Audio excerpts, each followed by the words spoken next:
Hello everyone, and welcome to the second day of the Big Data Fest, our very first conference by Big Data Community and SoftServe.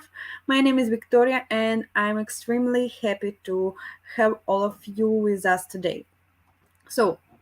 Before we start, I'll just want to let you know a few notes. So, first thing first, this event is going to be recorded and it will be available here on YouTube using the same link. So, no worries if you will have to go somewhere or won't be able to attend all the sessions. You can check all of it later here. I encourage you to be active, text in the chat, let us know what you think, as your feedback extremely important to us. And also, as this event is free, but we encourage you to donate to the OpenAI charity fund.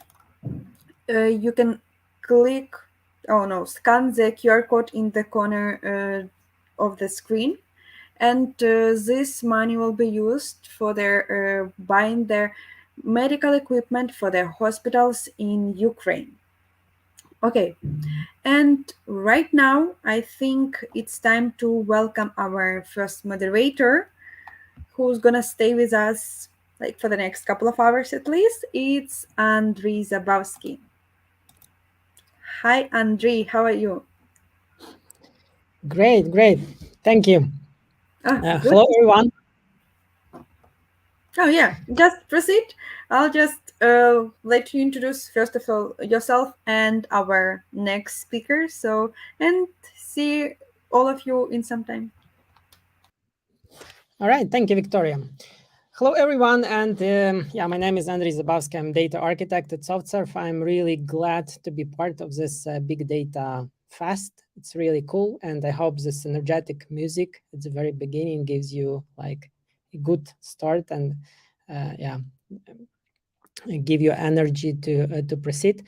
And I am really happy to welcome our today's speaker. And the first one is Stewart Bryson, Head of Customer Experience at Coalesce.io. It's a very interesting topic. I'm as more like old-fashioned kind of person, really thinks that data modeling is something really important. And usually I go with this message to a lot of audience, to students. But let us welcome Stewart Bryson, who will tell us more about that. Hello, Stewart. Can you hear us? Absolutely. André, can you hear me? Yeah, cool. You're the perfect person for my talk. You're old-fashioned by your own admission. So let's get into it, right? Let's make sure that you can see my slides. Is that true that you can? Fantastic. I think so. All right. Stewart, the stage is yours. Please proceed. All right, thank you. So I really appreciate being invited to speak here today. I also am thankful to be the first speaker. This topic is called, Does Modeling Still Matter in the Data Cloud?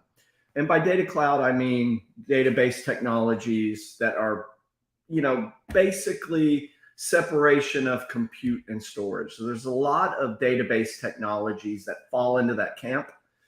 But you can think about Snowflake predominantly. You can also think about things like BigQuery and things like Databricks and Azure Synapse. Any of these technologies really fall into this camp. And I just want to really talk about what changes. Is this really an evolutionary change? Is this something that can cause, is it just a great technology? Is it simply things are faster and things are better? Or can we really think about what it means to maybe change the way we do things, all the way down to how we actually model our data? So thank you for attending, and let's get into it. If you're interested in following me, that's a QR code that will go straight to my LinkedIn. I'd be really honored if you do that, and am appreciative. I'll give you just a couple of seconds for folks to get their smartphones, which they probably weren't ready for, and you can grab that. And of course, you can. There's been a lot of posts on LinkedIn from Big Data Fest, and you can find me that way as well. So what's my purpose today? So my purpose is probably to convince many of you that the way you're doing things perhaps is, I won't say bad, it's not bad, but maybe some of the levels of modeling that some of the approaches to modeling that we take today are unnecessary. It's not that they're bad, but maybe they're not as necessary as they used to be.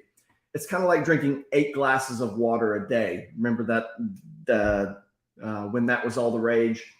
Yeah, that's not going to hurt you. And yeah, it's probably making sure that you get enough, but no one needs anywhere near 8 glasses of water a day.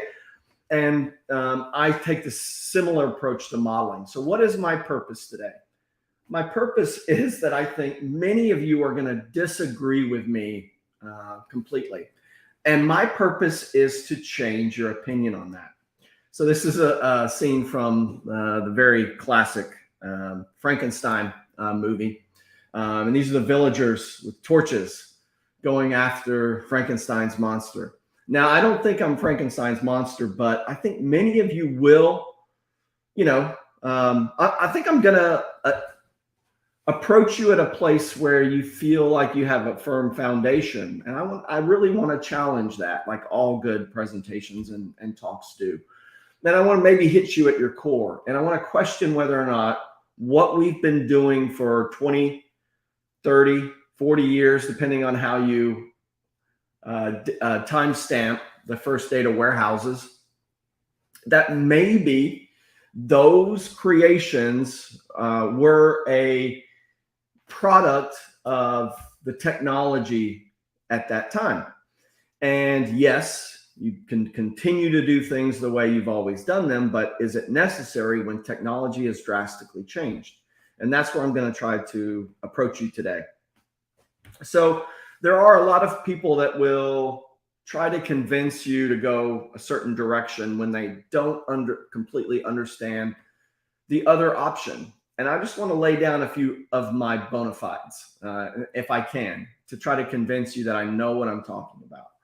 So I've been through the data warehouse explosion, on-prem explosion. I built dozens of those systems when we were on-prem and when we were constrained by many of the technological limitations at that time.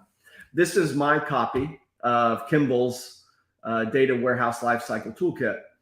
And as you can see, I've read it a number of times. I have certain pages in this book that are almost completely underlined with different color pens. I built these systems for years. This was my Bible, and I believed in it. And I do believe that Kimball was right, completely 100% right at one time. I think he's still pretty right. But I think there's some areas where perhaps technology has evolved past his recommendations. Additionally, I think this is from 2016 talk I gave with my good friend Kent Graziano, who's well known in the data vault space for as a practitioner and really a leader in that modeling approach. And I have built many data vault warehouses as well.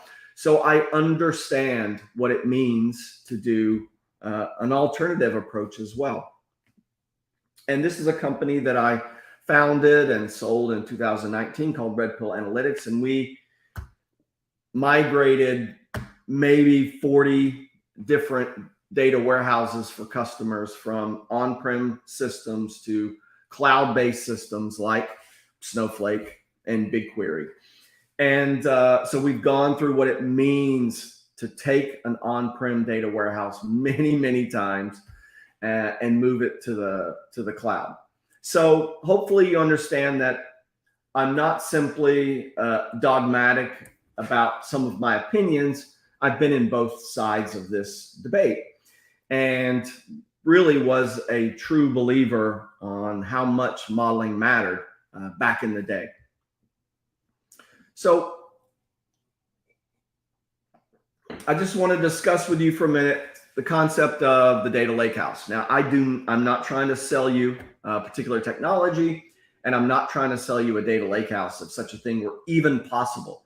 I want to talk to you about what the data lakehouse is, sort of generically, and why it's rose to prominence. And hopefully from that discussion, I want to take some of the key concepts from a data lakehouse, or at least semantically what is happening in the data lakehouse space. I'm going to propose that there are a few key architectural components from this movement and tell you that please do these two things. And if you do them, almost everything else is okay, will make you successful. These are really the pillars of what it means to be successful in building a modern data platform. If you look at the chronological evolution of the lakehouse, of course, we started years ago with data warehouses. Those were built primarily on-prem, single database instances in most cases. And even with the data sizes from the 90s and the early 2000s, they were typically constrained technologically, performance, storage, all those things. Then we sort of have the movement to the data lake, and that started with big data technologies like Hadoop and Spark, and then slowly evolved into, as we move to the cloud, to object storage and cloud-based technologies. And then there was a movement to try to bring about a conformed data platform. But in most cases, with companies that invested in a data lake, they usually had a data warehouse before their investments in data lake, in sort of standard data lakes. And those were usually completely separate. That meant that there was a data warehouse team continuing to support, we'll call it legacy, but those legacy data warehouses. And then there was a completely new team, whether it was on Hadoop or in cloud object storage, that were building data lakes. And we're going to talk about the differences between these sort of two approaches and how they finally kind of converged into the data lakehouse. And this is the functional evolution. Even though the data warehouse came first, these were completely siloed for most organizations. They had no overlap. And even when teams tried to wrangle these underneath the same umbrella, perhaps in the same organization, rarely were they in any way integrated. So there were movements to try to take a data warehouse and repoint it to use the data lake, because the data lake had a lot of the raw data. And usually those projects didn't go very far. So completely siloed. And what were the point of these two different data platforms? Let's dive into that. So if you really look at the data warehouse, we started with requirements. I like to call this top down. So we started with, what does the business want? What are they interested in being able to report on? And then let's map that back to our source systems and build that. So top down design, we started with only the things we needed, or at least we really focused on what the business wanted, and we would make sure that we could deliver that. And I like to say, single version of the truth. There was a lot of effort spent in making sure the data was absolutely perfect before we exposed any end user to a single report or dashboard. Now, what was the movement around data lake? As soon as storage became an afterthought, and that began really in the Hadoop era, the big data era, even though we were having to manage storage, the ability to be able to scale storage for the first time across multiple machines really was a game changer. And then, of course, when cloud and object storage came into play, then storage was absolutely an afterthought. And for most cases, other than what it costs you, being able to scale with compute is an afterthought. So we started with all the data.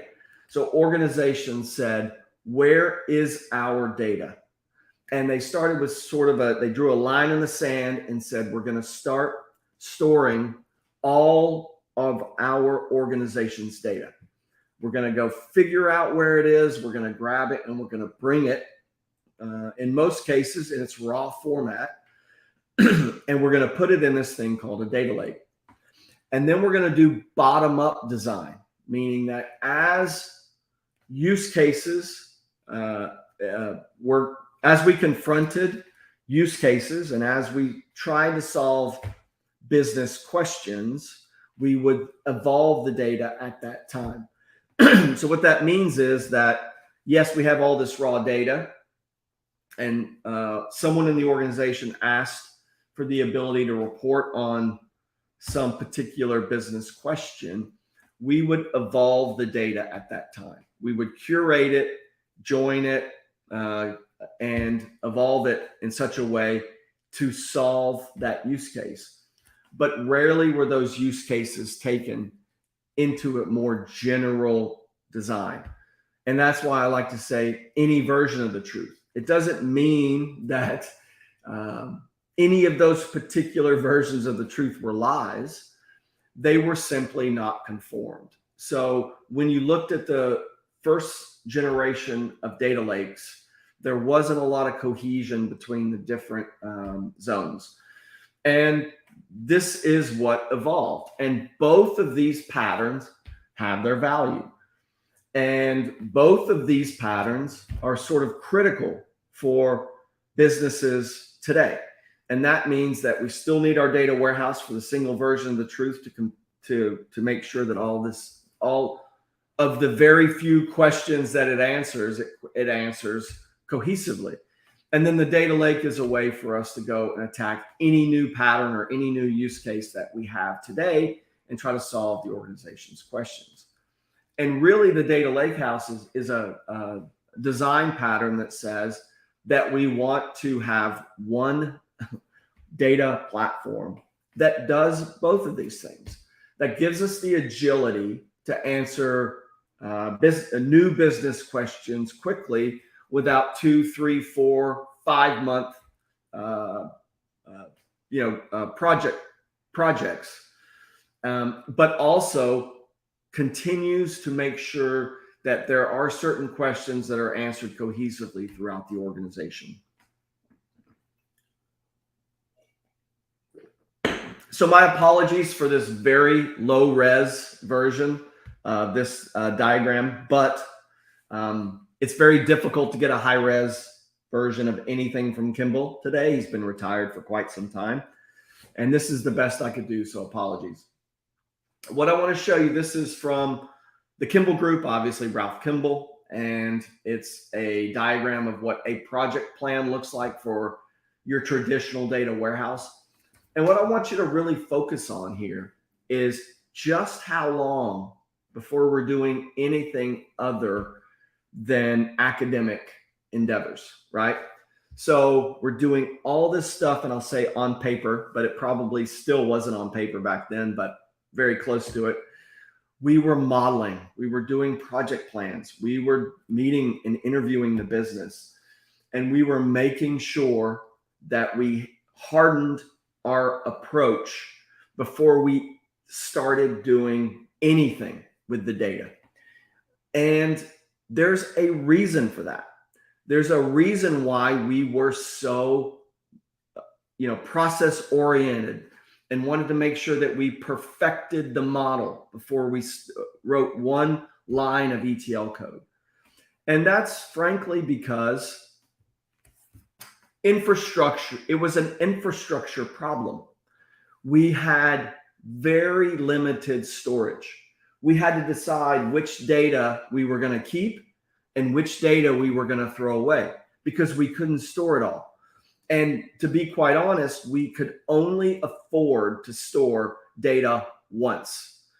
I'm going to repeat that. So we had to model the data in such a way to be flexible that every event that was recorded was only stored once, or, sometimes we would store it multiple times with aggregates, but in general, those took time to build. So in general, we had to model our enterprise organization in such a way that any data point could usually only be stored once. That's because our ETL processes ran 6, 8, 12 hours. And every new fact table or every new aggregate or every new dimension table added to that running total in such a way that we had to be very precise about whether or not it could be included in our model. But now we look at the cloud infrastructure. And of course, these things have price tags. I can say unlimited storage, but not without a cost. And I can say unlimited compute, not without a cost. But these are financial decisions, and they are no longer technology decisions. You can store the data as many times as you need today, as long as you can afford the storage, which is usually pennies or fractions of pennies.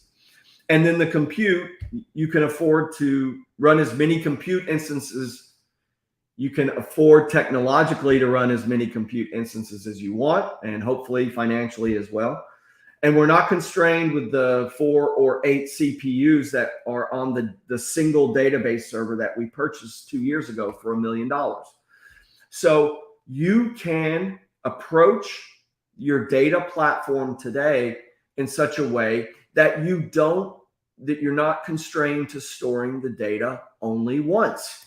You don't need a perfect data model that only has every event stored one time. You can be flexible. You can present it one way for one audience and another way for another audience, and that's completely fine. Instead of trying to squeeze 5 or 6 personas into a single fact table and try to figure out how to present that, you can build 5 fact tables. You can build one fact table today and another fact table a month from now when a new persona comes on board, and you don't need to necessarily go back and try to retrofit that single fact table in such a way that it can solve all of these personas.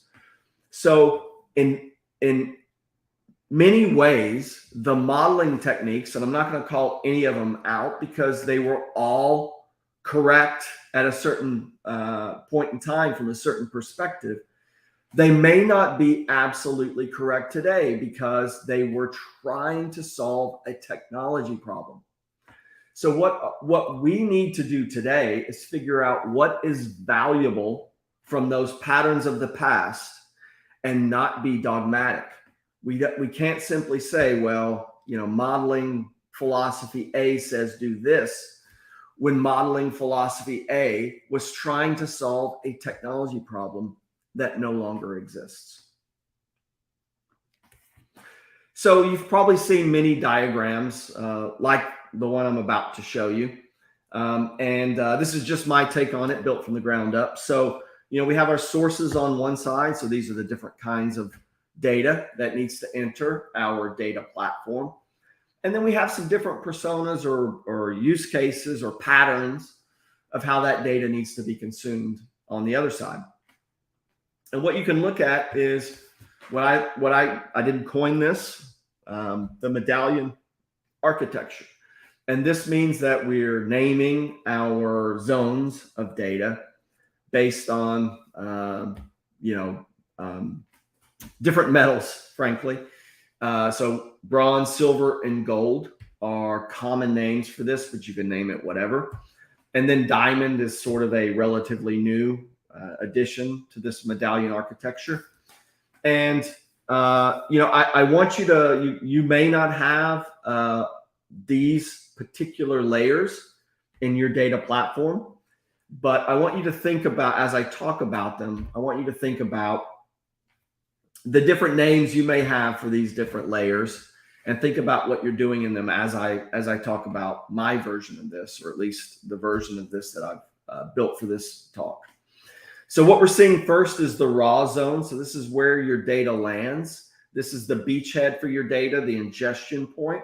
This is not the permanent historical location of your data for all time. That's bronze, and we'll talk about that in a minute. This is just the transitory, temporary space where your data may land. So these are buckets for files. This is maybe the schema where Fivetran first or Portable first delivers your data. And then you use that to load the rest of the zones downstream. And then the work area is just a temporary, additional sort of temporary space for all the data ops and all of the sort of cloning or sandboxing that you need to perfect your data platform. So these are not really that interesting, but I did want to call them out. This is where things, in my opinion, get interesting. And that is where, bronze is where our data is stored for all time. It is immutable if it can be. Sometimes this is more difficult than depending on technologies that have been selected. But in general, we're not updating or deleting data in this layer. We are only appending. So we want historical data for all time. We want every single change from the source system. Hopefully we have CDC on the source system so that we capture all those changes. But we can also do a poor person's CDC and at least grab data at particular intervals and store it in an immutable fashion. And this is so that we can perfect all of these downstream layers, right? We don't want to try to capture change in silver or gold because those are designed to be restatable based on bronze. So as we move from bronze to silver, this is where in silver, we start to describe. So let me go back to bronze for a minute. My apologies. So in bronze, we are trying to represent the state of the source system. So a source system is any sort of application, business application that you have that you're familiar with. Sales applications, CRMs, any sort of HR applications. But they're also edge devices and anything that's running in the cloud or any sort of data collection mechanism that you have for your organization. We do not want to change data in bronze. We do not want to correct data in bronze. We want to represent the source system, even if that data is incorrect, okay? Because really it's just correct or incorrect from a particular point of view. It may be wrong in the source system, but we need a record or an audit trail of that data as it exists in the source system. As we move to silver, this is where we try to represent what happened in the world. Events happen in the world. And this is where we would start to correct data if it's incorrect in the source system. So if incorrect office codes or product codes or those sorts of things get corrected in silver from a data quality perspective. And, when you look at, when I say that we're trying to represent the real world, customer underscore demographic and customer underscore address and customer underscore type. These things don't exist in the world. Customers exist in the world. So we're trying to build a view of the world that is understandable from your average user. So this is where we will start to remove those source system joins and try to present business entities. The idea is that a marketing person could use bronze to answer questions because they understand the marketing schemas. But someone in HR may know nothing about how to join those source systems. So we're trying to make silver a representation of the real world, but stopping just short of adding any kind of calculations or opinions. We're simply reflecting on what happened in the world, and we're not adding any opinion. But it's usable by a broader audience. Gold is where we start to add opinion. This is where we start to describe what is truly special about our organization. This is where we compete on analytics. This is where we start to combine data sets from different sort of source systems or sources, and we combine them and join them and calculate and try to wring out a little bit of value from joining those data sets. So this is where we start to add opinion. What are our good customers? Who are our good customers and who are our bad customers? That is not something that is necessarily absolutely, empirical from the real world. We have to add calculations and algorithms to try to calculate who our good customer is, who's our bad customers, what products are A, B, and C, what are the tiers of our employees, who are the highly functioning and who are the slightly less than highly functioning. So this is where we start to combine all those data sets and describe our organization. I like to call this secret sauce. This is what makes us who we are, and this is what allows us to have an unfair advantage when we compete with other organizations like us. So this is where we first start to join all those data sets. Now, before we go on to Diamond, I just want to sort of restate a few things here. So I've seen too many organizations that try to capture history or capture change only in the gold layer. These are slowly changing dimensions. These are fact tables with sort of late arriving dimensions or late arriving facts, and kind of try to solve all that in the gold layer. The reason we don't do it in that layer, we do it in bronze, so that at any point we can redesign the entities in silver or gold, redesign them for a new audience, or build a new version of these entities for a different persona. And we have all the history that has ever happened, so that we can build those or modify the entities that we have without going back to source. In many cases, the source system doesn't store the history that we need for our data platform. So bronze, that has all the history, every change, we don't need to detect changes in gold for slowly changing dimensions, because we have all of the different records and all the different changes of the records over time in bronze. So bronze, silver, and gold, these are our layers for sort of a traditional enterprise. Now let's talk about Diamond. Diamond is where we meet the customer, and that those customers can be either internal or external. You may not think that you're building data products, but because the only thing you're building are passive dashboards for internal use. But ask those internal customers or those internal users how they think about these dashboards, and they will very much think that they are a product, that they have SLAs and they should be counted on. So Diamond is where we start to meet the customer where they are. That means we ask the customer, how do you want to see this data? Do you want facts and dimensions?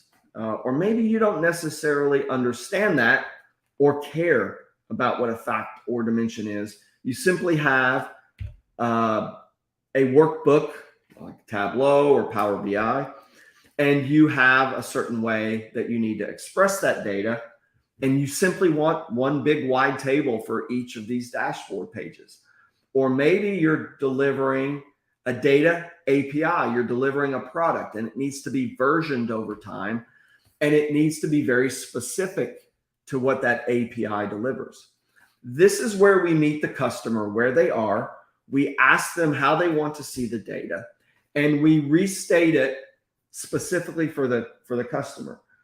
Now, this can be, as I said, those dashboards, those reports, those APIs. These can be feature stores for AI and ML. These can be almost any kind. This is the subscription layer.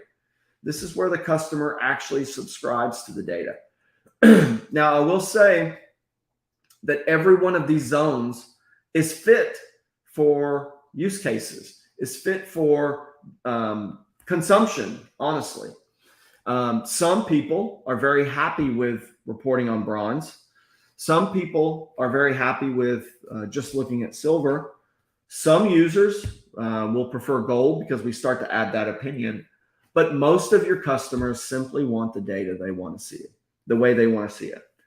What we struggled with in the past when we were on-prem, and particularly when we were technology constrained, is we only built gold. Maybe we built many of these layers, but they were not exposed to end users. And we tried to shove everything into gold. And we told users, you need to use gold. Well, the user says, I don't necessarily understand gold, or I don't like the way you're exposing it in gold. Maybe I need to buy some sort of expensive BI tool that allowed me to restate gold in a way that made sense to end users.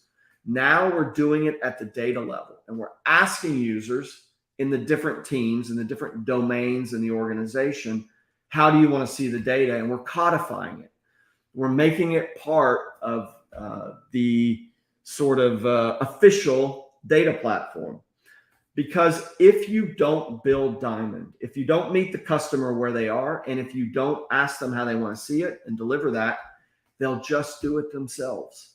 They'll export it out into Excel and do a bunch of transformations that no one is QAing. Or they'll buy some sort of end user data wrangling tool and because they have budget to do so. And they'll do some of these non-codified data transformations. They'll do it anyway. They simply will. You can say, well, we'll stop that, but no one stopped it in all the years that I've been working. So we're simply taking that shadow IT out of the shadows and we're bringing it into the sunlight. And we're saying we recognize that this is what our end users want, and we're going to give it to them. Perhaps for the first time, because we're not constrained by compute, we're not constrained by storage, and we can't afford to restate these things in multiple ways for multiple personas. So Diamond is a relatively new endeavor. Actually, it's not. It's been being done for years, just not officially. It's been done in the shadows. So now we're bringing it out of the shadows.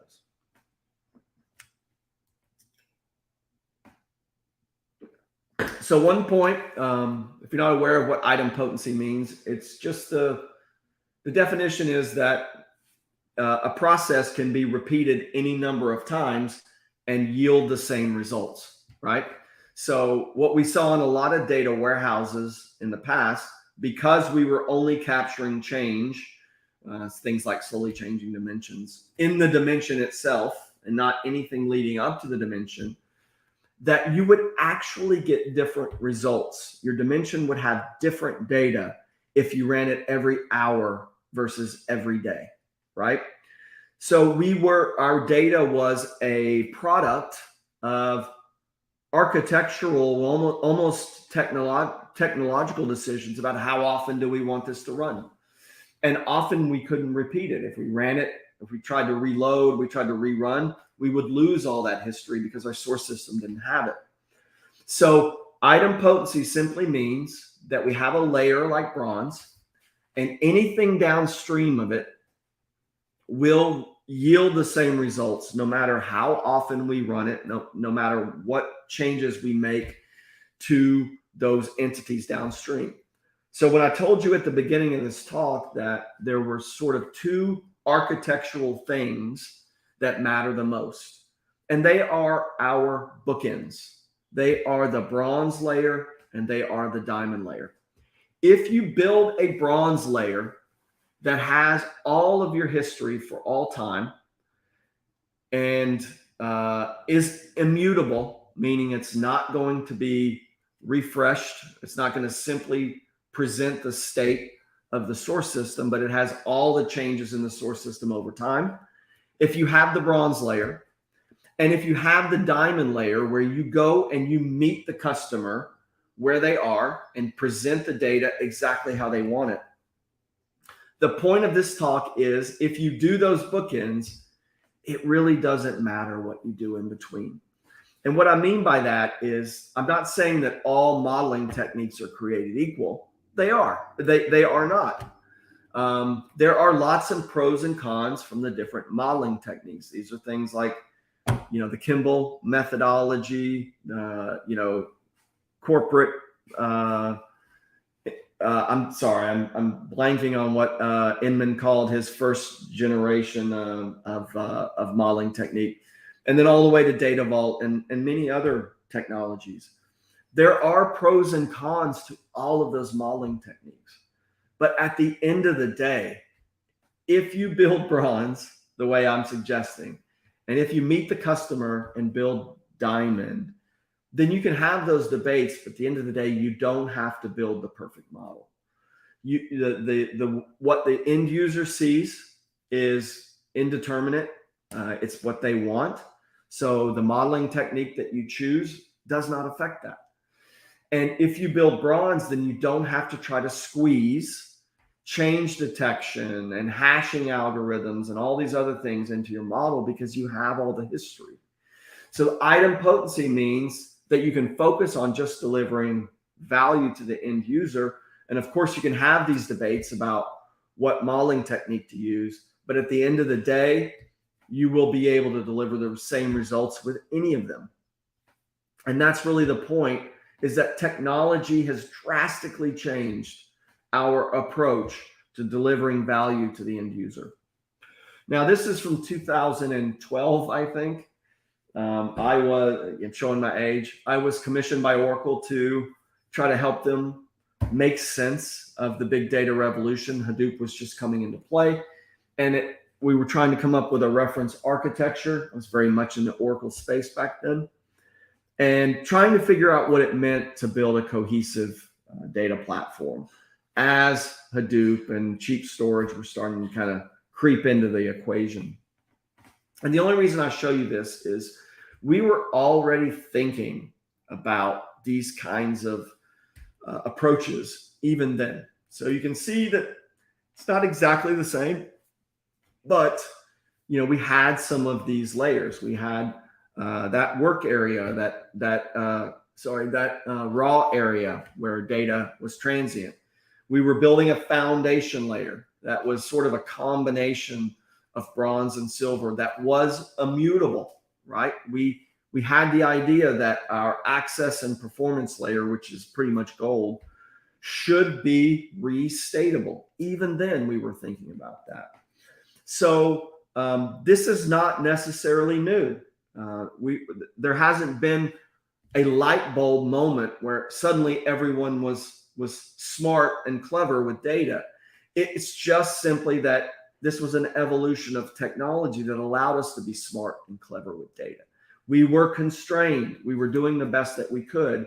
And now we can do, pretty much limitless. It's limitless in what we can do today with data. So fail fast, that simply means that and this is mostly from a data quality perspective. This is a concept from sort of software development that, and all the different tests that you do. And I bring up data quality only because I see too many organizations that only, do data quality, either checks or corrections in gold or whatever they call that layer. Really, there's different types of data quality checks all through the different zones, and you should put those data quality checks where they make sense. So in general, you don't have to design the entire data platform before you start. You can think big, think about all the different things that you want to do, but start small today, build something today, and move fast, and be prepared to refactor these downstream layers, because you have that bronze zone that gives you sort of a security blanket and makes it easy for you to build something today that may not be right for tomorrow. As you think, is it time for us to take QA?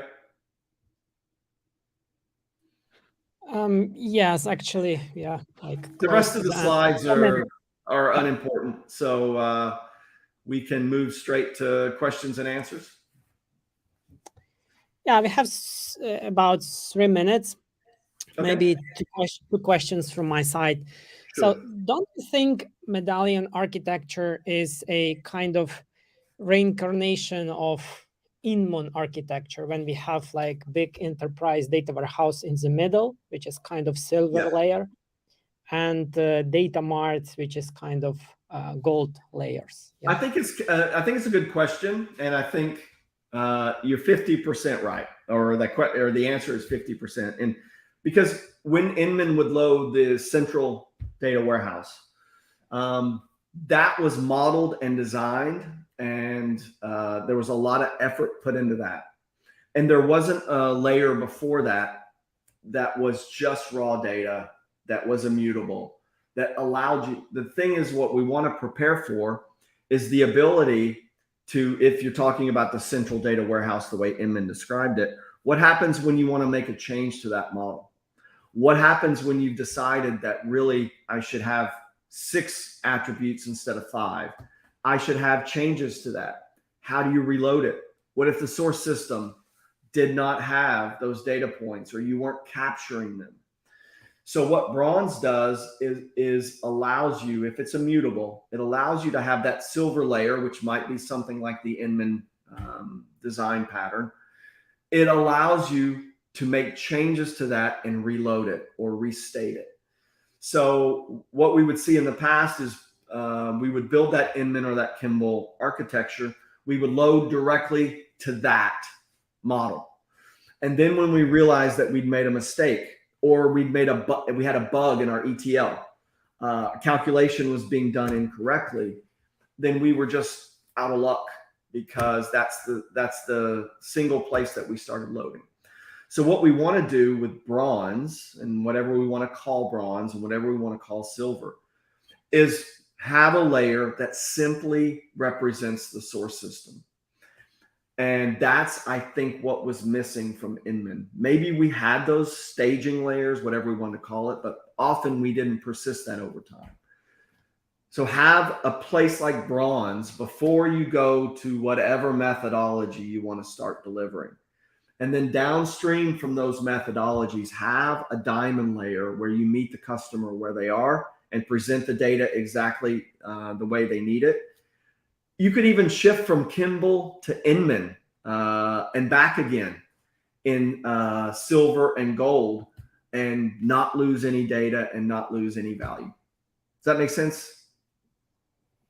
Yeah, thank you so much. I would love to spend more time on questions, but yeah, we are running out of time. I understand. You've got so many great speakers downstream from me. So thank you so much. Really appreciated the opportunity to speak today, and thanks for including me in this great conference. Really appreciate it. Thank you, Stewart. Yeah, hope to see you next time. All right, you got it. All right, so I'm glad that to have really great speakers today, and don't want to lose times, and would like to present our great next speaker, Tim Spann, is principal developer advocate at Cloudera. So Tim, welcome. The stage is yours. Thank you. Let me just get my screen here ready. Okay, hopefully everything's working there. Yeah, it looks like it does. Excellent. Very cool. All right. Have a nice speak. Thank you. Talk. Okay. So I'm Timothy Spann. I'm a principal developer advocate at Cloudera, covering streaming. My talk today is building modern data streaming applications, and we'll go through what you do where, what's the best way to optimize things, a little background on how things work, those sort of things. Now, I use a number of open source technologies together.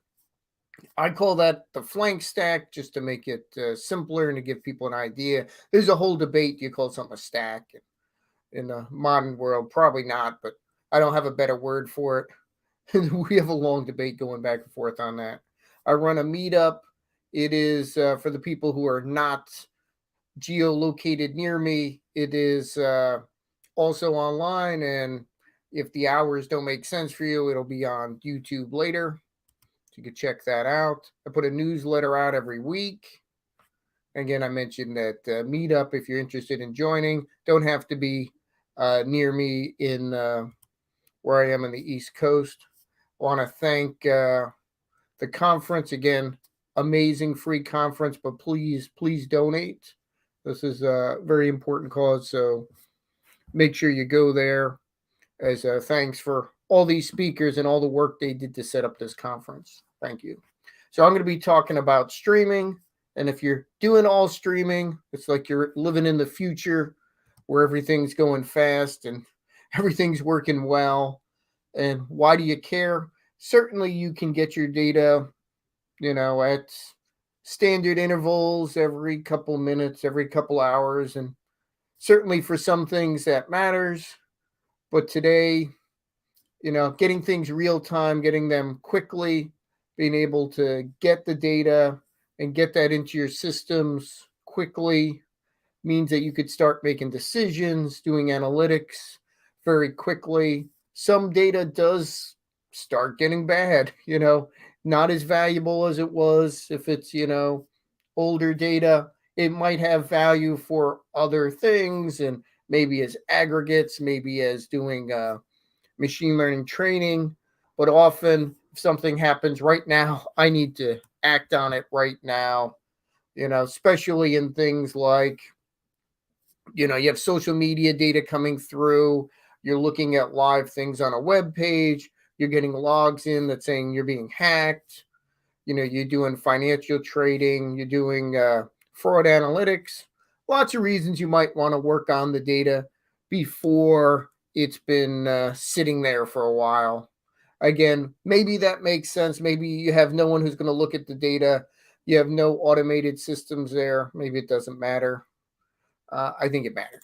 Get that data as quick as you can, especially if it's not any more painful to do that. Doesn't take any magic technology, isn't super hard, and can really handle wherever your data is. I mean, we can stream from all those great cloud providers like our friends over there at Snowflake or anywhere this data is. Oracle, sitting on premise. It's, coming off of devices. I don't care if it's something plugged into a vehicle. I can get that data, ingest that as fast as possible, and distribute that to everyone who may need it. Because very often it's nice if you have one source of truth, but very often you'll have one main data warehouse or one main data store, but some business unit is using a different provider in the cloud. They're using a different application. Maybe they need to sync up Salesforce with Snowflake, with Cloudera Data Platform, with Amazon. Plus, you're getting stuff off of laptops. You're sending it for specialized jobs in, some kind of machine learning or, chat GBT or something. So I recommend you, if you have enterprise data, keep it internally. Cloudera has something that'll run your large language models in your own cloud environment securely, so you're not leaking out your data to help train someone else's model, train your own model. So ingest the data, get it into something like Kafka or maybe Pulsar, where I can distribute that data to whoever needs it. And while that's in the stream, I can enrich it and transform it. Certainly, there may be use for a raw stream, and I might stream that right to an immutable HDFS or S3 or Azure Data Lake, wherever that is. Deliver that to multiple users. Maybe the data always comes from my logs, and I deliver a minimal version to Elastic or Splunk or Cloudera Solar or whatever you might have there. Enrich it, transform it. Lots of things along the way, and we'll show you what that means. It usually means you're using a lot of things together. I think you could do that all with open source. It's part of a community of people working on technology that helps everyone, from data stores like Kudu and Iceberg and HBase to processing with NiFi and Minify, Flink, Spark. lots of different pieces to build these teams up, and there's lots of places you can run them. I'm going to run these in the open source, and I'll show you a little tidbit of how you can run this in an open data lake environment in the cloud. But, lots of places you can run where you need to run. Just makes it a little easier regardless of, what you're going to do once you get that stream in process, whether it's something simple, just drop it in a data warehouse, or if you have to do some pretty complex processing. Now, Kafka tends to show up in a lot of things. For me, it is nice to have a distributed buffer that anybody can consume from, can produce messages from, and use as an asynchronous place for me to buffer data and share it with different people.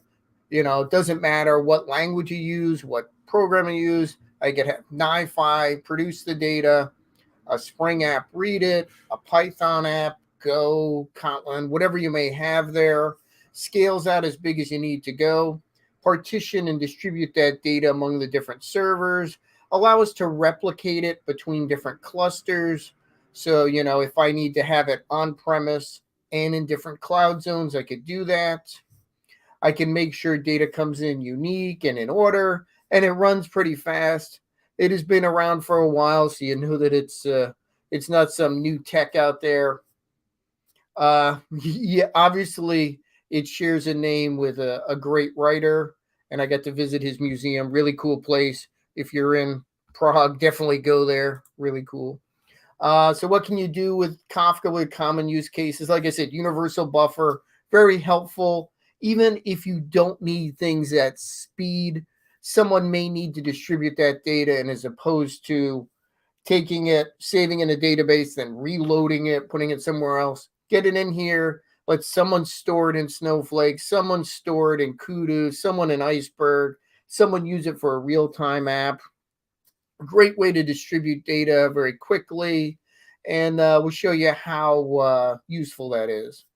But commonly, people use this for tracking web activity, events, log data. If you're doing monitoring, that sort of thing comes up a lot. Stream processing, where we'll show you that. They want to do things as that data comes in, fast without having to land it before you're doing things. Very nice feature there. We're going to talk about topics. That's where we put our data, and this is how we know where it's going to go. We usually try to map that at least conceptually to me as a table, and we'll see Flink SQL does that. So it makes it simple to think of. I put it in a topic. I'll have a schema on it. So in theory, it's pretty much a table. There's, so a lot of things to tell you. It's not a table, but for practical purposes, think of it as a table. Someone produces messages, gets them started, and consumers are ones that subscribe and get the data. And you could have a lot of consumers. To me, this is a powerful feature of being able to distribute data and have them use it for whatever purpose they need. And if another person needs to consume it, that's fine. That is makes things very easy to push data out to whoever needs it. Lots of different systems can share data. And we'll see once we get into our happy Flink that now that I have all these topics of data, just like a database, I could start joining them. But what's different is I'm doing that while it's in stream. So I'm joining it. New data comes in. It arrives in my results. So if I'm just querying one topic, a new event comes in, it's in the results of my query, and I could push that out to another topic, which can be stored somewhere, or I can push it into something like a materialized view, which can be available over a REST endpoint, which I can bring into something like a Jupyter notebook, or someone who maybe doesn't have the ability to consume from Kafka topics, maybe like a web page or like a application on your phone. So Flink, to me, Flink SQL is the real powerful thing I'm interested in. Flink itself, I can write apps in Flink and Java, Python, and Scala, but that requires some, knowledge of distributed computing, and it can be hard. The power is amazing. but you're writing code, you're compiling it, you're testing it, and you're deploying it. This is for more advanced use cases. What I can get done with SQL is a lot, so we'll go through that. This is just an example of some of the SQL out there. So it isn't some subset or limited amount of SQL. It is a pretty rich SQL 92 level, if not more, where I can grab fields, I could do where clauses, I can do group by and having, and I could do unions and full outer joins. And there's a lot of cool stuff you could do there, plus some things that only make sense in a streaming context where I'm looking at windows of time. So obviously things are coming in constantly, and I might just be interested in what's the current state. I might be interested in things like max and min and aggregates, or I may be interested in what's going on over a subset of that, like what's going on this last 5 minutes. This comes in for some of the credit card processing where, oh, I got 100 activities on this same card in the last 5 minutes. That's unusual. Maybe we trigger an alert. Maybe that's a Slack. Maybe that's calling something that changes the system. Those time windows can be very important. Now, like I mentioned, Kafka's awesome, but how do I get data in there? There's certainly, Kafka has the ability to read from various sources, and that's pretty automated with Kafka Connect, which is pretty nice. But often there's, sources you don't have there, or sources I don't want whatever's coming out of there in whatever that format is. That may not work for me. I may want to add fields, enrich it, remove fields, change from Avro to JSON or to Parquet or some other format that makes sense for me. And we're going to do that with something called Apache NiFi, which is a technology that's been around for about 10 years. It came out of U.S. government that used it for tracking real-time assets, and it is very flexible. And when I show it to you, what is unique is that it is all graphical, drag and drop. So you could just pick what you're doing, connect them together, and you're ready to go. And that's for hundreds of different things. Over 450 components are out there right now. And that's for connecting anything to anything. But for our common apps here, something that comes up often is get it from Kafka, do some stuff, maybe push it back to Kafka or push it into a data store. Again, if I get it into Kafka, I could send it to as many destinations as I want while doing encryption, splitting things up, breaking them up. I'll show you more of that. And fully version controlled, so you could do a standard development life cycle. Another thing that's very important when you're doing ingest and data movement between different systems is to be able to know what's going on, what happened, especially if you can't find the data or you don't think the data matches up. If I'm going between 5 or 6 different systems and with multiple hops around the way, the data may change, may get smaller, bigger, and maybe I'll lose some records. Having this provenance means I can tell exactly what's going on, what NiFi did to the data at every step. This lineage or auditing data lets you know exactly what's going on in your streaming world. And what's even better, this is programmatically accessible data. So this metadata about your data can be turned into first-class data that I can work on, process, query. I could send this data to Kafka or to a database and use this as my audit record to say, yeah, I got this data at this time. It was this size. This is what happened to it, where it went, or just use it to query to audit your data as it's passing through the system. Very cool feature. You don't see that too many places.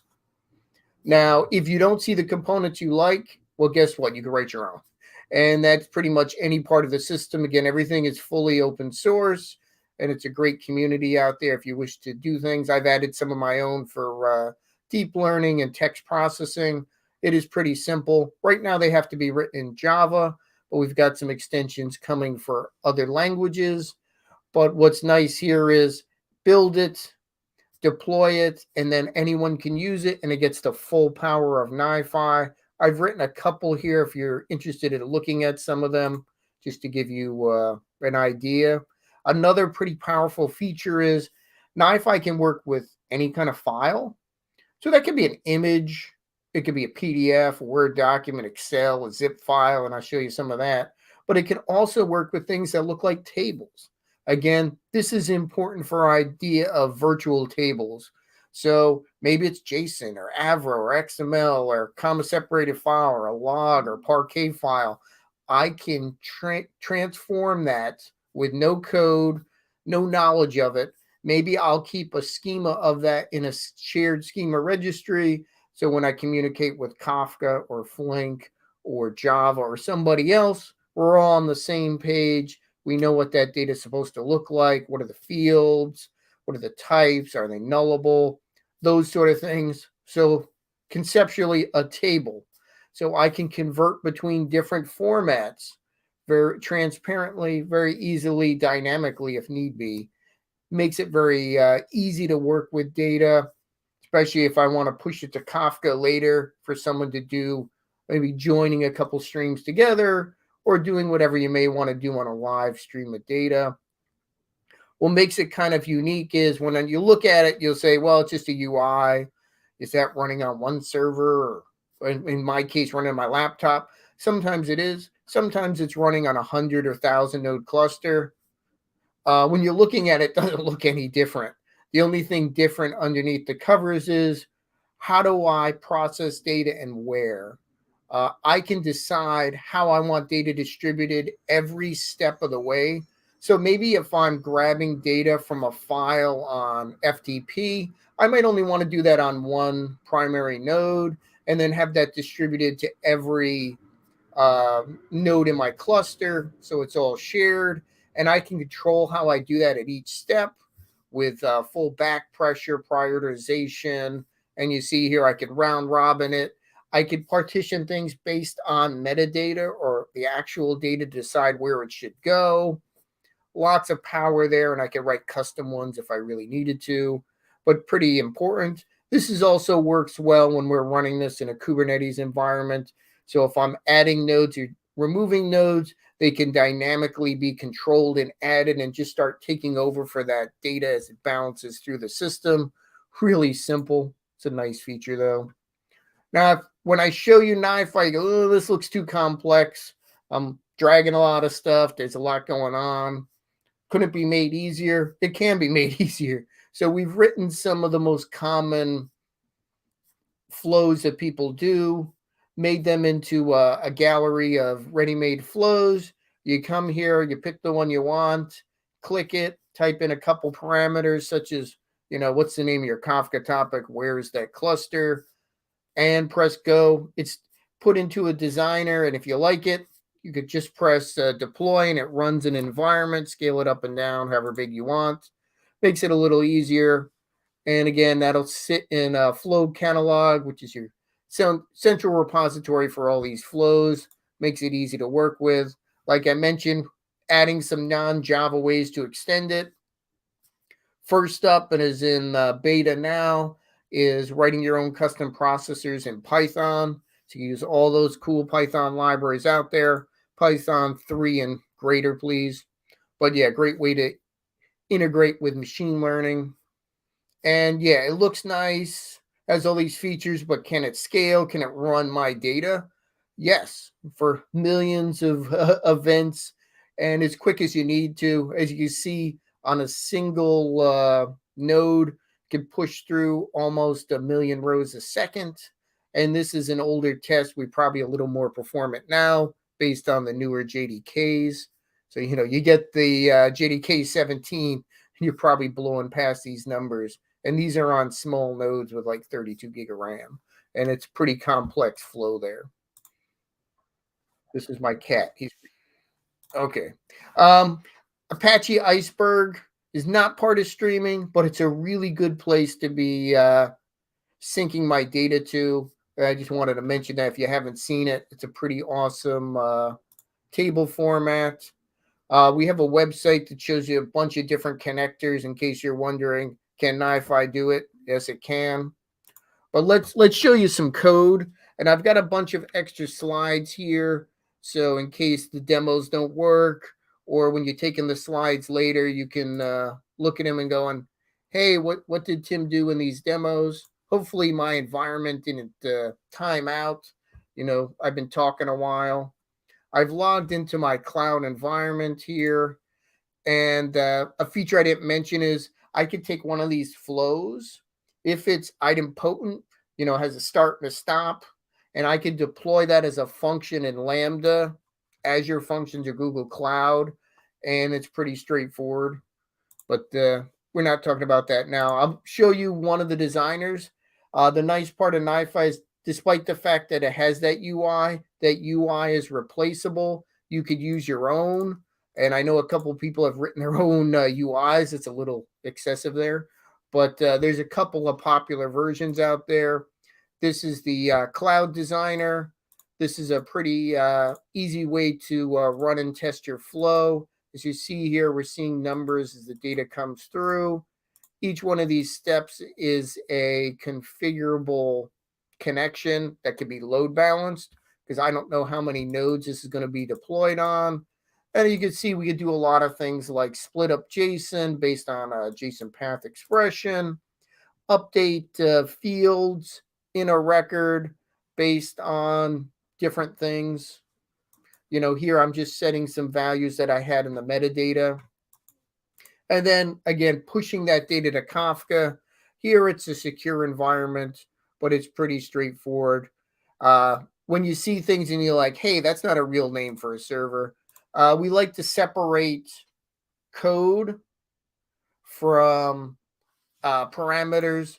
So you could apply those parameters dynamically when we deploy or while we're testing, just as an easy way to do that. And that's one way we run NiFi. And then that gets, I would publish this to a catalog. And then once it's in a catalog with a version, then I can deploy that to an environment, as many Kubernetes environments as that I have set up. And I set up a unique name. And then I set in some parameters, like if I want data to remotely come in, what version of NiFi I want to run this on, set all my parameters in there that I need to set. Pretty much it's just things that are encrypted, so we don't let you save those, things like passwords, that sort of thing. And then we could just deploy it. If you're running the pure open source, this is what the default UI looks like. Pretty straightforward. There is a lot going on in here. We try to give you every piece of information you ever want. But one thing you can do is grab what we call a processor. Those are all those connectors or things that either grab data, store data, or do something to it. And as you see here, the version I'm running, I have over 370 things here, and a couple of my own here I've written for doing NLP and some other stuff. Depends what it is. But lots of different things you could do here. And if you're not sure what you want to do, you do a search. Like there's a bunch of things for AWS or Azure or Google, whatever you may be interested in. I saw a question come by real fast. I'm not sure. It popped up. I don't know if I could see that again. Yeah, yeah. so Where would I put it? Where would I put my data if I was putting it on premise or anywhere? Iceberg is nice, and it works pretty much everywhere. Support of a lot of companies there, and it's pretty easy to work with that one. I'm going to cancel this deployment and show you how easy it is to send data to Iceberg. Like if I go to my designer here, we go in here, and to add Iceberg, I have a put Iceberg, and all I got to do is I do my set up a catalog. Depends what cataloging system you're using. I have Hive here. There's a couple others that work with it. And you probably want to use the Parquet table format. And scales really well. Very easy to query, whether you're doing it with Spark or you're doing it with Flink or NiFi. Yeah, Iceberg is really nice and scales well. The support out there in the open source is very good. Like I said, it's when I showed you that slide, I go back to that real quick just to props to Iceberg. I mean, this is a pretty good list of companies behind it there, and it's a pretty robust open source community that's expanding.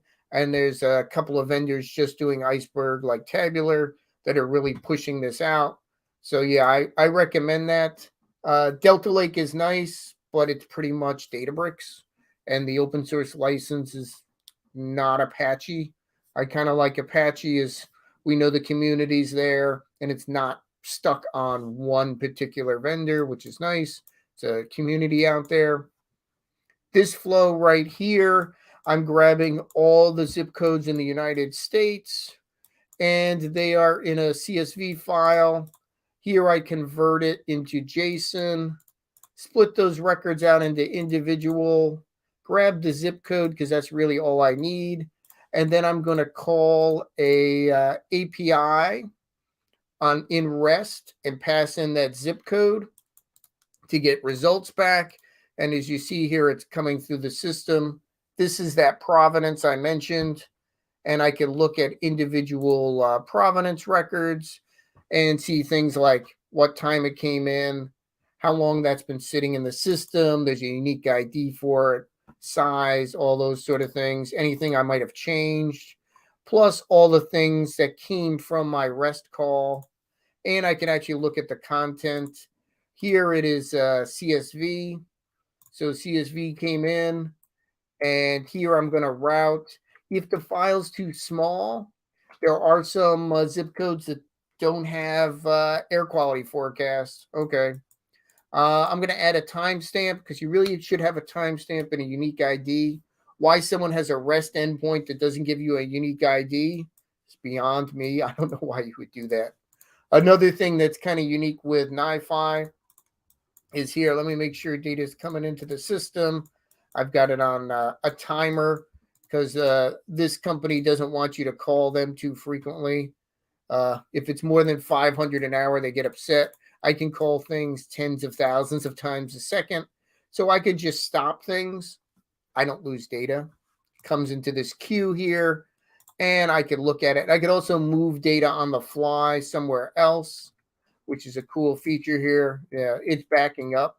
Like if you decided, Tim, don't do any more of this, internet's down or something, let's just move this data and send it to S3 or send a copy of it there. I could send data anywhere I want multiple times. So this is backing up. I'll stop this one so I don't hit that 500 and they yell at me. So data's coming in. I can query and filter that data with a simple SQL statement. Here I'm looking for air quality that's ozone levels above a certain level. And if it is, I'm going to send it to this one particular Kafka topic. And here I could see I sent one message over. And then I can check my Kafka topic there to see if I got that data. And a lot of data is coming through. As you see, we're at 30,000 records. And then I could say, okay, the value wasn't too high. It's for Houston. That's a city that maybe has some pollution. That's fine. So we could track that. So that's one source of data. Pretty easy to process and get that in stream. But I took it from comma separated value and converted it to JSON, added some fields, put it in a format I want that matched a particular schema. That was, that's air quality one. So that's this one. Again, I can have lots of different schemas there, and they get stored in Kafka. And then once they're in Kafka, I can do real-time analytics on them. Here I'm doing one with MTA. Let's show you that MTA data. MTA is a transit authority in the United States. It's the largest. We don't have a lot of public transit in the United States, which is bad. But this is the biggest one. This is New York.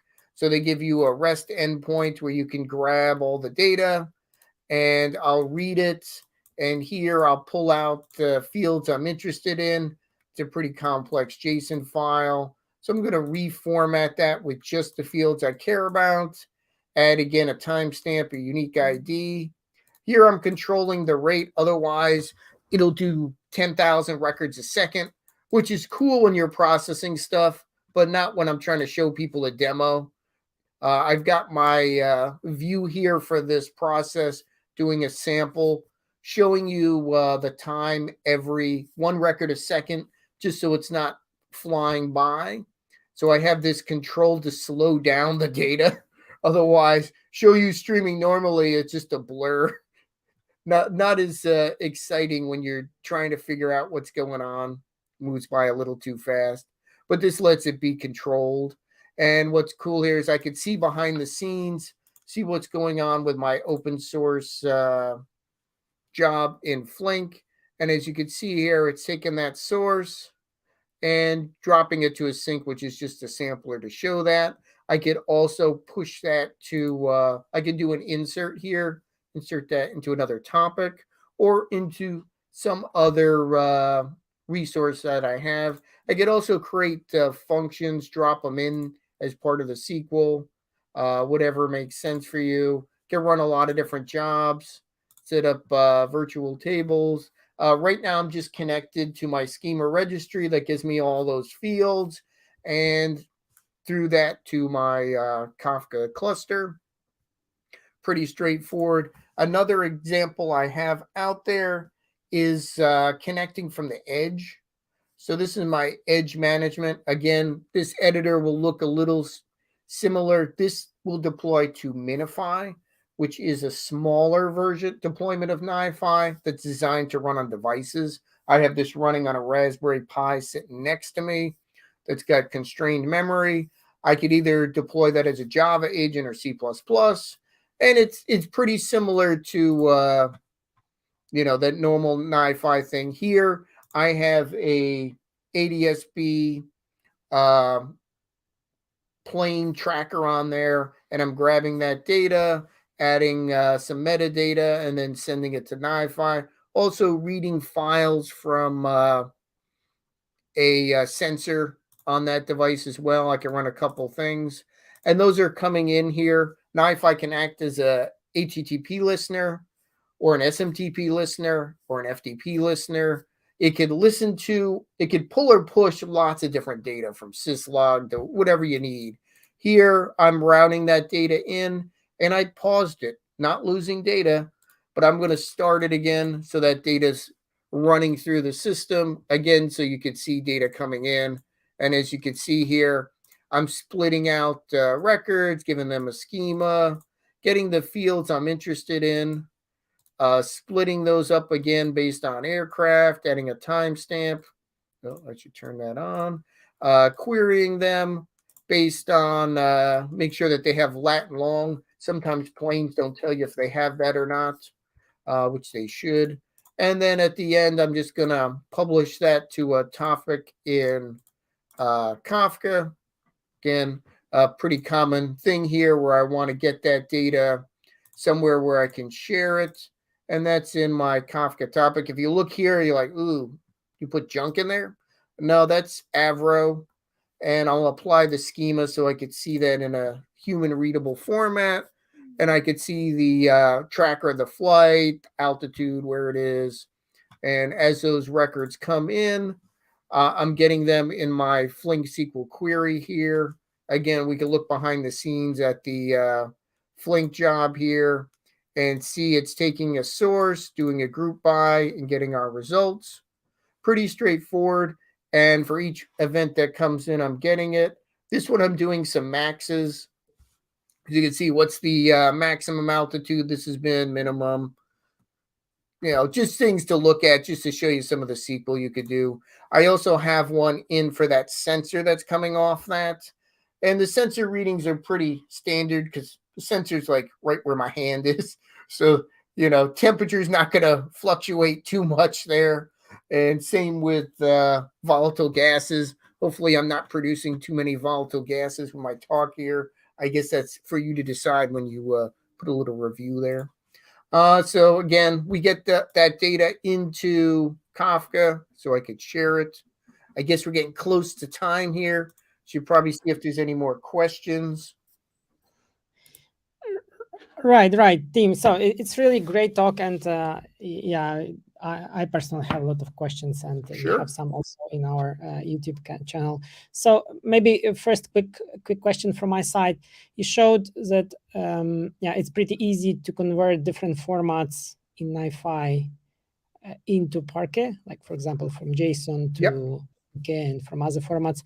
And yeah, but I assume that we need to flatten the format, yeah, from JSON according to some rules. Are there any default rules for flattening into like these columns, or do we need to configure this flattening? Yeah, there's a lot of options there.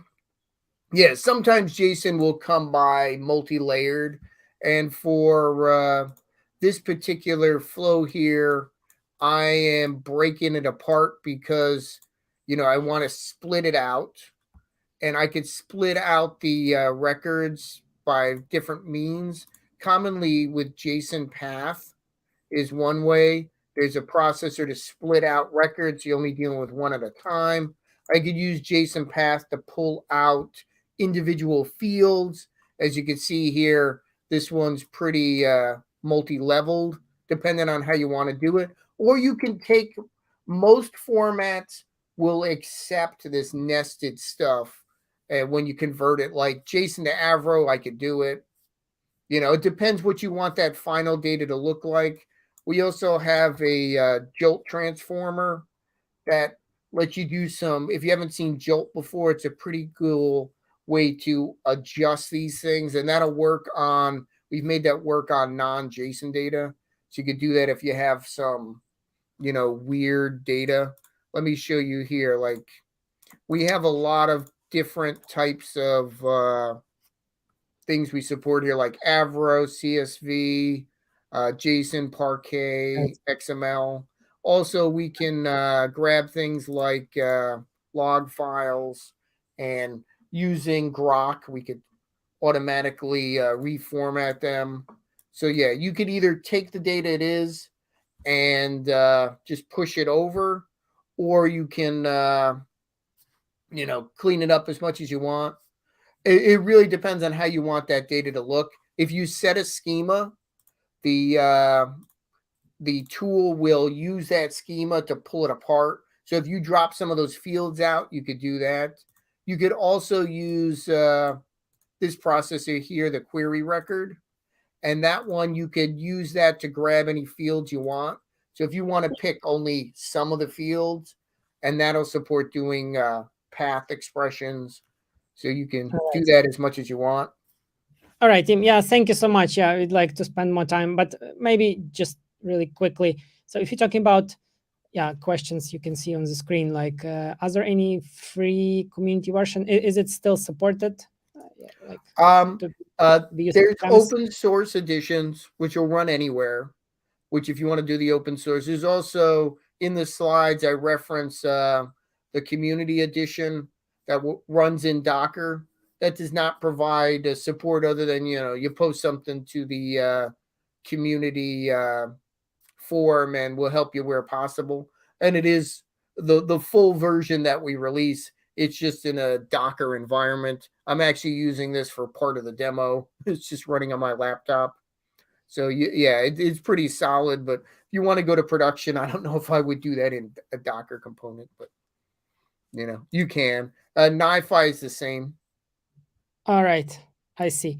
And maybe last one, are there any distributed storage on premise which you could the killer combination is Apache Iceberg on top of Apache Ozone, and Ozone supports millions of files, and it will run anywhere and can be on top of a regular file system, or it can be on top of HDFS, or on top of Minio or S3 or Azure Data Lake. So if you're moving that around, it's kind of nice. If you write to Ozone, it doesn't matter where you're running from, and support for millions of files, and that whole S3 ability to track things down. So that's a nice way to do that. And you can build up different tables like Parquet or Iceberg on top of it.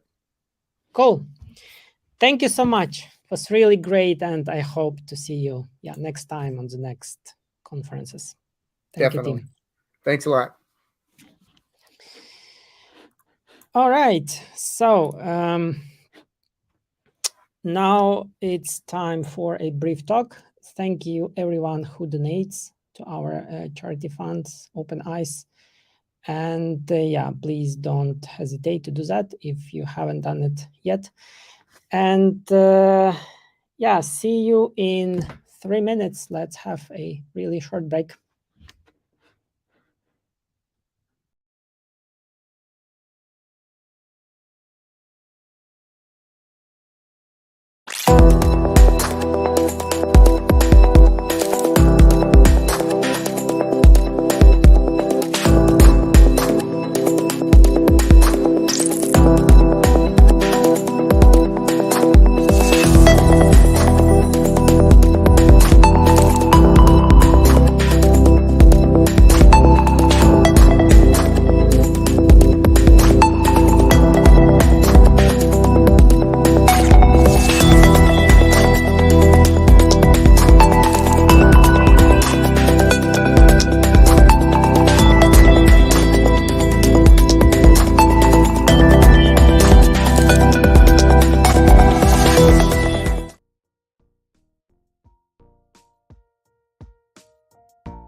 Welcome back. Let's continue our journey, big data journey. And now it's a good continuation of the previous session, which was related to streaming. And now we'd like to talk about real-time analytics. And let me welcome Barkha, who is technologist, podcaster, and advocate and mentor at Start3.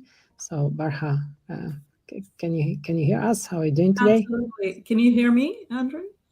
Yeah, great. Fantastic.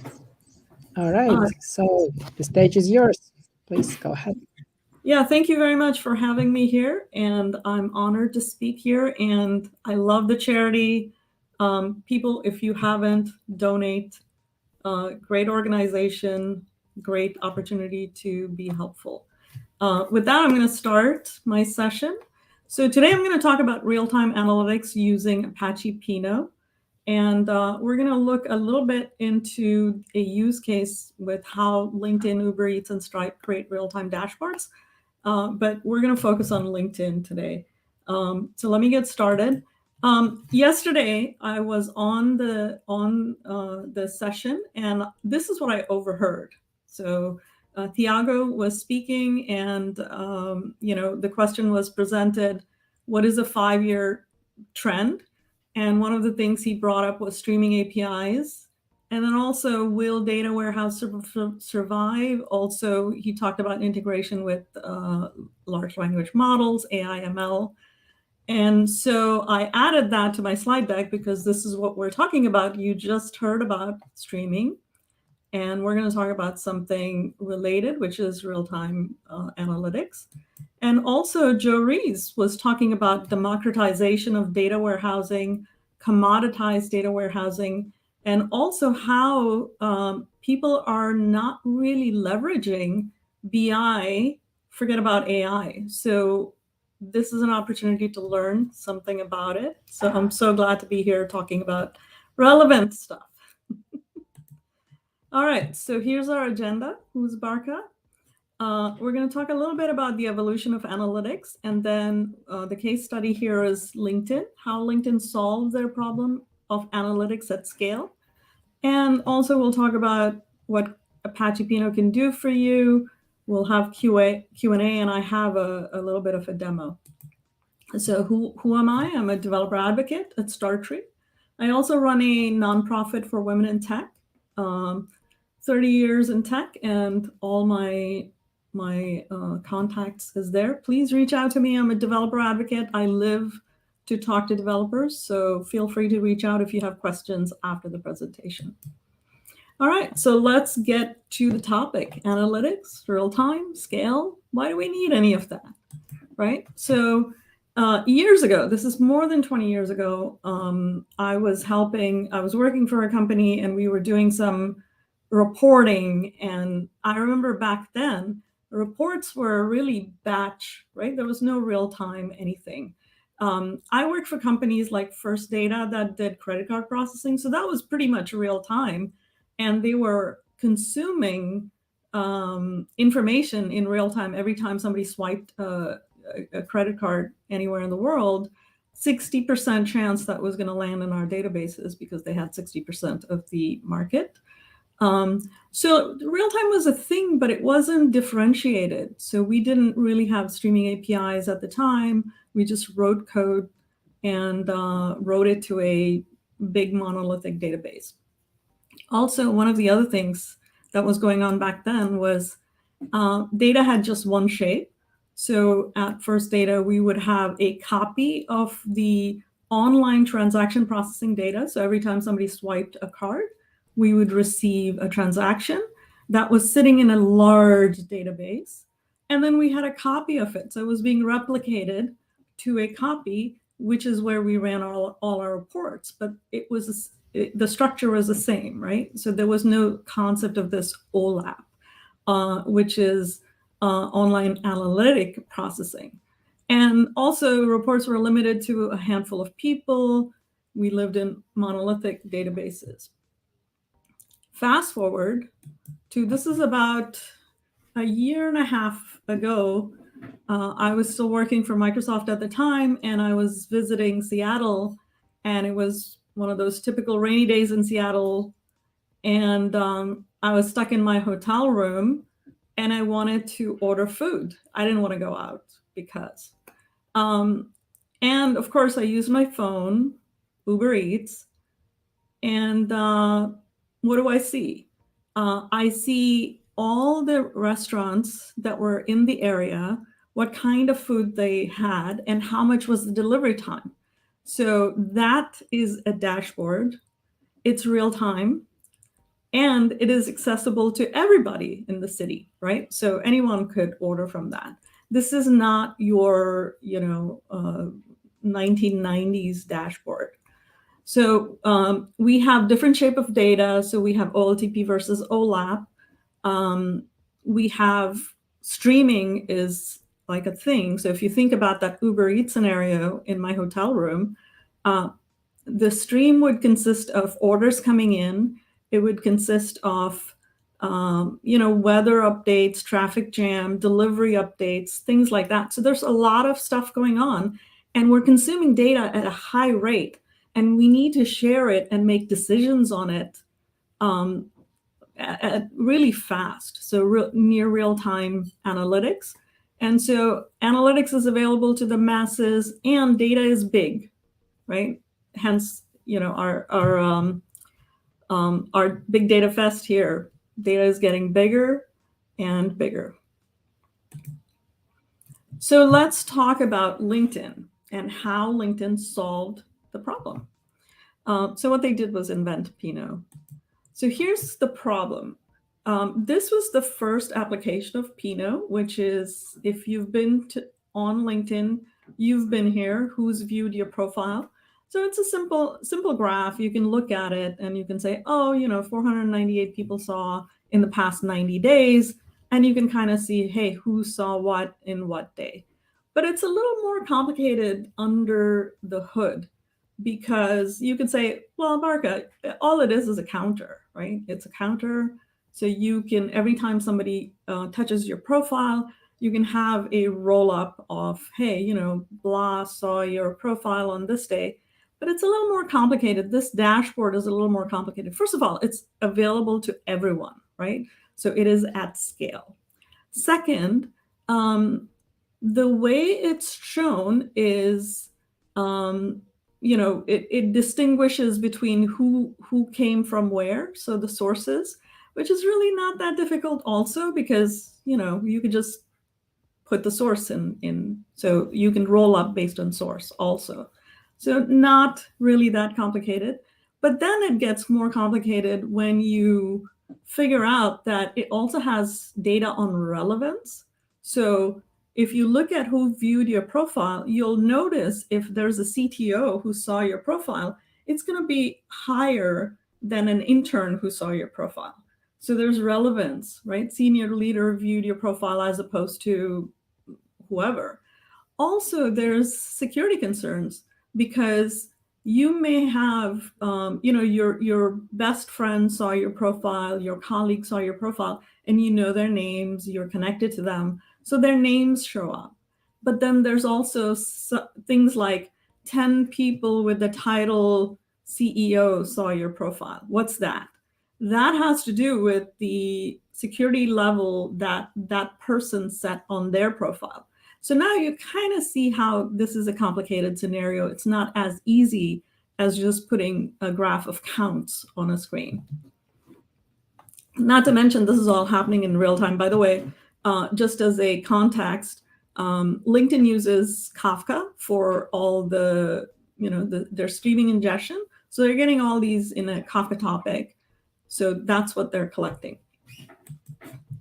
All right, so before Pinot, what were they doing? So LinkedIn, the engineers at LinkedIn were using Elasticsearch-based solution, which is very good. I mean, it's an amazing product. However, in order to support this dashboard, they had 1,000 nodes. They were serving 1,500 queries per second, and they had 20 plus million users. So quite challenging. And after Pinot, they ended up with, so they created Pinot, and I put it on purpose there that it was an iterative process. So they didn't sit down and say, oh, let's invent something new. What they were trying to do was improve performance incrementally. And then, after n number of iterations, you have a product. So anyway, after Pinot was up with 75 nodes, 5,000 queries per second. And by this time, the user base for LinkedIn had grown from 20 to 70 plus million. And so, I mean, that's pretty impressive. From 1,000 nodes to 75 nodes is very impressive, with better performance and higher use case. Anyway, that's my take on it. So how? Let's figure this out. They created an OLAP database that works at OLTP speed. So we talked about OLAP versus OLTP. So yeah, Apache Pinot is an OLAP database that works in OLTP speeds. They chose a columnar store a la DuckDB. DuckDB had done some revolutionary work in creating column-based databases at speed. But they needed a little more. So what was a little more? They needed stream ingestion support, which is real time using Kafka at the time. And now it does a lot more, but at the time they supported Kafka, but they also wanted batch support. So that's the tricky part, right? How many of you have worked in organizations where you're doing stream ingestion, everything is working great, and then suddenly you want to add 1 million records to your database, and boom, the server goes down because that's a challenge. At First Data, I remember we used to process gift cards. And so starting July, we would start loading gift cards for November, December, because we couldn't just load 1 million cards into our system. We had to incrementally add them every night between 2 and 6 a.m., 100,000 at a time, because we couldn't just bring the server down. LinkedIn also added new techniques like encoding. They added some Bloom filters. They added new indexes, and a lot of them. So forward, sorted, range, JSON, geospatial, and star tree. I'll talk a little bit about each one of these. So encoding is compression. If you look at the architecture, which is 2 slides up, it is distributed data. So it's data written in many segments. So it's, bottom up distributed. This is not sharding. And one of the challenges of that is we want to compress the data so that it's fast, accessible, and readable, so it doesn't take up too much space. Techniques like Bloom filtering, and there's a lot more to it. I'm just highlighting the points that make sense to me. So Bloom filter, if you've used in statistics or AI, it kind of helps you find out where something is not. So when we see the architecture slide, you'll understand why we need that. So let's say that I'm looking for a piece of data or a subset of data. It helps to know that it's definitely not in these 10 segments, right? Forward indexes, sorted indexes, range indexes, JSON indexes, geospatial, and star tree. I won't go too much into it, but give you an example. Geospatial index was developed along with Uber Eats because they have this H3 algorithm that uses hexagons for geolocations, and the algorithm figures out which is the closest hexagon, and figures out how far things are. And JSON index, of course, we talked about formats of messages. It could be, we do support CSV, JSON, Avro, Parquet, all these formats. And a lot of times we have nested JSON queries, and it's particularly challenging to have searches based on that. So JSON index addresses that. Sorted indexes are great for faster access, and I won't go into it. And range indexes especially are amazing for time series data, because a lot of the streaming data is time series. So instead of saying, hey, this second is here, you can say this hour is in this trunk, and compress the size of the index as well as the access to the actual page where your actual document or segment where your data lives. I am going to talk about star tree index. So this is something new that we created at LinkedIn. And the name of the company that I work for is based on this index name. So what is a star tree index? We talked about OLTP versus OLAP, and we talked about roll-ups and things like that. So in the parlance of data warehousing and OLAP, we talk about cubes, right? So cube data is reshaping your data so that it's faster access. So let me give you an example. So let's take First Data as an example. You have millions of credit card transactions per day, And if you want to report on, daily usage, then instead of going against the entire transactional database, you can actually have a shape, a cube data that says, hey, for this day, for each day, this is the row, these many transactions per location, that's one shape. These many transactions per category, that's one shape, and so on and so forth. So now, instead of going against all the records, all million of them, and doing some calculation, you're just going to one record and you're looking at it. So very fast, it's the fastest way to access data, so makes sense. However, it's not the most flexible because you have to decide on the shape before you create the OLAP cubes, right? And if you want to be super flexible and you want to have, be able to query on every shape, right? Every dimension of the data, now you have exponential growth of the size. So star tree index addresses that very challenge by doing pre-aggregation based on only those fields that are most used. So in this example, let's say that we have a website and we're tracking website visits, right? Now you can do those queries. Let's say that they're the two most queried against, hey, how many people visited my website is based on by country or region and by what browser they were using. So in this case, the root is all the data, the D1V, and let's say that US and Canada is the highest number. Let's say 80% of the visitors are coming from US and Canada, and then the rest 20% are all over the rest of the world.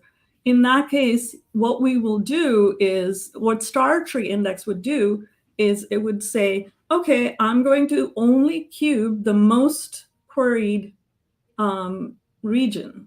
So it will cube US, it'll cube Canada, and then the rest of the data will be in what we call a star bucket. So that's the D1 star, right? So D1 V1 is, let's say, US, D1 V2 is, let's say, Canada, and the rest is in D1 star. So now you're only cubing, this is intelligent aggregation. So you're only aggregating the data that you absolutely need to. And then let's say that the next level is, I want to find out from this this database how many were using IE Chrome, right? So that could be your D2V1 and D2V2, and the D2 star is all other browsers. So we create these cubes intelligently, and it saves on time, it saves on space, and it's extremely flexible. I will tell you that, of the people that we onboard, using star tree index just kind of, immediately solves many problems. All right. So here's the approximate architecture of what Pinot looks like. So it has a controller, the Pinot controller that you see on the left side. And it uses Helix as a controller, and then it uses Zookeeper for, and again, these are all Apache products.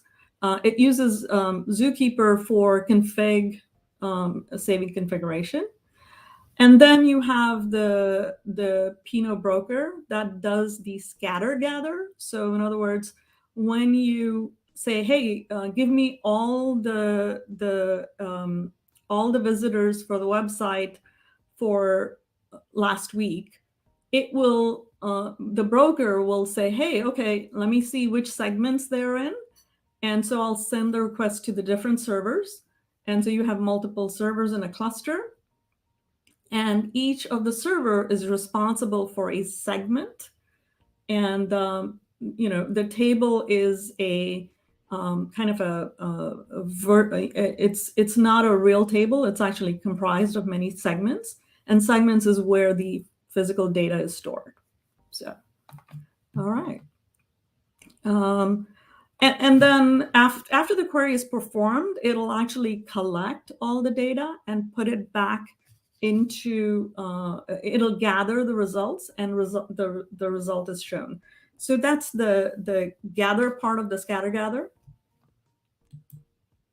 Okay. So let us see if I can do a demo here. Share screen. Okay.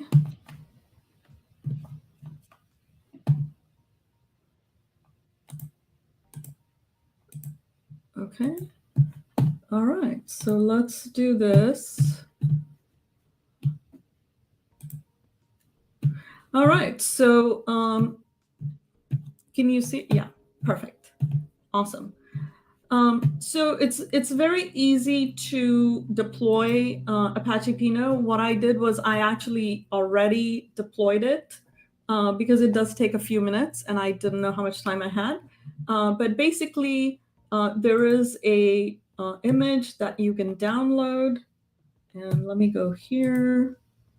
And this is what the actual product looks like once you've downloaded and deployed it. But let me go here. So if I go here, you'll see that all you have to do is command to get it going. And once you run it, this is the already deployed Docker, you'll see that it'll actually deploy all the components. So we talked a little bit about Zookeeper. So Zookeeper is where all your config is, and it shows you all the components of the Zookeeper. You can look at the cluster manager, where what we're doing is where we have one controller deployed, right? And there it is. And we also have one broker deployed, and of course you can have multiple. And we have one server deployed. And we have 7 tables.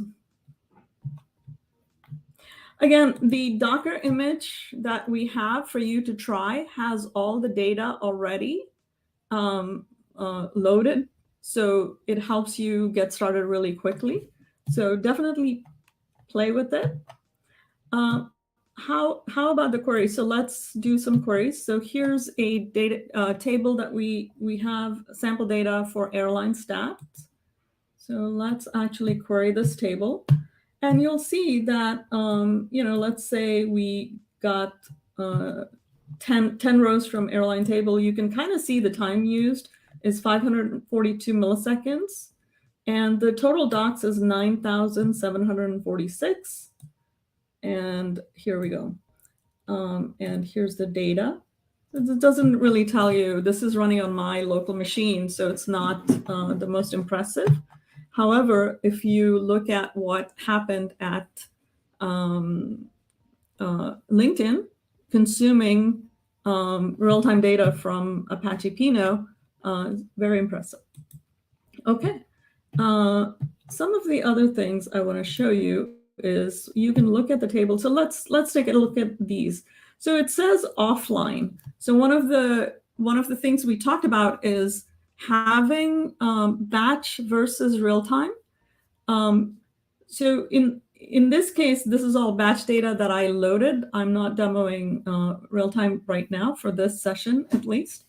And the idea here is that because we want to support both and we don't want batch to impact the real time, we actually have servers in 2 flavors. One is a real-time server versus a batch server. So that way, not only the processing, but also the compute is separated. So if you are ingesting from Kafka, you don't want to use the same CPU to ingest a bunch of, a million rows or whatever.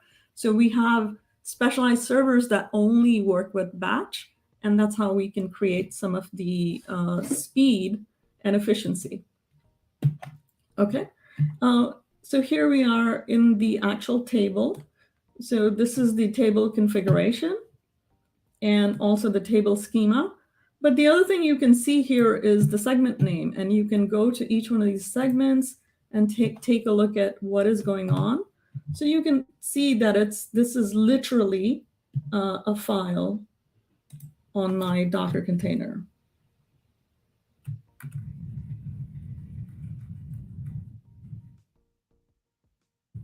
So this is one of the segments. So you can go and take a look at different segments and use it.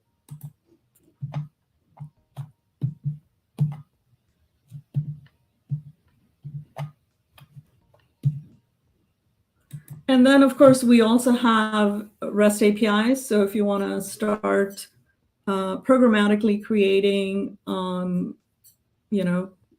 brokers, controllers, running up and down servers, you can do that. So may show up soon. Yeah.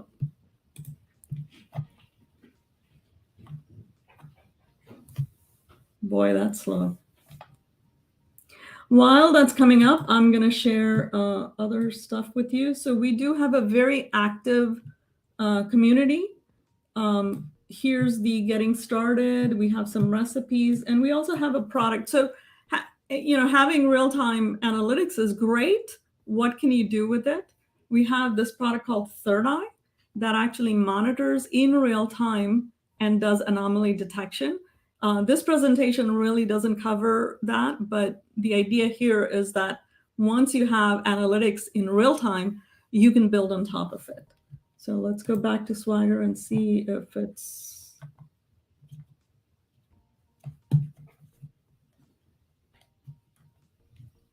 coming up or not. Maybe it's slow. All right, so in the meantime, we can do some more. Yeah, so Yadi says, what would be a bad example of using Pinot? It's a little heavy on configuration. So my answer to that would be that if you have just static data and it's not big enough, then it's not a good solution. One of the slides that I have that I'll share with you is who's using it and for what purpose. So let's just go back to that. Let me go back to my presentation and see if we can do that.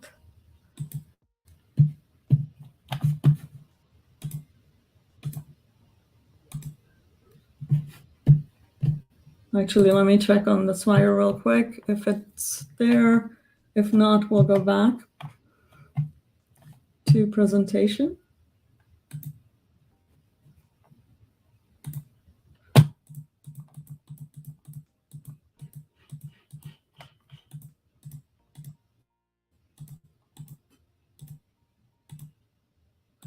So here's some of the people who are using it. So that's a great question. So LinkedIn, obviously, we solved the problem in LinkedIn of who viewed your profile.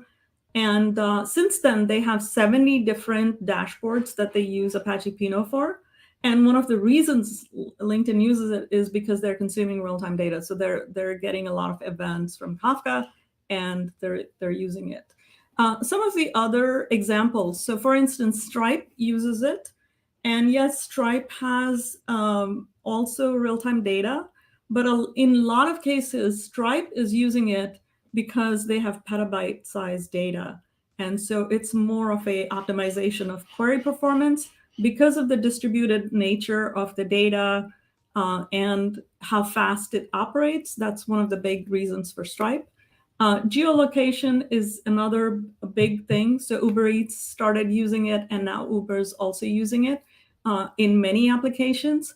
So there's a lot of food delivery service type companies that use it because of, again, volatile data, fast speed, and things like that. So freshness of data is a high reason for using it.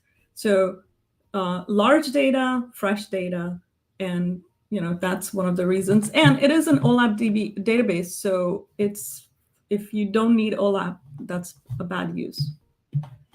So, all right. Well, let me go to the next slide. And then again, people like large companies with large data like Walmart, WePay, Constant Contact, you can see why they're using it because of the size of the data and freshness requirements. And also, in some cases, we've implemented it for companies that are slightly smaller in our mind, so not quite petabyte data, but it still outperforms traditional OLAP type things because of the data freshness. Okay, so join our Slack, definitely attend our meetups. We actually have a series of workshops that get you started. So I have a GitHub repo that has Slack, so GitHub/Barkha, it's my first name, has some, and definitely contribute. Apache Pinot is a great product. I would love it if a lot of you start using it. So with that, I'm going to go to Q&A. Any questions? Yes. Thank you, Barkha. It was really a great presentation, and it was, as for me, I really, discovered a great and interesting product. So a couple of questions from my side first. So maybe I missed it in the presentation, but my assumption is do we need to prepare a data model for Peanut, right, up front? Is it looking kind of relational one, or? It is not relational. It's an OLAP database. So yes, there are dimensions, and you can do very simple joins, but it's not quite full-fledged SQL. So yeah, it's OLAP with very basic SQL support. But yeah, it's the data shape is kind of what you want it to be able to query against. If that answers your question. So. All right, and do you have some web interface to define the structure, right? Yes, absolutely. So you can the UI supports. So I showed the UI. The UI supports creating tables on the fly, but it's very cumbersome and slow. It's faster to use scripts with JSON schemas. Or we also have a product called the Data Manager, which allows you to just point to a file and it does best case mapping, and then you can edit the mapping and you can change it. So it's a UI for creating consuming data at a time. So it'll do things like if you give it let's say a CSV or a JSON or a Parquet or an Avro file, it'll learn from it, and then you can adjust it in UI. All right, I'm still another question from my side. So you were mentioning that it's more targeted for bigger data sets, but could you give us understanding like how big is big? Like is it gigabytes, terabytes? Like as any threshold for that? Yeah, I mean, so the sample that I ran locally, it's megabytes, right? So you can run it for megabyte data, but it's maybe slightly overkill, right? So I want to make sure that that's clear. So you can use it for small data, and if freshness is a challenge, then small data works, because what it's doing is it's consuming streaming data, and immediately you can query it. So that's one of the big plus points of it. But yeah, in typical use cases, we would say terabyte or petabyte size data would be a better use case for it. Yeah, Great. By the way, how big clusters are used in LinkedIn? Do you know? Yeah, so the 75 nodes for the data for that view profile is maybe a year or two outdated. So I don't know what the size right now is. It's probably a couple more. But like I said, that was the first use case, and they have 70 plus applications. And depending on which application, it's a lot more. I can tell you that for Uber and Stripe, it's a little more than that. So, but still, it's going from 1,000 to 75 is a big deal. Mm-hmm. Yeah, great. And you mentioned Uber using geospatial kind of queries. Is that right? Yes. And yeah. Maybe a couple of words about flexibility of those geospatial queries. What is supported? Yeah. So there is a special index. So the queries are just like SQL queries, and but the index is using this H3 format, which Uber and Apache Pinot work together to create. And what it is they, instead of using absolute distance between 2 points, because usually we have latitude, longitude coordinates per address. What they do is they create a hexagon around an area.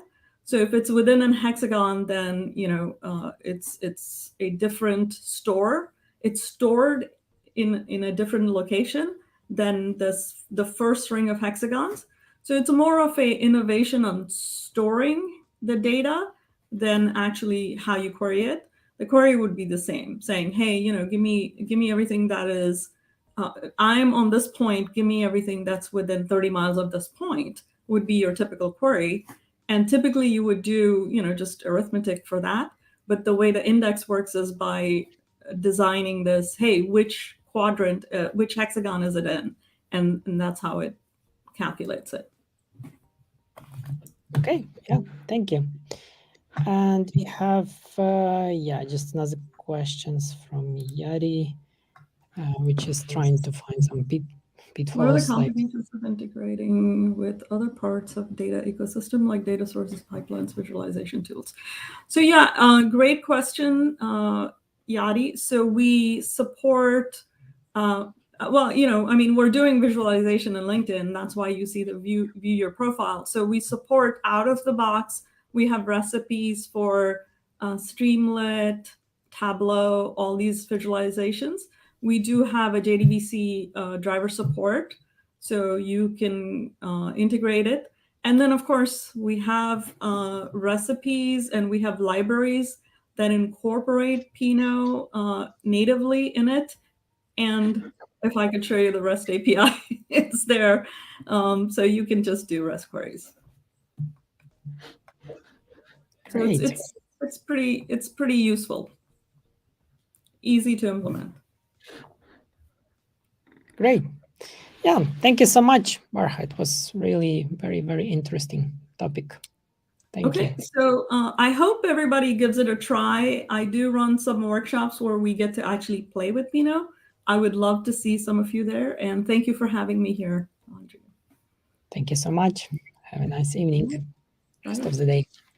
Bye-bye. All right. Thank you, everyone, for being with us. Just, don't stop to ask you to support our charity fund. And now I believe we're going to have another really short break for 4 minutes. And just looking forward to continuing our great Big Data Fest. Thank you.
Hello, everyone.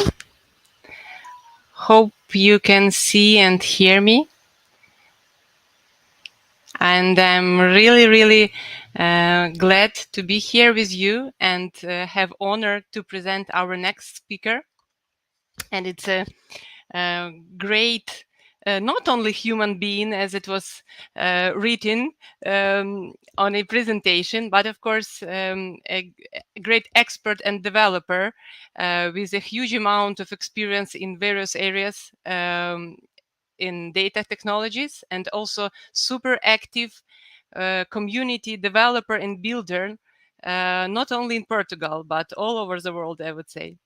And we are super grateful that he is here with us today. So please welcome André Melancia. Okay, Hi, André. welcome. Can you hear me? Yep, we can hear you. That's great.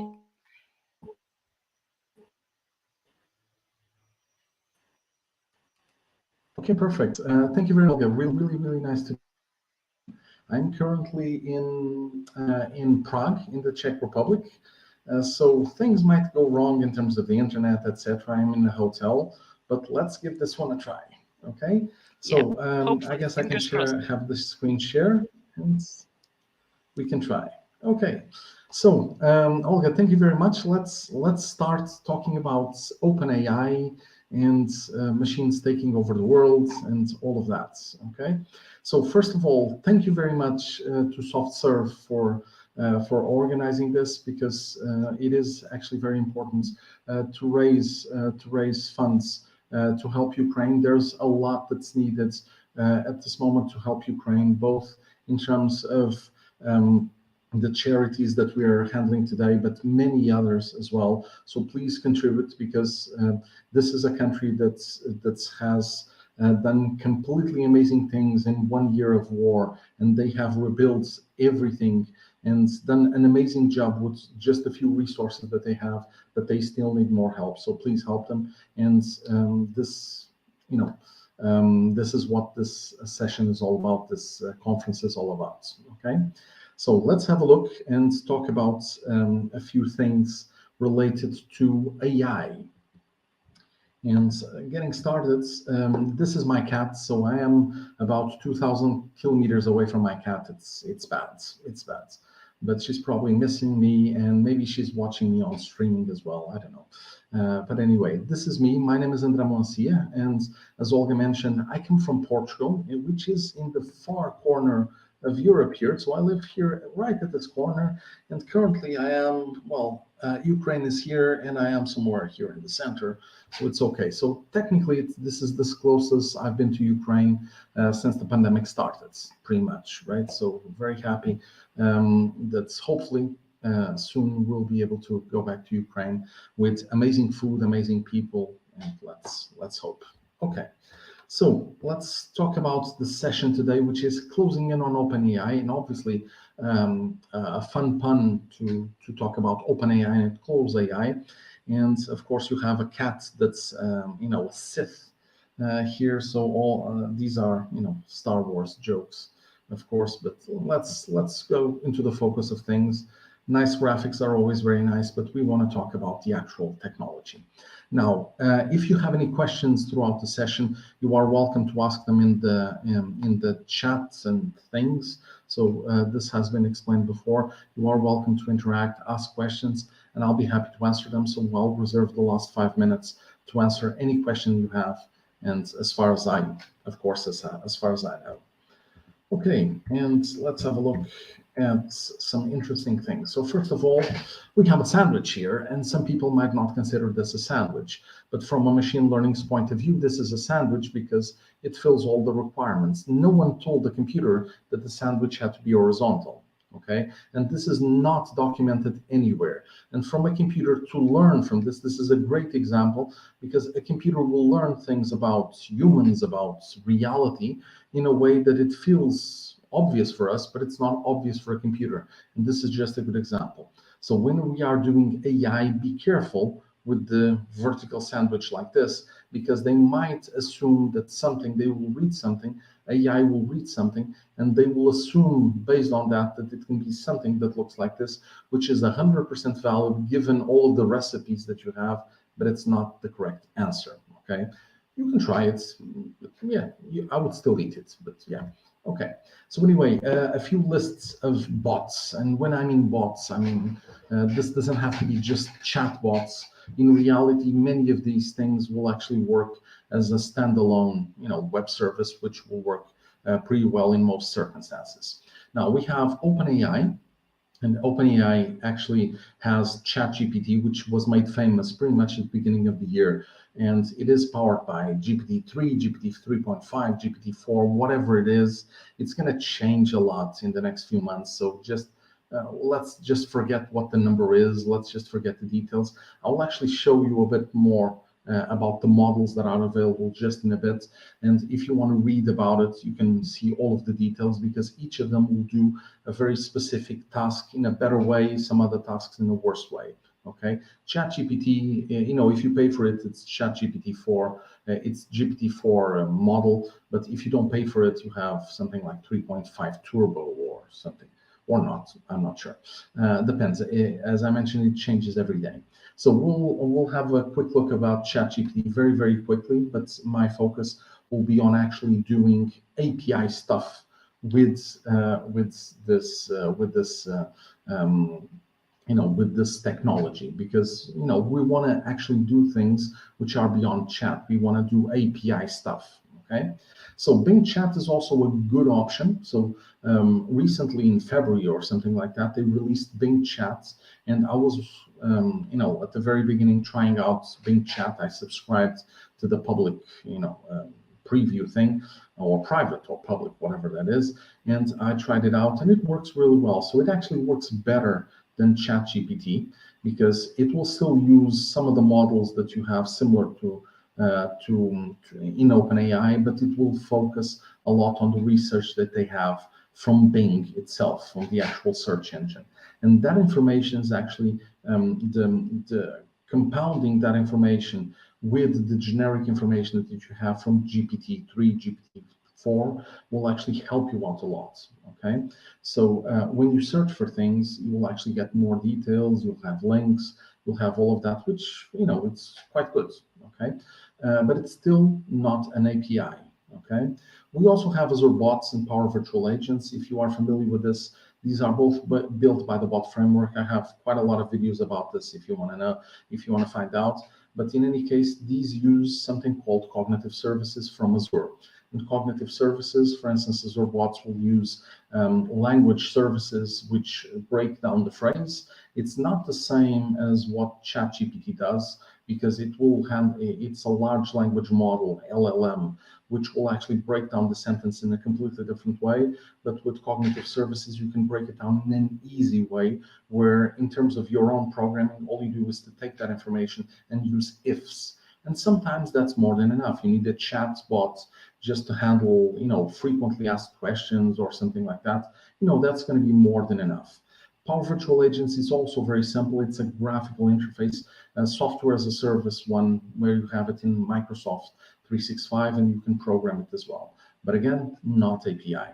Let's have a look at some of these, especially the OpenAI part, and see what we can do with these APIs. Now, one warning, some of the things you're going to see can actually be done in easier ways. Okay, so if you have an easier way to do this, use that easier way. It's probably going to be cheaper. Okay, but in any case, let's see what these things can do. Oh, before I go, let's just mention ChatGPT, but you also have something which is the AI classifier, AI text classifier. That means that if you send a text into this, you'll actually return if it was likely built by a human or a robot. And you can, if you are in the university trying to submit papers, you can pretty much figure out if that was created by AI or if that was created by a human, so that you can fail the person. Okay, so that can happen. Okay, so anyway, let's talk about a few problems with ChatGPT. I actually have a completely separate session, which gives me a lot of different information about problems with AI. And these are some of the ones that I want to mention related to this technology, which is OpenAI and all of these large language models, LLM. Okay, you're going to hear about it a lot. Large language modules is basically taking all of the information that you can in natural language, processing the whole thing, and trying to make reason of it as a machine. Okay, and then generates some text to look like a human to actually talk about it. Okay, so there's more to this. This is a really bad definition of what it really is, but just to give an idea. Now, this one should be something simple. If we are familiar with Visual Basic or just Basic in general, this would be from 10 to 0, and then you start with 1,000 divided by 10, that's 100, that's correct. But 1,000 divided by 11, that would be 111. Okay, so this is wrong. This one is also wrong. All the way up to here, if you say divide 1,000 by 1, this would actually be correct, which is strange. So the numbers don't make that much sense. But then the last one, which is a 0, they will actually say last iteration, you are dividing by 0, it will fail drastically. Too bad. Okay, so yeah, this is expected. Okay, so what's the problem? The problem is that ChatGPT learned from a different example of code, which I'm going to show you now.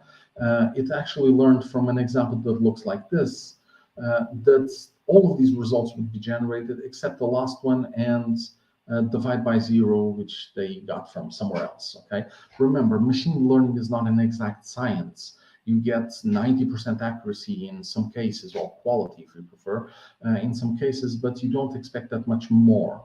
Okay, because even if you train it a lot, it's not going to be perfect. And in this case, it's not intelligence, it's just repeating the data that you read somewhere on someone's website. So someone wrote this, which is fine, and someone wrote this, which is completely different on a website.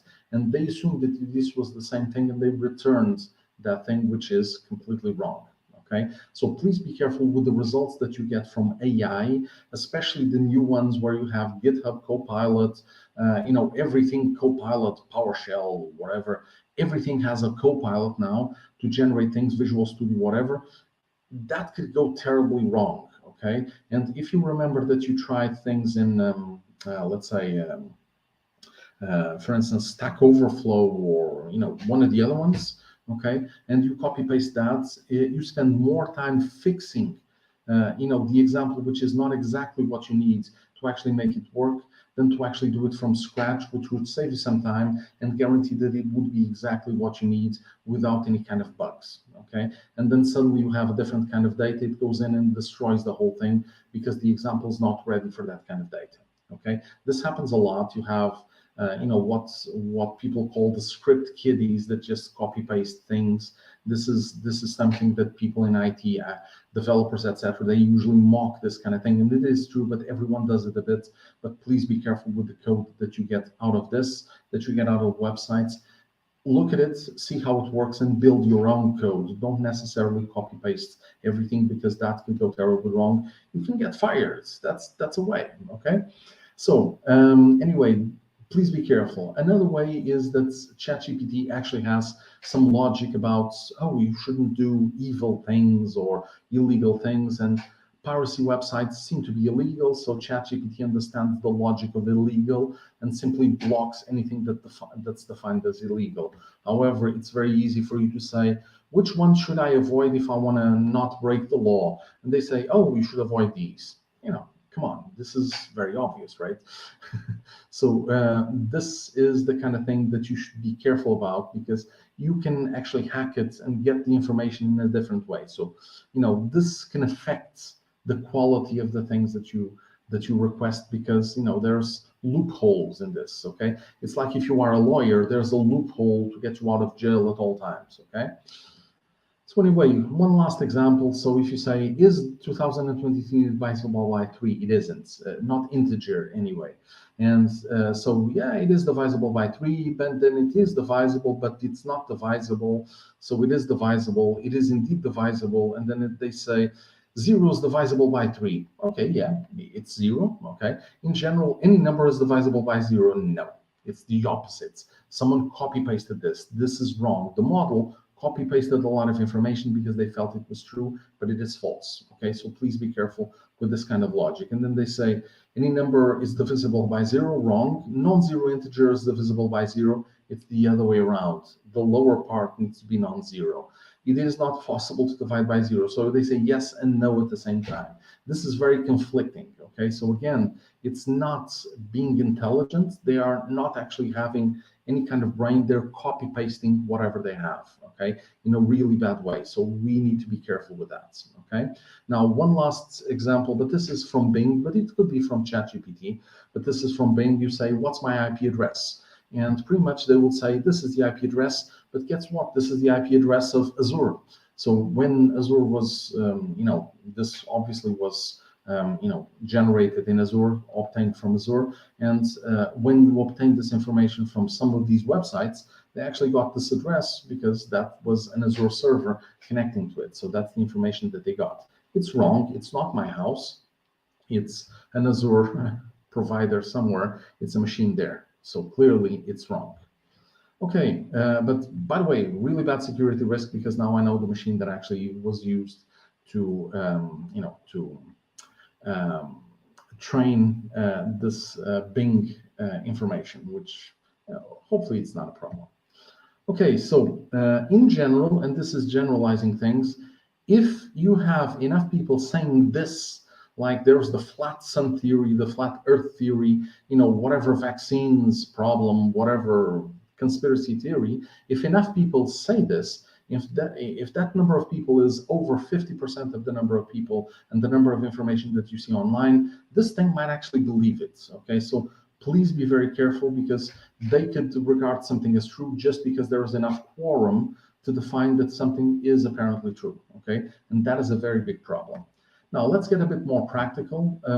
This is a slide I usually show when I talk about cognitive services. Nothing special here. It's just mentioning that when you have OpenAI, and this can be directly from the OpenAI company, or this can be Azure OpenAI. We'll see.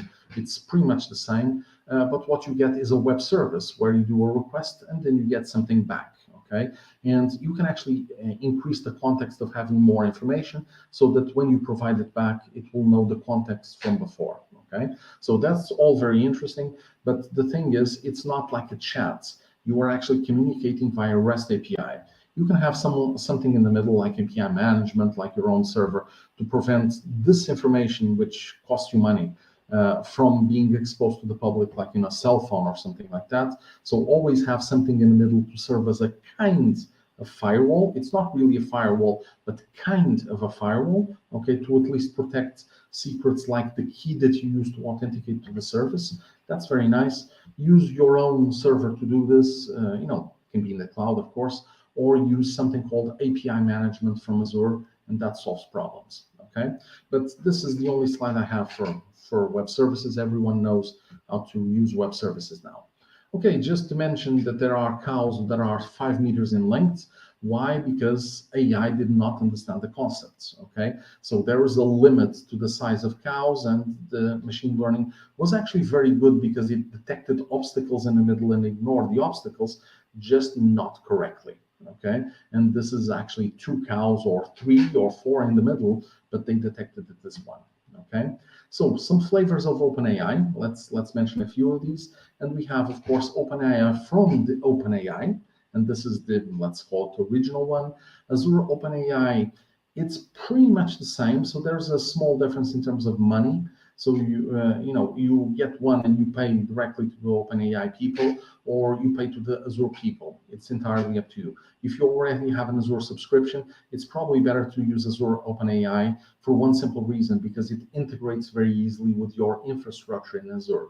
Okay, so for that reason, security reasons, pricing reasons, and optimizational reasons, Azure OpenAI might be the thing for you. Most of the demos I'm going to do will be with OpenAI, but this will be exactly the same in Azure and OpenAI itself. So I'm going to use Azure OpenAI in this case because, it's because I can. Okay, it's easy.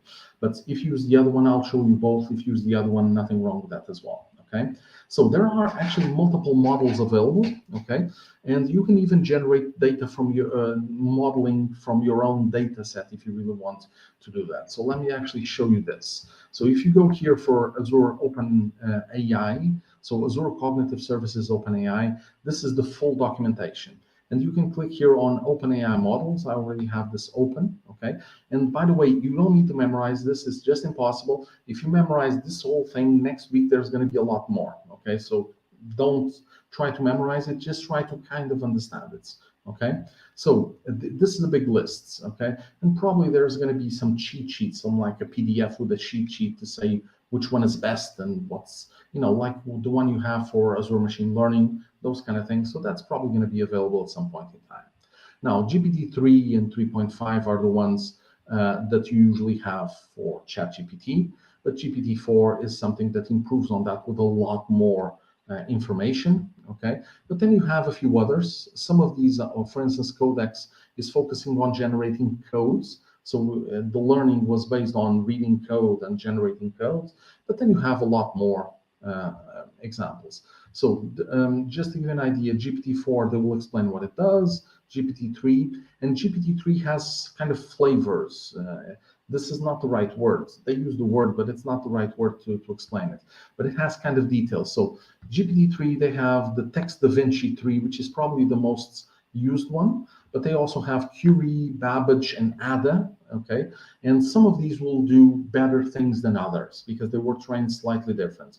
Which ones, I have no idea, okay? Read this document and you'll figure it out. So if you have a specific need, look at the document, figure out which one makes more sense for you. And it doesn't have to be the best one of all that everyone uses, because that might not focus on what you actually need.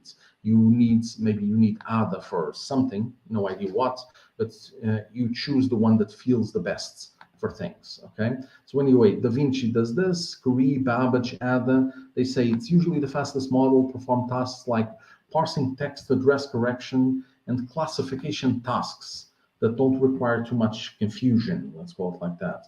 So simple classification, like you have things like, oh, please divide things into categories, okay? So here's a big list of, projects. Let's say you are in university, you have a lot of people that generate projects for a specific class, and then you classify them, divide by, I don't know, IoT, pure electronics, computers, AI, etc. So you can divide in 3 or 4 groups. You give some example on how this is done, and then you give them a list of all of the projects, and they will automatically generate this for you. Okay, so Ada, she will generate this for you. This model is good for that because it's simple, but you can use more. Okay, so ChatGPT uses 3.5 Turbo, which is fine, at least at the moment. Okay, Codex is to generate code, and they suggest all of these programming languages. That's all fine. Okay, Da Vinci and a few others. So if you want to see the full list, there's actually a huge list here. Model regions, for instance, if you are using this in Azure, and remember, you can just be using this in OpenAI, okay? But if you are using in Azure, currently you have 3 regions for this. Be careful because I'm using West Europe for most things, but if you want to use the DAL-E, so the image generator, that can only be available in East US. So I had to create 2 OpenAI services so that I could use that one in East US as well, okay? So no worries there, things just work. Okay, so GPT models, Codex, etc. So you have a list, okay, and then you have details, and then you have training data. This is important if this is something that you need to know. September 2021 or even older, that could be important for your kind of data. Okay, so anyway, this is something to have a look at. Okay, anyway, let's try some demos. Okay, so we have this guy, and for some reason we show up here with some weird ghost thing. This can happen. And by the way, if you try normal cognitive services, this has happened to me before. And age is a weird thing, but it's on a black location. And when you try to zoom it and change the color to figure it out, it looks like, I don't know, some wall deficiency or something like that. But then it looks like a face, at least from the point of view of, AI, and it feels like you have a ghost there or something like that. That could happen. It's a common bug, but don't use OpenAI for this. Use cognitive services for this. Okay, so we'll get back to that slide. Okay, so anyway, let's have a look. So if you use ChatGPT is very basic. Okay, but what if I use something as simple as this? Please generate, and this is for API. By the way, I'm doing this graphically, but APIs will look the same. Okay, so I'm using ChatGPT, generate 3 examples about Roman history. This is all very nice. So they will generate 3 or 4 questions. We're happy with that, okay? And then you can actually say, I'm not sure if I have, so I'll copy paste one that I have here. It might not be exactly the same as you see here for reasons of copy paste. It isn't, okay? But I will generate something from one of the answers that I had, okay? So I had a question that I generated before a few weeks ago. And the question is the answer A correct for the following question? And this was copy pasted from a question from before, not the same question here, as you can see, okay? But similar question to one of these, okay? And then you ask the question and the answer is yes, the answer is A, or the answer is not A, or something like that, and they will explain what it is, okay? So they will explain that the correct answer is B, Augustus. Okay, so yeah, sure. Okay, I'm not sure if that's true. Okay, to be honest, I'm not sure if that's true. But apparently it's not Julius Caesar. So anyway, this is so far so good. Okay, how do you think what will happen in the future with ChatGPT stopping making any mistakes at all? Oh no, we'll still have a lot of mistakes. It will get better, but it will have a lot of mistakes. So to answer your question, they will improve, hopefully not that much, because if they improve much, they will enslave us all, and only our cats can save us, because they will never understand the logic of cats. Okay, that's the thing. Anyway, I've seen actual teachers, school teachers, that actually generate these answers like this, and then they will do codes in APIs to get this for each of the students. You do a for each of the answers that you get for the students.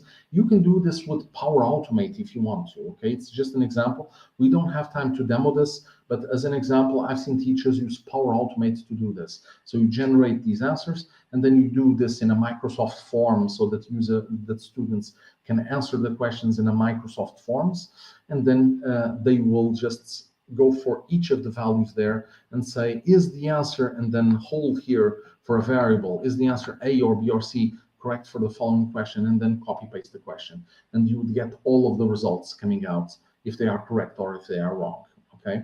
And then you have to parse the answer, okay? You might actually say, just give something like text, just give me A, B, C, or D, okay? And they will not explain this, they will just answer A, B, C, or D, okay? You can actually ask how the format of the response that you want to take, okay? So this is nice.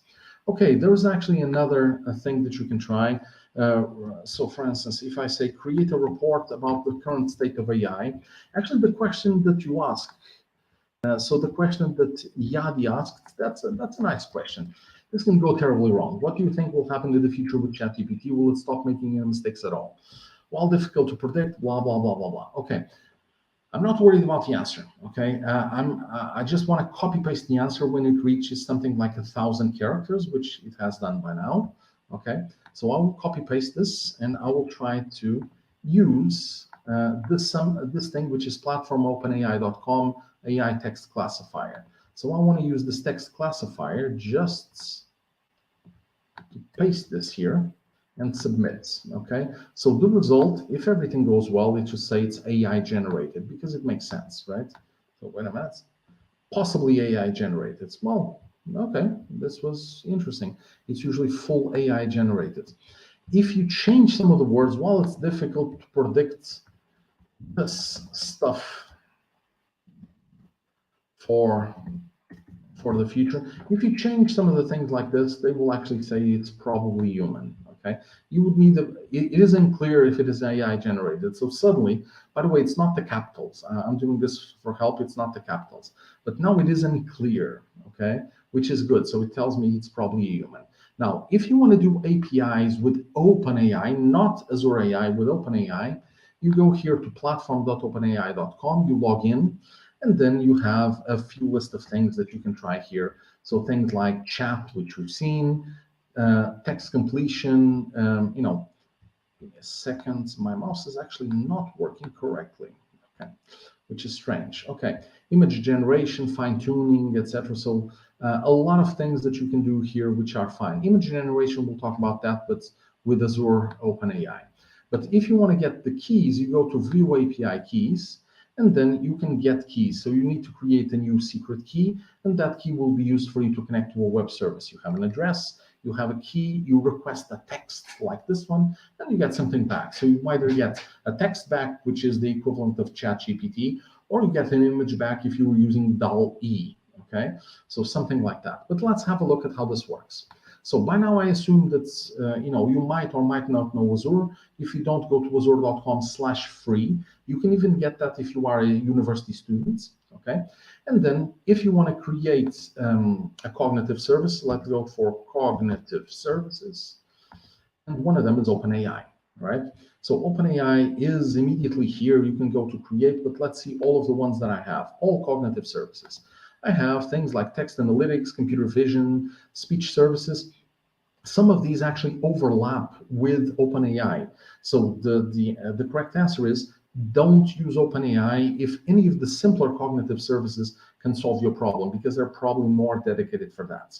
Okay, and they are probably simpler and solve your problem easily, like recognize a face, recognize the description of an image, etc.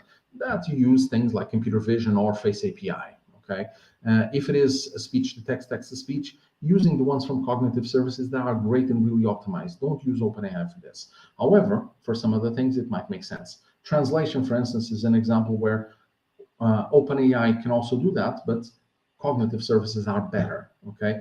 Cognitive services have the translator, which is the same as Bing Translator, better than Google. At least something has to be better than Google. Anyway, let's go to the OpenAI service, and I need to create one. I have two, okay? So I know that I have two, one in West Europe, one in East US, because of that DALL-E thing that I mentioned that's only available in East US, but I will use both, it's okay.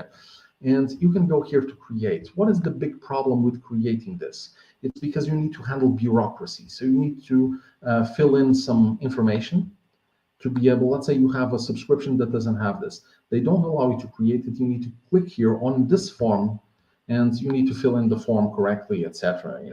All of that stuff, okay?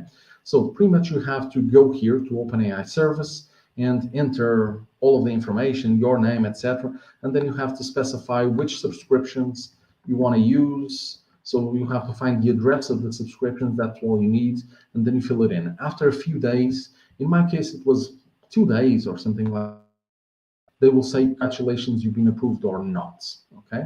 So that's easy enough, okay? But you can also go to the OpenAI, and I can click on one of them. I'll show an example of one. And then there is a button on top that says go to OpenAI Studio. That's where we play around with things. And that will also show us code, how we can implement this in C#, in Python, in other languages, okay? Now, in this case, this is easy. Explore, develop, deploy, all of this is easy. I need keys and endpoints here. So if I need to connect to that service, I'm going to use this endpoint exactly the same as cognitive services. I'm going to use this endpoint and one of these two keys, and then you can rotate the keys same way as everyone nowadays rotates keys in a cloud environment. Key 1, key 2, you use one, and then suddenly you rotate to the next one 6 months later, and then you go back and so on, and you keep having new keys, okay? Now, let's have a look inside that studio where you click somewhere where I have my mouse at this moment, so somewhere here, okay? And let's go to the studio. So this studio actually says East US, so that's actually the wrong studio, is it? Oh, this works, okay. No, I'm okay with this one. So I'm using this one. So when you start here, you say get started, chat playground, try it now. And then they say, oh, you need a deployment. You need a model that you can use and pay for it, of course, so that you can try it. And you have a few others, okay? So let's start with deployments. And deployments, I deployed the DaVinci 3, okay, which is obviously the most well-known, which is okay. I can create new deployments and then select multiple of those models that we saw, and then give it a name, and then that's actually ready for you to try, okay? Now, in terms of models, you have a full list here, and they say this is not allowed to create one because I already have one. Currently, that's only allowed to create one of each, okay? Don't ask me why. It seems to be the case. If you want to create your own models, you can actually try and train data sets that are your own. So this is possibly the future, using this kind of intelligence LLMs to try to use this. So, it's a thing. Okay, let's have a look at first chats, okay? So we have some, well, we are about 10 minutes from this, so we have only 10 minutes, but we will try to make this happen. By the way, I need to go to the other one. I need to use this one instead because, yeah, I need to use this one. Because basically the chat thing is on the other one, not this, and I would have to wait 5 or 10 minutes for the thing to start. Okay, so I have, if you go for OpenAI for the chats, you can actually try the assistants, okay? And some of these assistants are very nice. So there's a wizard here that can help you, but then they will show you the code on how to deploy this, okay? So first of all, I created the deployment with that ChatGPT 3.5 Turbo, which in this case was okay. Let's go to chats and try it out, okay? So in this case, you have, let me just shrink this. I'm in chat, by the way. I'm in chat here, okay? Let's try to shrink this a bit so it all fits, okay? So deployment something, and then these details, I'm not gonna have time to explain, but feel free to try them out. These are nice, and they explain what they do. It's okay, you hover the mouse on top of it, they explain what they do. So select the system templates, Shakespeare writing assistants, that's fine, okay? And they say, you are a Shakespearean writing assistant and you do stuff. Where am I? No ideas, but they will, I cannot, oh, dude, okay. What do you think of literature? So it's literature, which, you know, thing. I do not possess. Oh, this guy is annoying. Tell me the meaning of life according to Shakespeare. Maybe I'll have better luck. So this is not, oh, meaning of life, blah, blah, blah, blah, blah.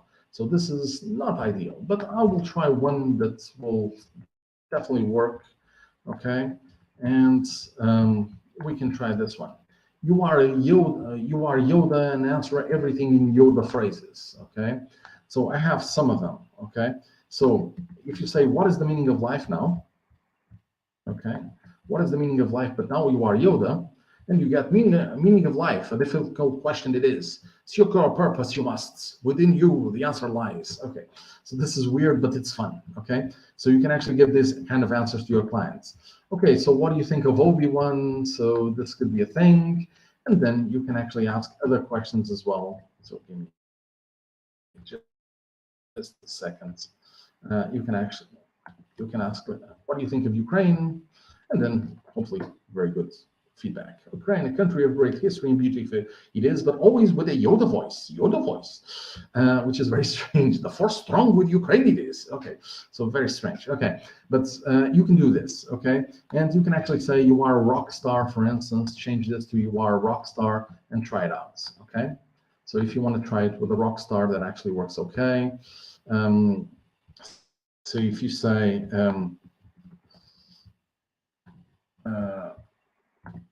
what happens when you see a silhouette of a man, and you probably guess what's expected here. And then I start singing, I see a little from the song, blah, blah, blah. So this is very thematic, okay? If you say, for instance, something about your company, you can say you are a chatbot for company X, and they will actually be intelligent to understand a few questions and hopefully answer a few things, but give them as much context as possible. This is just one single phrase, but if you give a lot of context, that will actually help for the bot to be intelligent.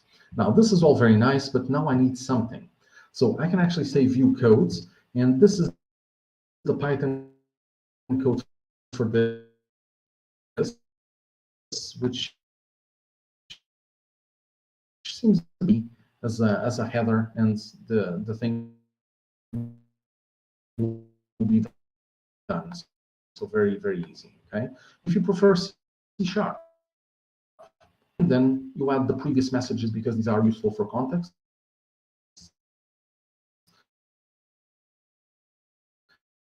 Okay, and on the right, and the result as well. So you get the result out, okay? Now let's try out the next one, okay? Completion playgrounds. So I have a few examples here. So you can say product ideas, generate product name ideas from examples, and they will try to create some crazy product ideas that will depend. By the way, while we're waiting for this, there's a tokens here. What is a token? You're actually paying by tokens, okay? For every 1,000 tokens, you pay 0.0001, whatever, euros, dollars, whatever, right? But a token is not exactly the same as a words, but think of it as a word. From a human perspective, think of it as a single word. Okay, it's a bit more than that. It's like 4 or 5 characters, but think of it as a word. Okay, and then if you need to count in terms of pricing, it's easy to determine. Okay, so that generated some examples. In a few minutes, we're actually going to have Denny Cherry present a session as well. And if you say something like, explain a SQL query, which Denny will know very, very well, okay, but he doesn't have to worry. He's not going to lose his job, because even though we will still need people to do optimization and to do the actual SQL queries that this thing copies from. Okay, so it's not really a problem. Okay, but there is much more. So let me give you a few examples of things. Classify texts. Okay, classify text is fine. Imagine that you want to classify emails if they are spam or not spam, and you give them examples of what's spam and phishing especially, and then you classify, are these spam, phishing, or normal? And you can and then you can even classify by sentiment. Are people happy? Are people sad, etc. Although for some of these, use normal cognitive services. They are cheaper and easier. Okay, so you can actually generate these headlines. So category tech, category politics, category, it doesn't fit there. So you need to ask for a new request to the web service to get the rest. This doesn't fit. You have to change things to get results out of this, okay? Because we have only 4 minutes, and by the way, if you have any questions, feel free to ask, because I'm happy to answer any such questions, okay? But, oh, I have to go to the other one. Yay, I have to go to the other one. So I do have an option. So let's say that you are requesting, so you have, you connect to a web service, you are creating avatars, or, you know, silhouettes, if you prefer, for users which have just joined. And you know information. Let's try that one first. So you create an avatar of a 30-year-old woman with short red hair, for instance. And this is the information that they can provide. Okay, if you have some kind of avatar generating thing, they will provide this information. Okay, and that will generate whatever content comes out. Okay, so if this files, I have, you know, a backup. I can drag and drop the backup if needed. Okay, so you can actually generate completely crazy things, and you get the results out. By the way, we can see the codes. Okay, give me a second. I'll show you the code while this is waiting. So Python looks a bit more complicated, but it's easy. But in terms of JSON, you authenticate. You connect to the endpoint, you authenticate with that key, which is just a header, and the rest is just the body of JSON, which is caption something and resolution something. And then you get the results, okay? Because the result is taking a bit of time, and maybe it's not going to be the same with short red hair, which is nice, okay? I also asked for another one, which is create a package for a new chocolate bar with gorillas, elephants, and a goat. Don't ask me, okay? It's just the first thing that came to mind. And this is what I got, okay? So if you want to buy a chocolate, you're probably not gonna want to buy this chocolate like this, okay? It seems strange to buy a chocolate with this wrapping, but you know, this is what came out. Maybe I can say, put in a more cartoon-friendly style or something like that, okay? So anyway, have you tried using ChatGPT-4 to optimize a query? No, in my case, I haven't. I'm always very worried to do this, because the result might not be what you expect, but I don't have that much experience with version 4 specifically. Okay, so it might be good, but the codex one that you see there and some other specifics might actually be optimized for this. Okay, I'm actually not an expert in using that for codes, but with the copilots that are coming up now, maybe some of these will be a bit more optimized for some things. By the way, as any demo live that you try, some of this actually fails. I do apologize for this failing, but at least I tried 1 hour before I had this example, which is actually the correct example, okay? So you do have the code here. You can see the code at any time, which is actually quite good. For the completions, I didn't show the codes, so easy enough. And same for the chat. It's always very easy to get the code. Remember one thing, from PowerShell, you can call this as well. Okay, very easy to call this from PowerShell. And if you have, let's say, a CSV file with a lot of things, you can call PowerShell to do a for each, and then call a web service every single time to return, let's say, all of these avatars if you want to. You're probably going to use one at a time, but the avatars, you can generate those avatars at the same time. Now, just to wrap this up, because I am out of time, when should you use OpenAI? When shouldn't you use it? And there was a saying in Portuguese that says, don't use a cannon to kill a mosquito, okay? So if you have a simple cognitive service that can do the same job, use that, don't use OpenAI, okay? It's not even about pricing, it's about specialization. A smaller web service that specializes in what you need is probably best. The same way OpenAI has a lot of different models, and the one that you have for Da Vinci and GPT 3.5 Turbo might not be the one that you need for your specific task, like the example that you had there, which is for optimizing a SQL query, okay? So sometimes you just need some if programming, and this is ironically the case. Sometimes you need some simple cognitive services, sometimes you need something else. Don't assume that OpenAI is the answer to everything, okay? So wrapping this up, I want to thank everyone for being here. I am available for questions. Feel free to ask me questions on my LinkedIn or on my website. You have all of my contacts. Feel free to ask. No worries there. Okay. But in any case, if you have questions or pitania, feel free to ask. Okay. And last but not least, oh, another one. Okay. So this is just repeat. It's mirrored. So anyway, thank you all very much for this, and thank you to SoftServe, thank you to Olga, thank you to everyone, in fact. Thank you to Taras, thank you to Katrina, thank you to everyone for helping us out and raising money, because this is all very much. Stand by for the next section, which will be very interesting as well. Okay, thank you all. André, thank you please so much. By the way, please contribute. Welcome. Yes. So thank you, André, for always helping us, and it was really a great session. Thank you so much for showing all the possible issues people can face using ChatGPT, and hopefully they will use all the capabilities for their good and improve their processes and businesses. Thank you so much, Andy. Thank you. Okay, and we are then moving to our next speaker just in a few minutes. We have just a 2 minutes break and proceed with the another very interesting topic from Denny Cherry. So let's have just 2 minutes and we'll return back.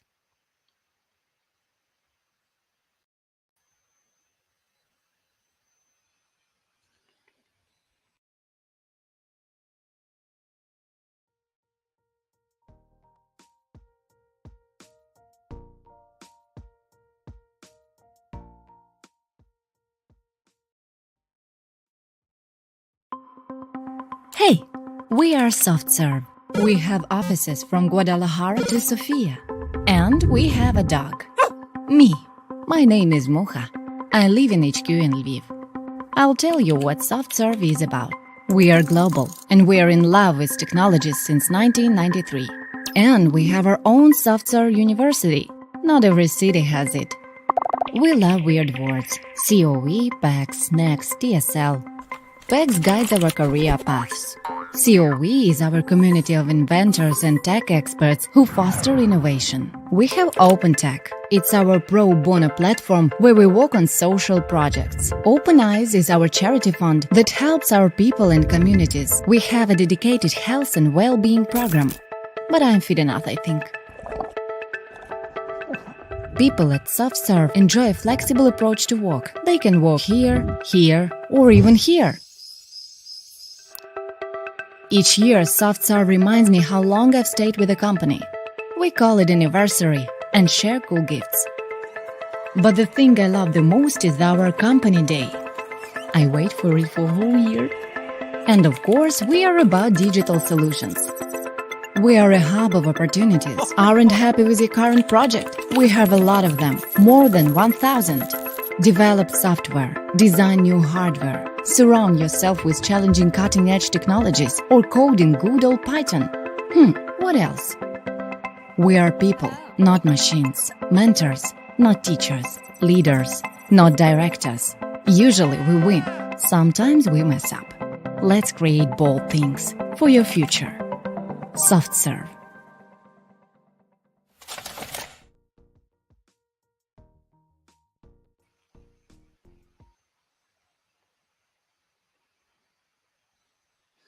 Welcome back, everyone. Let me introduce you our next speaker.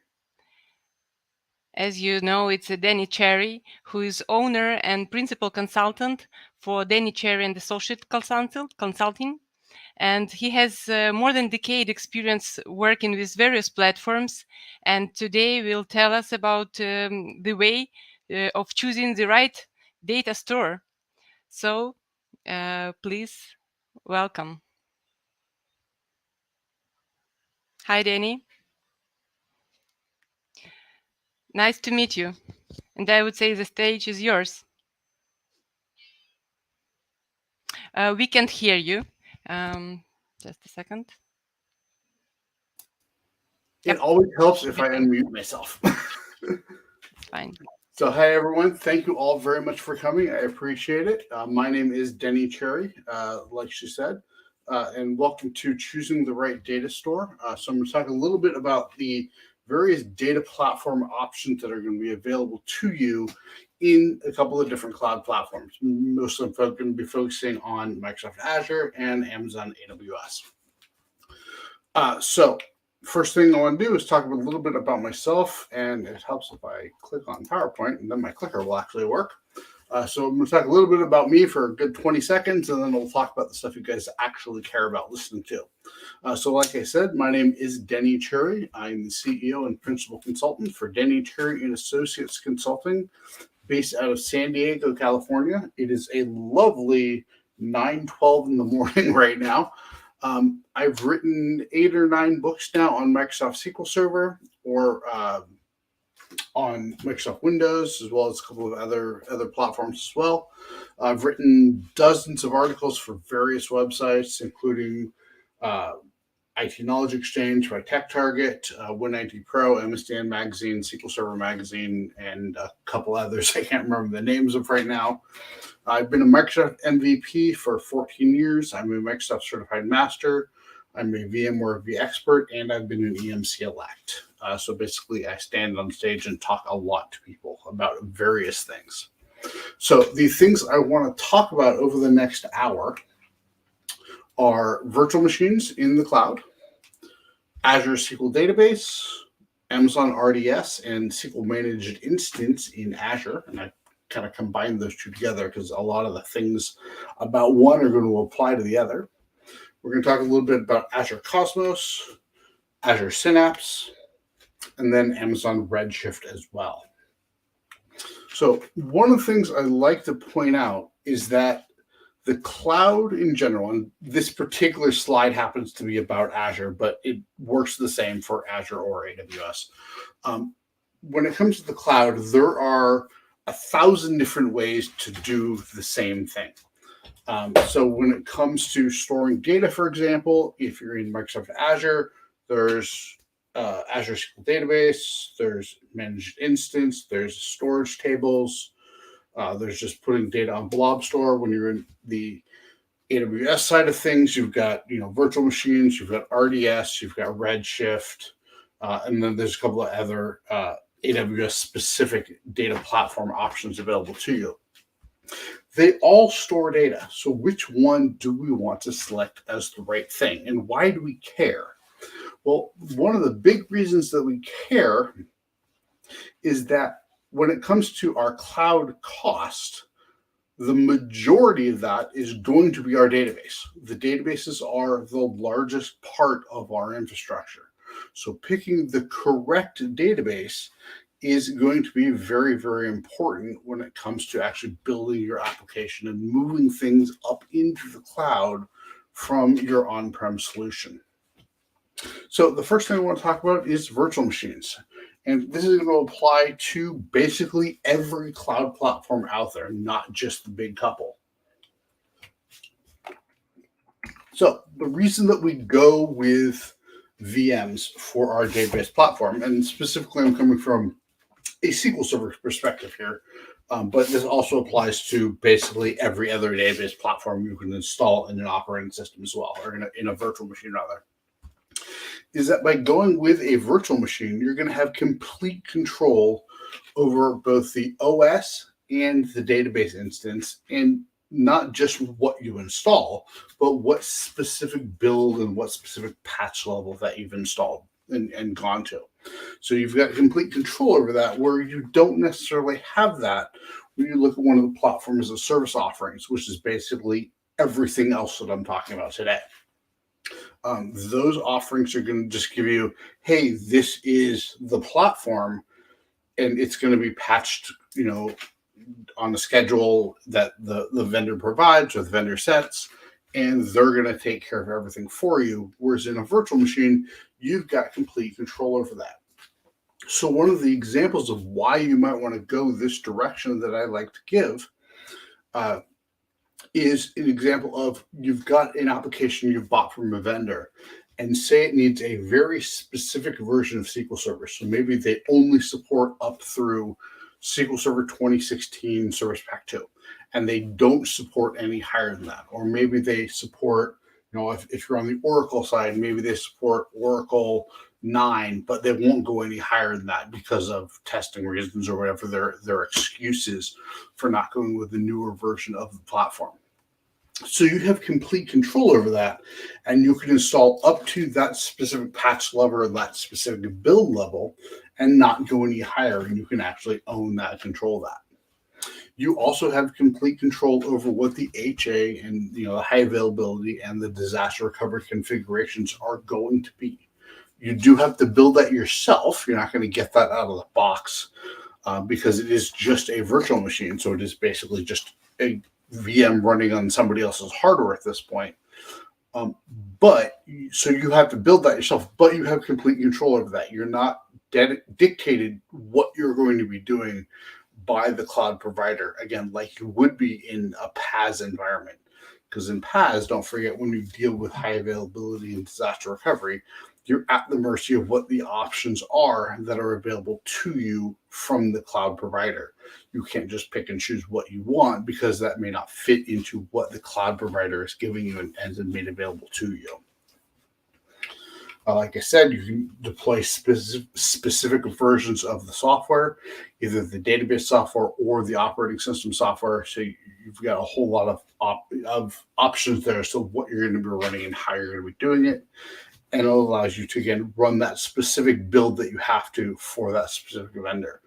Now, this is not as accurate as, well, no, I don't want to say it's not an accurate statement. It's not as big a requirement these days by vendors as it used to be, but there are still a lot of vendors out there that say, hey, this is all we're going to support. We're not going to go any higher than this. Or, maybe they go years between supporting newer versions of the database platform. So you need to stick with the one that they simply will support. So running the VMs also gives you not only full control of everything, but you can schedule everything based on your schedule. When you're running in something like a PaaS service, you don't have control over what the patching schedules are. Things just get patched at the cloud provider's desires or based on their schedule and their release schedule for releasing new software. So they may push out updates in the middle of your business day.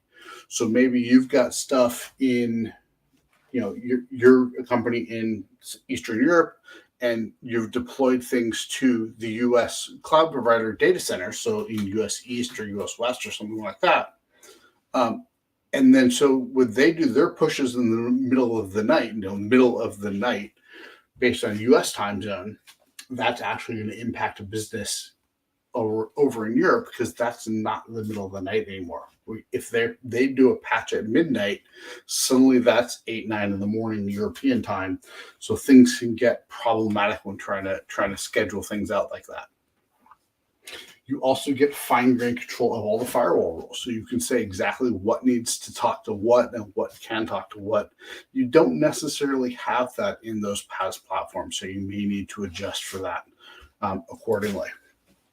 Also, a lot of the PaaS platforms are going to be very limited on the amount of size they can get you, where you don't really have that in the virtual machine world. The larger VMs in AWS, for example, can have somewhere north of 250 terabytes of space assigned to them. Whereas on the Azure side, I think we're currently looking at about 500 terabytes of space that can be assigned to a VM. So huge amounts of data that you can't necessarily have in the PaaS platform. So if you've got this monolithic system in your environment that you need to deal with, PaaS may not be the way to go, and you may need to go more towards the virtual machine side of things. You also have the ability in a virtual machine to go, hey, I want to put my storage on a specific server or on a specific storage or on a specific set of hard drives. Again, on the PaaS side of the world, you don't have that. You don't have the ability to go, hey, I want to control where things are going because it's platform as a service. You just don't have those options available to you. So you have to adjust and deal with the fact that you don't have those options available to you. So on the SQL Server side of the world, you're looking at your very relational workloads, either OLTP or data warehousing. Things like unstructured data or documents and stuff like that are not going to be a good fit for SQL Server when you put them either in a VM or in PaaS for lack of a better description. But your relational workloads are going to work very well inside of virtual machines. If you need that non-relational data structure, then some of the other options, either on the PaaS side or even other software that you install inside a virtual machine, can be a very good way to run things, very good place to put things. But it's all going to be about selecting the right software to run inside that VM, not just throwing data in a relational database that shouldn't be in a relational database. We can get maximum throughput from our systems. Again, it doesn't really matter what kind of database we're putting on the virtual machine. We get the maximum I/O possible from it by spreading that workload across a massive amount of disks. We can either provision the appropriate kind of disk where we can throttle up the bandwidth, so we can put on, like, say, an IO2 disk in AWS and go, hey, I want 50,000 IOPS out of this disk. Now, it's going to cost us to do that, but we have the option of doing it. We can also apply a bunch of standard disks to it and spread the workload out across a lot of disks. That may actually be cheaper to present a bunch of small IO disks to a VM rather than just have the one provisioned IOPS disk associated with that machine. When you're talking about Microsoft SQL Server, which is the world I typically come from, and this goes for all the platforms that you can install on a virtual machine. The nice thing about installing them in a VM is they just work. So from a SQL Server perspective, for example, everything you expect to see from SQL Server is going to just work because it's just SQL Server installed in the VM. When you're looking at something like Hadoop or DocumentDB, same thing is going to apply there. They're just going to work because you've installed them in a VM. So like I said, we can create our monolithic databases relatively easily. We can have absolutely huge virtual machines, much bigger than we can have on the PaaS side. So I'm going to use Microsoft Azure as an example here. You can actually spin up a VM in Microsoft Azure with 416 CPUs. That is a massive virtual machine. None of the PaaS platforms, I don't care if you're looking at AWS, GCP, or Azure, none of them are going to allow you to have a database platform PaaS service, or any PaaS service for that matter, that has 416 cores. That's just a massive number of CPU to be assigned to one specific server. But you can do that inside a VM, so you can have those absolutely monolithic databases, and you can actually get the workload performance that you need out of them. When it comes to saving money and getting cheaper workloads, that's what is going to be one of the big advantages to virtual machines. And again, it's going to apply to both platforms. Both platforms have this concept called, called reserved instances. So the idea behind a reserved instance is that you can basically commit to the cloud provider that you're going to be running this service for X number of years, either typically 1 year or 3 years. And they will then give you a discounted rate on that machine. So you can actually save some money on that specific machine size and on that specific machine by simply telling the cloud provider, hey, I'm going to run this VM for the next year. And then they'll give you a pretty decent cut rate of 30 to 40% off the pricing of that virtual machine. So that's a great way to actually save some money on these VMs. The nice thing about database VMs is they're relatively static in size. So we can go to the provider and go, hey, I am actually going to be using this for the next year. Give me the discounted price on this. And odds are you're not going to have to scale that VM up or scale that VM down to balance workload versus price out. So we can save some money up front. Now, on the Azure specific side of the world, they have a feature that they don't have in any other cloud, and that's Azure SQL DB. So I know if you're familiar with RDS, you might be thinking, well, RDS in Amazon is kind of similar to Azure SQL DB, and it is and it isn't. And I actually want to talk about AWS's RDS feature in the next section when I'm talking about Azure SQL Managed Instance. So the reason I've kept Azure SQL Database separate from RDS and really everything else is Microsoft has something that no other cloud provider has. They own the source code to the database, so they can make their database do very interesting things in the cloud that the other cloud providers simply can't do with, in this case, Microsoft SQL Server, because they don't have the code. So AWS can never make RDS look like Azure SQL Database, simply because on the back end of RDS, it's just SQL Server. They don't have anything special. It's just the commercial version of SQL Server, and they've done some special things on the front end to give you access to it and stuff like that. Whereas Microsoft is actually, they own the code for SQL Server, so they can actually do some rather interesting things. So there's 4 flavors of Azure SQL Database under the umbrella of SQL Database. So there's what we call Azure SQL, which is a SQL Server-based product, and that is, or was, the traditional Azure SQL Database platform that was available. Now, all 3 of these next things that I'm going to mention, they're all open source platforms. I'll throw them up on the screen here. So Microsoft doesn't obviously own the code for these. MySQL is owned by Oracle, Postgres and MariaDB are owned by their various ownerships. So those 3 things, they're actually more like managed instance from an how they work perspective. But from a branding perspective, they're all thrown in the same bucket with SQL DB.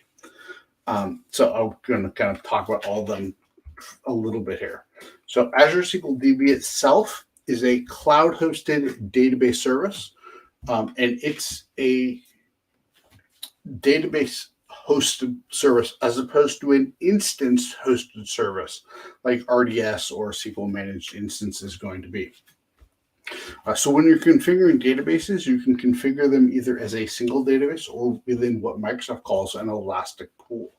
So the elastic pool allows you to bundle those databases together and have all the databases share compute, share memory, and most importantly, share billing, share money.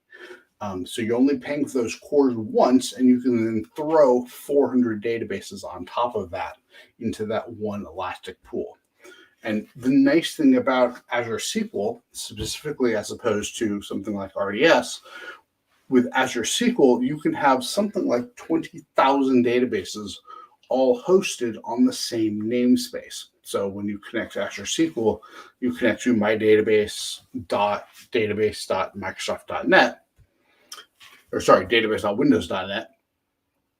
And that is how you connect to the database from either the inside of Azure or from the public internet. And on that namespace, again, we can have something like 20 or 30,000 database names. So we can have a lot of databases all configured under that one namespace.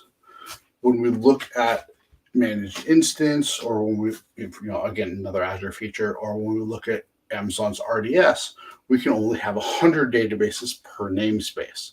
So we've got a much more limited set of databases we can throw at it, and therefore a much more limited scale out option that's going to be available as part of our platform.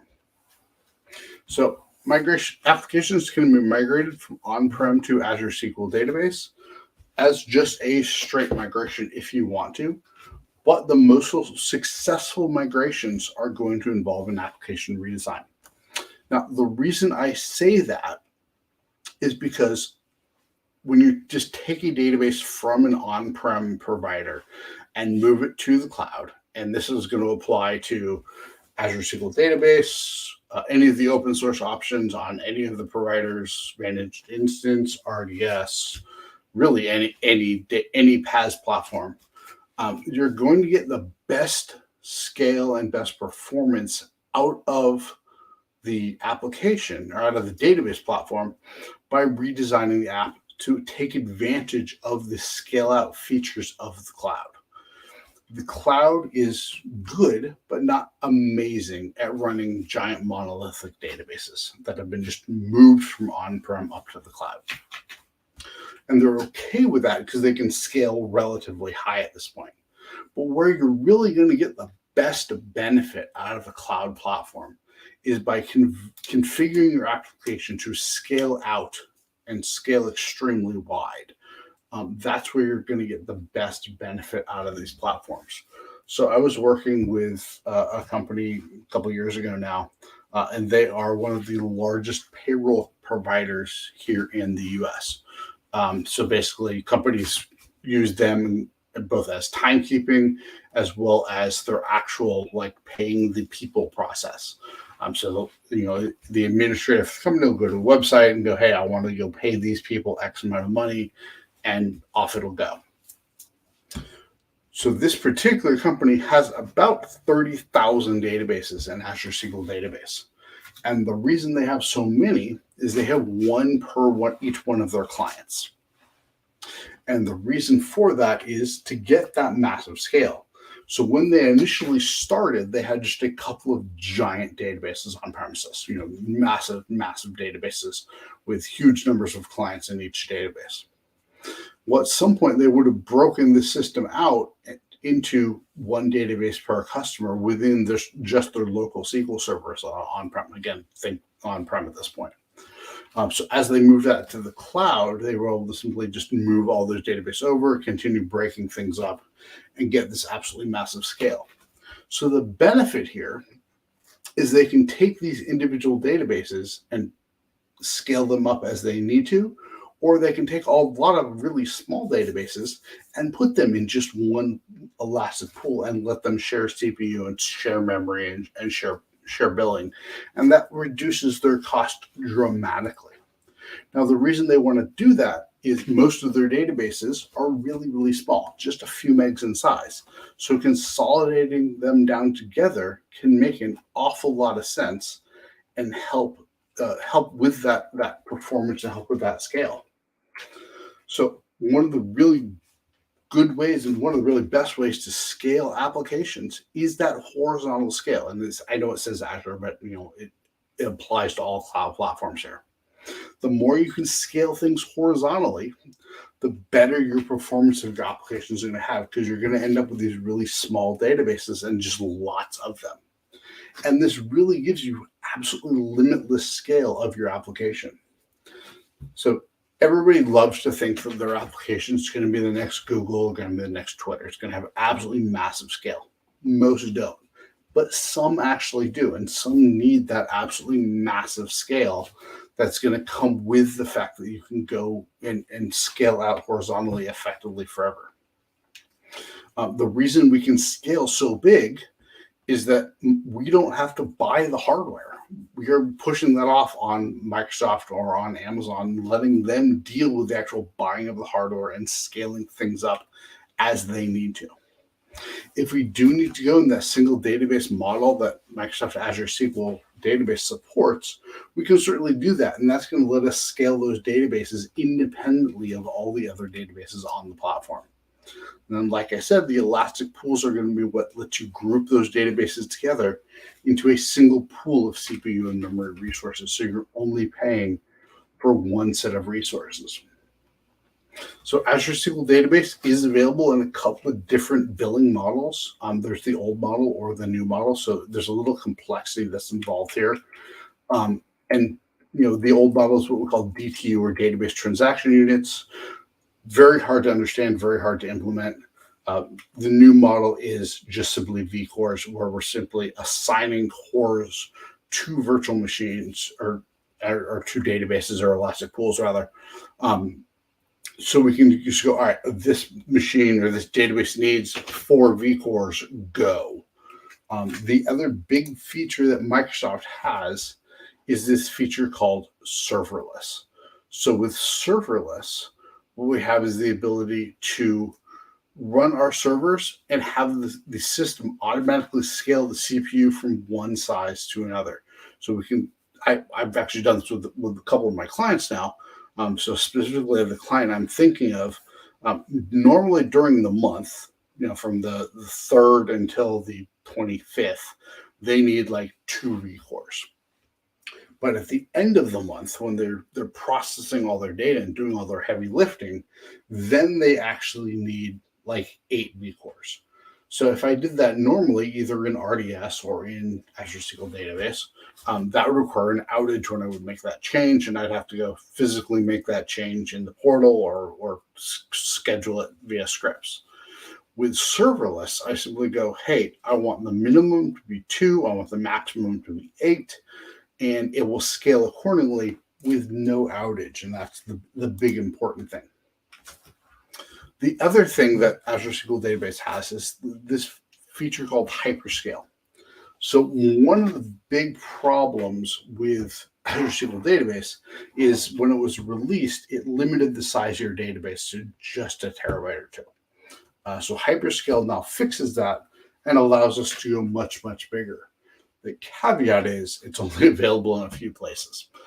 Northern Europe, East US, West Europe, and West US. Those are the only regions in Azure that it's hyperscale is supported in today. As of, I believe, yesterday, hyperscale pools were now supported as well. So you can now pool your hyperscale databases. That was announced at Build yesterday. Azure Hyperscale does also support serverless as well. So what are the databases or what are the applications that you should be putting on something like Azure SQL Database? OLTP databases. This is where you're going to get the best bang for your dollar, for your money, is by putting those OLTP databases on Azure SQL Database. Anything that's going to involve scale configuration of the database tier, so where you scale really wide, that's where you're going to get the best performance out of your specific Azure SQL Database option. Now, let's talk a little bit about RDS and Azure Managed Instance. So the reason I bundled these together is because basically I really like the way Amazon RDS has been built, and it's kind of like what we have in Azure Managed Instance. So they are very, very similar in a lot of perspectives. So this is basically just a SQL Server instance in the cloud, whereas Azure SQL Database is a database level feature. So we're limited to all the features of within a database, but we can't go cross databases with our queries. We can do that with MI or with RDS. So we can do things like cross-database queries. We can do things like run SQL Server Agent. We can do things like have link servers from these instances out to another database platform. We are limited, again, like I mentioned, we are limited to 100 databases per RDS instance or per managed instance. That's the downside. So if you're in Azure, in a managed instance environment, there are some specific sizing limitations that you're going to bump up against. I know the product team is working on these, but they aren't there yet. So both of these features, both RDS or MI, these are going to be great for your OLTP databases, for your traditional, again, online transactional databases that either can't, if you're in Azure, that can't go in SQLDB, or where you need features that aren't supported by SQLDB, or you're in AWS already. These are the reasons that you would go towards RDS or managed instance. Again, you're going to get some really great scale-up functionality. You're just limited based on the 100 database limit that you have to bump up against. So as you get close to that 100 database limit, you simply want to go spin up another instance and be able to put databases on that second instance or on that new instance. So the next thing I want to talk about is an Azure-specific option called Cosmos DB. So Cosmos DB is a really interesting platform. It's an autoscale platform, and it lets you run several different database engines all within the one Cosmos platform. So you get a whole lot of functionality just in this one platform. Now, one of the big things that we've always wanted in SQL Server or in really any relational database platform is the ability to have the multi-master write, so where you can write to any copy of the database, and that write will simply be distributed to any other copy.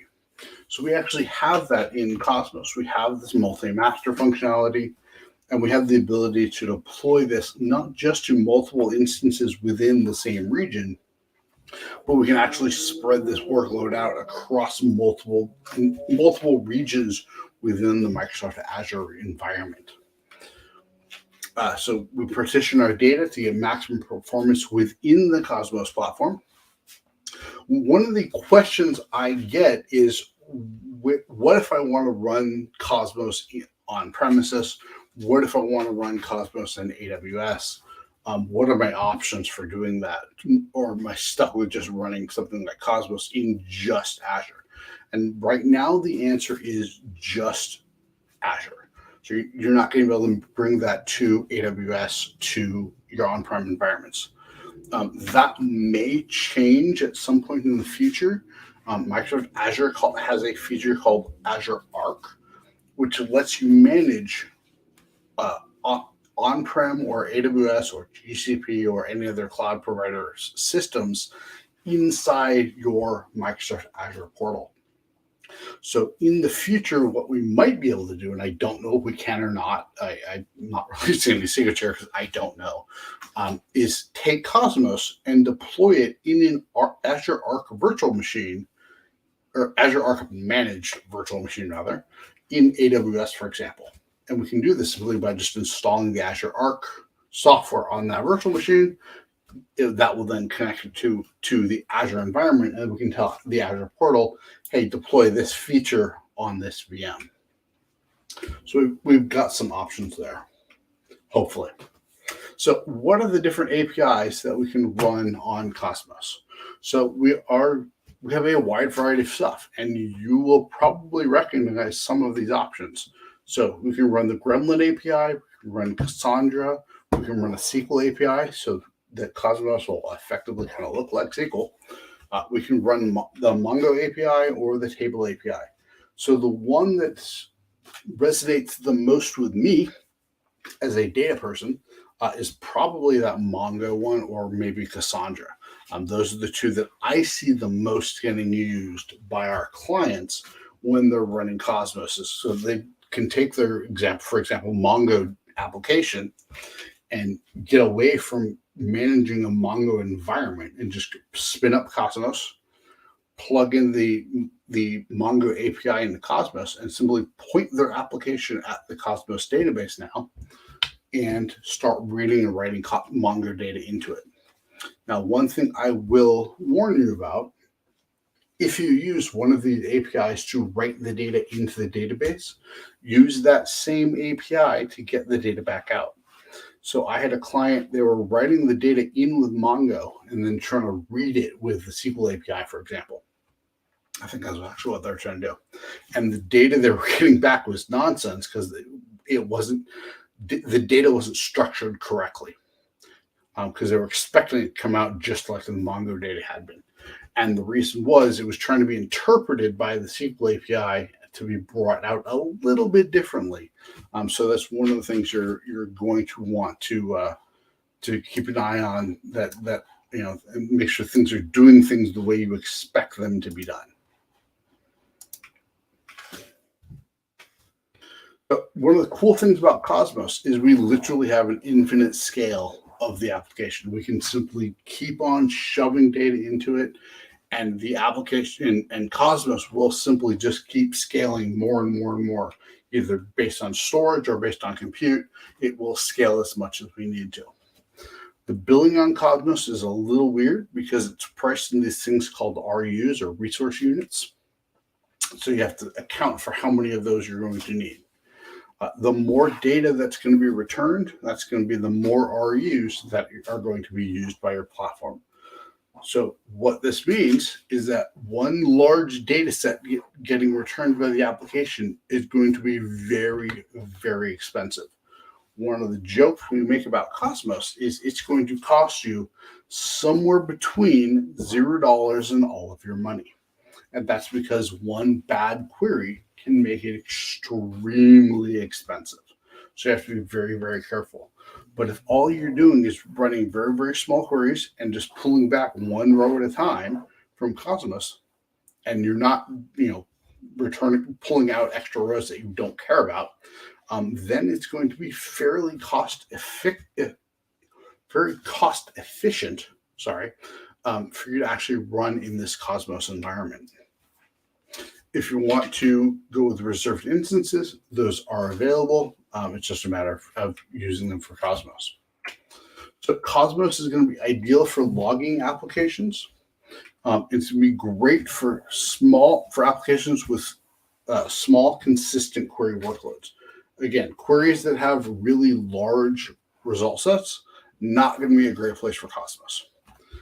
So I was talking to a salesperson at Microsoft a while back with one of our clients, and the salesperson was clearly incentivized on selling Cosmos that week, because all they were doing was trying to get this client to move to Cosmos.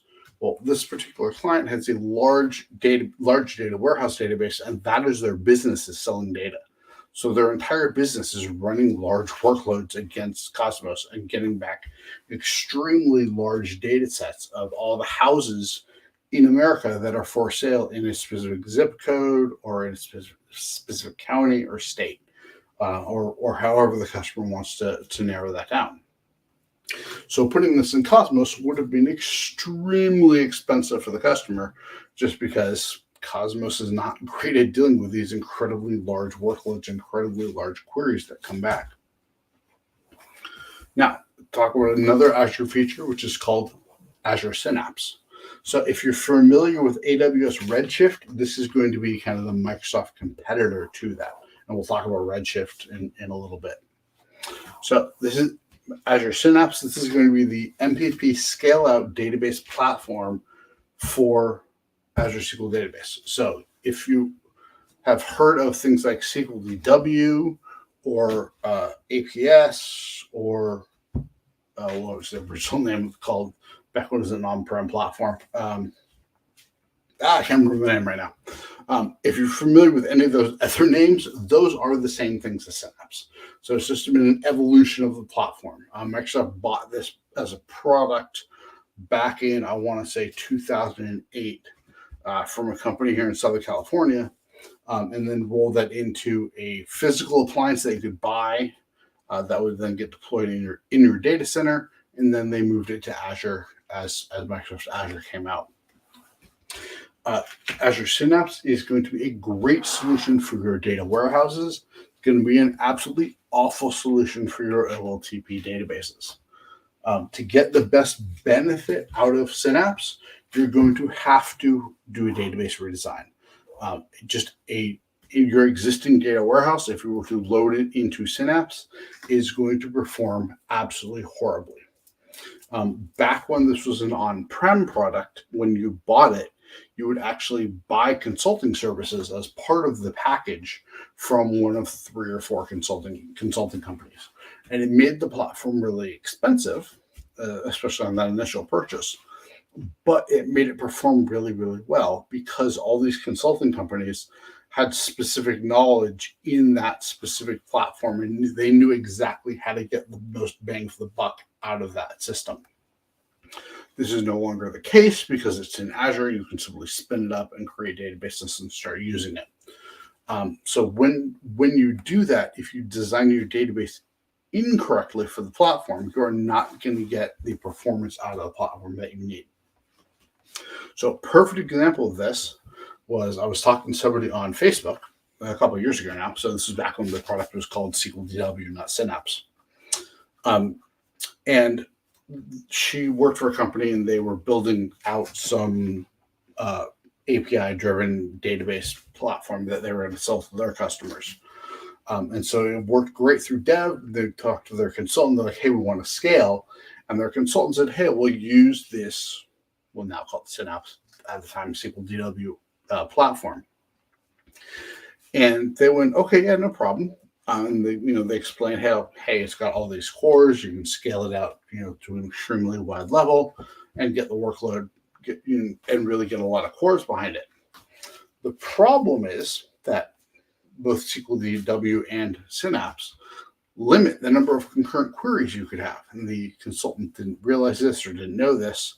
And so when they started load testing the application, the load testing just fell off a cliff from a performance perspective because you could only run like 16 queries at a time. After that, they had to wait for a query to finish before the next one could be run. So basically, performance just tanked as soon as they threw the 17th query on there. And they were trying to run hundreds or thousands of simultaneous queries. So when I was talking to someone on Facebook, she said, what do I do? I said, well, script it all out, recreate everything in just Azure SQL database and just scale it up because you can go relatively high. And then just run your workload on that while you're redesigning your application to work better on Azure SQL database. But this will at least get you over that hump of we can't do load testing, so we can't even think about releasing this. So she ended up doing it, and it worked great from a performance perspective.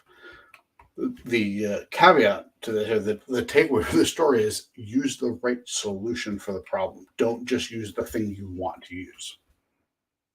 But one of the cool things about Synapse is it scales across multiple nodes on the back end. So you can go, all right, I want my Synapse to have 5 machines on the back end, and it'll scale across all 5 of those machines. The really great thing about Synapse, this is the big selling feature for Synapse over Redshift, is when you need to scale up or down, that can be done extremely quickly, usually within just a minute or two, because there's no data movement that has to happen. When you do the sort of scaling up or down in Redshift, it actually has to move data. So a scale operation can actually take several hours or even days, depending on how big your Redshift database is. Whereas with Synapse, we can simply go, hey, scale this from 5 nodes to 10 nodes, for example. And it will simply detach a bunch of databases, spin up the new VMs, and attach them to those new VMs. So it's a very, very quick and easy way of doing things. Your storage for Synapse is going to be allocated in 1 terabyte chunks. So it's a lot of data or a lot of space that the system is going to use. Now, Synapse is going to make the most sense when you have at least 3 or 4 terabytes worth of data.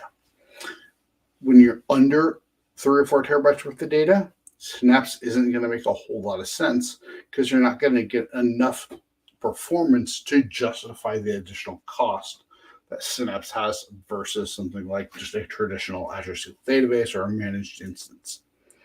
With Synapse, your storage is effectively unlimited, so you can grow incredibly large, an incredible amount of storage that you want to put behind it.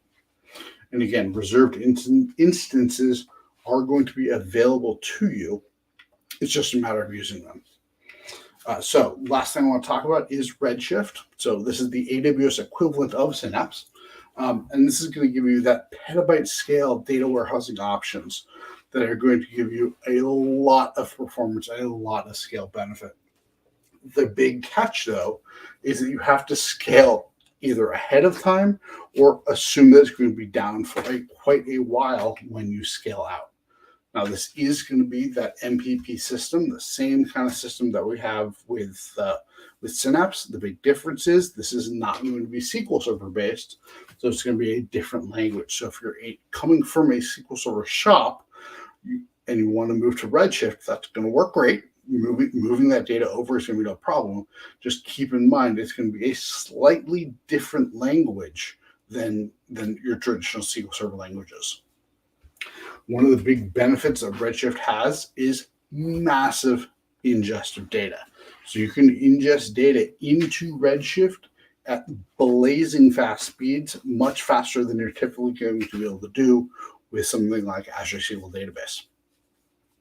So like I said, AWS Redshift is going to allow you to scale workloads across many VMs, giving you an absolutely massive CPU for your data warehouse.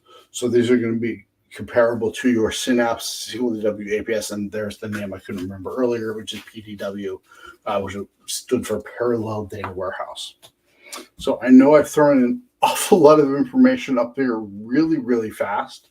Are there any questions? I don't have the chat up here, but I can switch over to it. Hi, Denny. Thank you so much for such a fundamental overview of each option of data store. I think it was super insightful. Thank you so much. Yes. I do have one question for you. How would you say when usually company thinking about implementing data store, would it be really selection of one option from one that you've mentioned, or it's rather a combination of multiple? So it's going to really depend on the application itself. A lot of applications are just going to go with one. So we've got a lot of customers where they've built an application and it works great in RDS. So that's what they're using as their data store, or works great in Azure SQL Database, for example. So that's what they're using as their data store. Some applications, you're going to split them up. So we've got one of our customers, they happen to be in Azure. So they are using Azure SQL Database for all the relational parts of it, but then they're also using Azure Cosmos to put a bunch of information in as well. So it really allows them to split things up and get the best performance that they can out of each individual piece of their application. And that's really where you're going to get the best bang for the, I keep saying this, but the best bang for the buck. And you're going to get the best performance on the application simply by breaking things up and going, all right, this piece of the application is best going to be served by a relational database. This part of the application is going to be best served by a document data store, because that's the kind of information we're storing. And this place is going to be best served by something like Cosmos, where we can just throw in massive amounts of information and we can go query it later or not, and just throw all our logging data in there, for example. So that's really where you're going to start getting the best performance out of all these different things, is by breaking things up and not confining yourself to a single kind of data store. And really, you'll get much better performance by spreading things out. Yep. Thank you so much. Yeah. Thank you so much, Denny. Yeah, Thank thanks you. for having me. Thank you for being with us. Okay. And let me then introduce our next speaker. Is technical trainer and data engineer from Microsoft, Jean Joseph, who will present us advanced data pipeline architecture concept. And let me add Jean. Hello. Hi, Jean. Hello, how are you doing today? Good. How are you? I'm amazing. Thank you for asking. Can you hear me clearly? Correct? Yep, we can hear you clearly. Thank you so much for joining. And the stage is yours. Perfect. So I'm about to share my screen. So once, give me a second.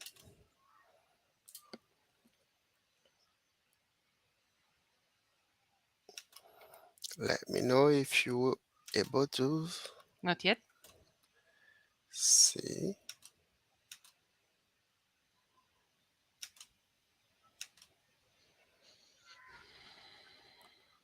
About now, Just a second. Here we go. Yep. you can see, right?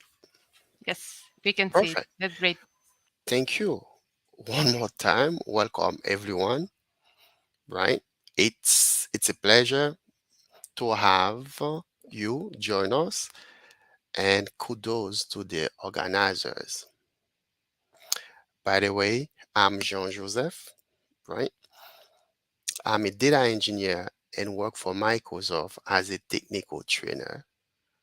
I am based out of New Jersey, originally from Haiti. You may feel the Creole accent or French accent. Great. Just a little bit about me. As a data engineer, I specialize in designing and implementing, maintaining the infrastructure that require to support large-scale data processing and analytics. I started my career in IT as a network administrator while supporting data team. I moved to database administration and development, then I moved to data engineering. Wait, this presentation is mainly focused on what we call data pipeline key design principles. I know it sounds a bit normal, regular, right? But in reality, the mindset behind it is totally different. That doesn't mean we don't have knowledge, experience, but having the mindset to develop and implement a well-defined data pipeline, it's not easy. This is what I will cover with you. I will revisit the data pipeline, its components, type, and use cases. Then after that, I'm gonna go over the modern data processing architectural pattern. Then we're gonna go a bit deeper, probably level 4 to 500, in designing and implementing a data pipeline. After that, we're gonna go over the key consideration, best practices, then Q&A. This is level 3 to 400. So therefore, I expect you to have a minimum understanding of data pipeline. However, the normal way we normally start, right, get started is to gathering informations, right?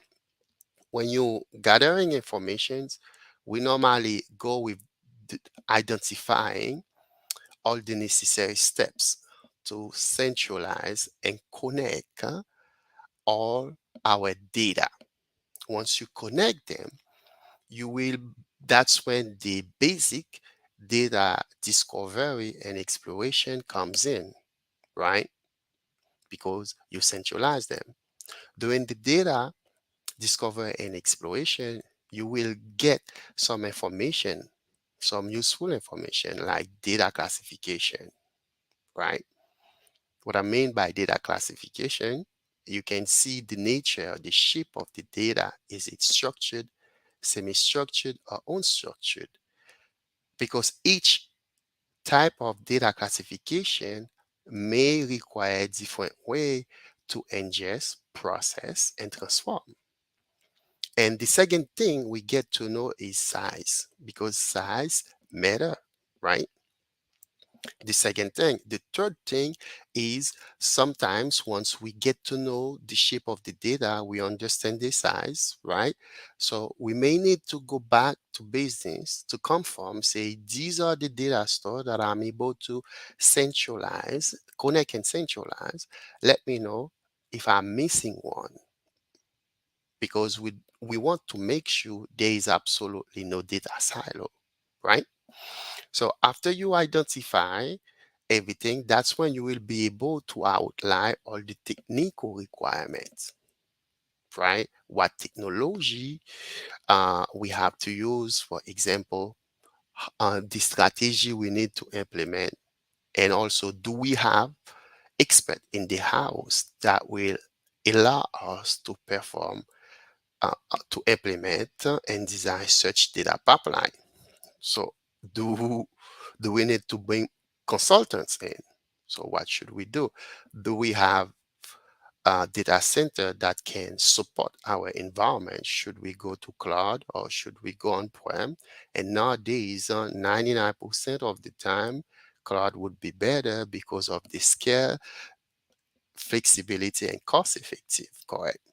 So once this is done, that's when you will start selecting the right data processing platform approach for your project. So let's start this way. Consider this is your data pipeline. By the way, what is a data pipeline, team? A data pipeline is a logical grouping of activities that allow you to perform a specific task, and each activity play a different roles.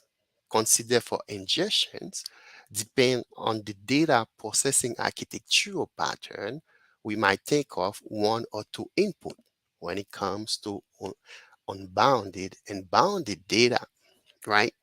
During the processing times, there might be things we need to take in consideration.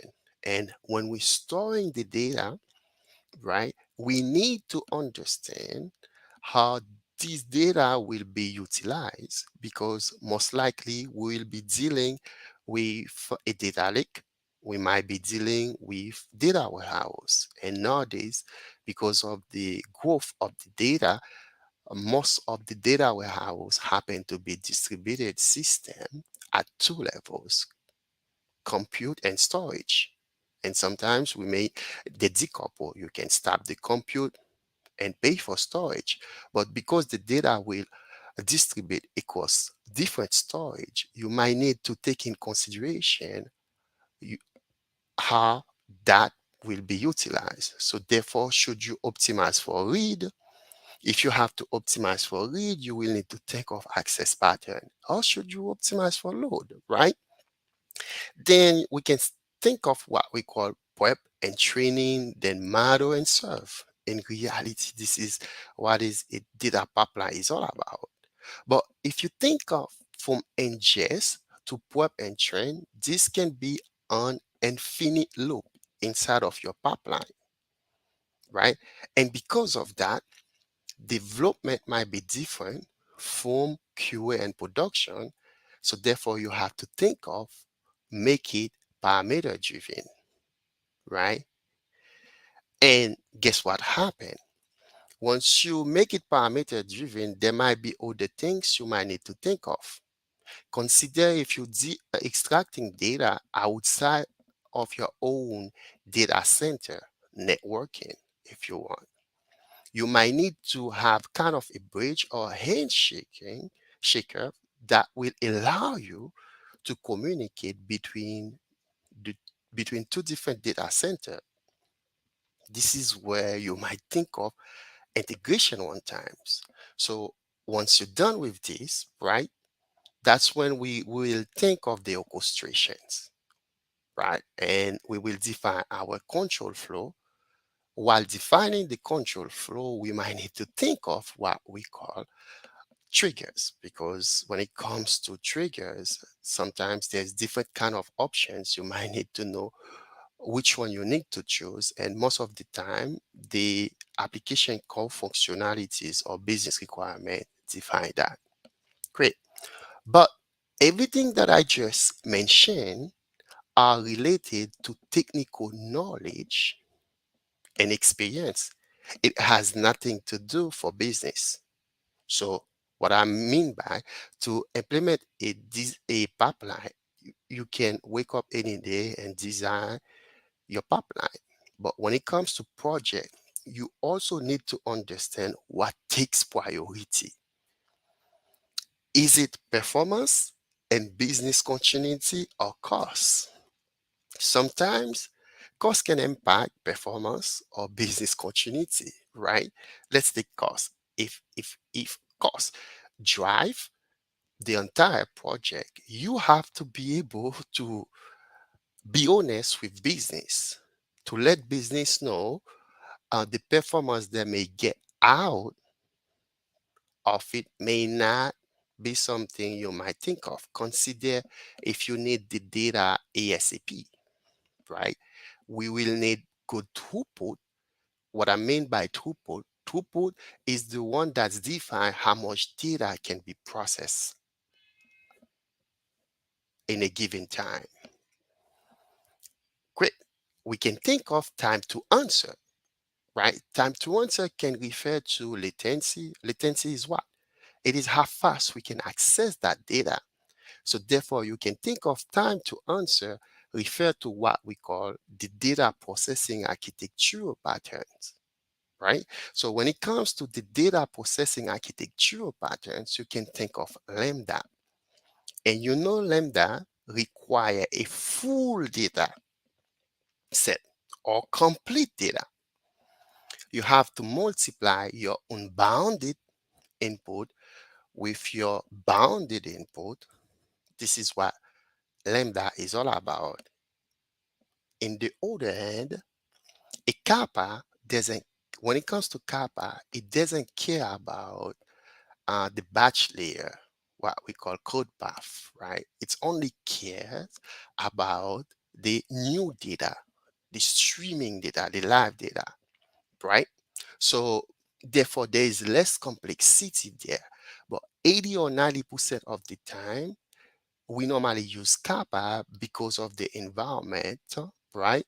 And this presentation is mainly focused on kappa, just for your information. Sorry, mainly focus on lambda, just for your information. So things you need to understand when it comes to lambda, how does it go? You can see you have your data producer right here. These are your data producer, correct? So to ingest that, it will require you to ingest it in motion and at rest. What I mean by motion, you can see the data can be ingested in real time. When you are ingesting the data in real time, you need to ask business a couple questions or the project owner, right? Do you need one way or two ways messages or communications, right? If you need one way, I can think of Azure Event Hub. If you need two ways, I can think of, for example, Azure IoT Hub. But when it comes to at rest, there's so many things we can think of. Scalar, PassPark, right? And then we can think of, for example, Python, SQL. Even for in motion, there's a tons of other technology we can think of, like Kafka. Great. So now, so once we ingest the data, right, we process it, we will need to store that data, and that data will store to a unified, what we call serving layer, where your real-time application point to that serving layer and your batch layer point to that serving layer. The downside of this is that you have a single point of failure, correct? As you can see, a Lambda architecture with a unified serving layer have a single point of failure. So if your layer is down, serving layer is down, guess what happened? Your entire application is down. For business that cannot handle this kind of downtime, They said, what can we do? Because this doesn't work for us. Is it possible to split the serving layer into two, where we can still use Lambda and we have two separate serving layer? So that's it. With cost, there will be cost impact, but this can achieve. So we split it. So therefore, if the real-time application serving layer down, so batch processing is up and running. So the entire application is not down. Great. So now doing this, they have another benefit. Any application that require a mix query can point to both serving layer. So you can see the complexity behind this. But 80% or 90% of the time, this is the architecture we will be using. For Kappa, it is only require the speed layer, what we call real-time view. And this is where your analytic client will point. Under the hook, you have a meta store that keep track of your data, and you can even leverage this to rebuild your environment in case if something happened. We're not gonna spend too much time on Kappa because the entire presentation focus on Lambda. But things you need to understand, the normal way we design pipeline, we normally have a sheet documentation like that, where we have each node, one for ingest, process, transform, store, and analyze. But because it is a Lambda, you will need to have both input, a speed and a batch, right? And then we have the connectivity right here, as you can see. This is for orchestration, CI/CD, and governance. Once we collect, we gathering all the information, we identify all the technical requirement. That's where we comes and we send back to business and tell them, use the technology we have to use. For speed layer, we can think of search technology like IoT Hub, Event Hub. To analyze that data, we can think of stream analytics, right? We can even think of, for example, Azure Databricks, right? We can think of Kafka. For batch, we can, for example, think of HD Insight if you want to, Data Factory. We can even think of Synapse Pipeline, SQL, Scala, Azure, Databricks as well. For storing, we can leverage Cosmos DB. This is one of the services that give a tons of scale and flexibility globally for your production. What I like about Cosmos DB is designed for schema on read and on write, because right now it supports Postgres.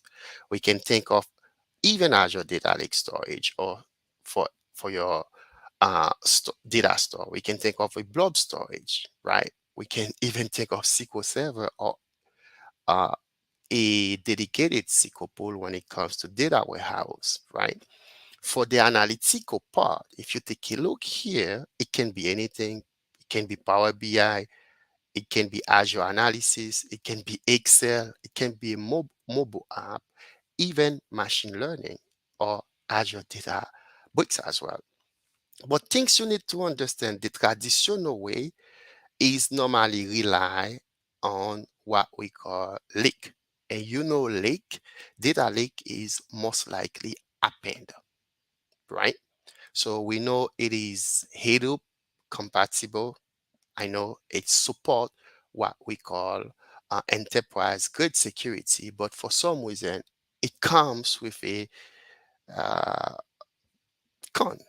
And the cons is that you cannot read consistent data, right?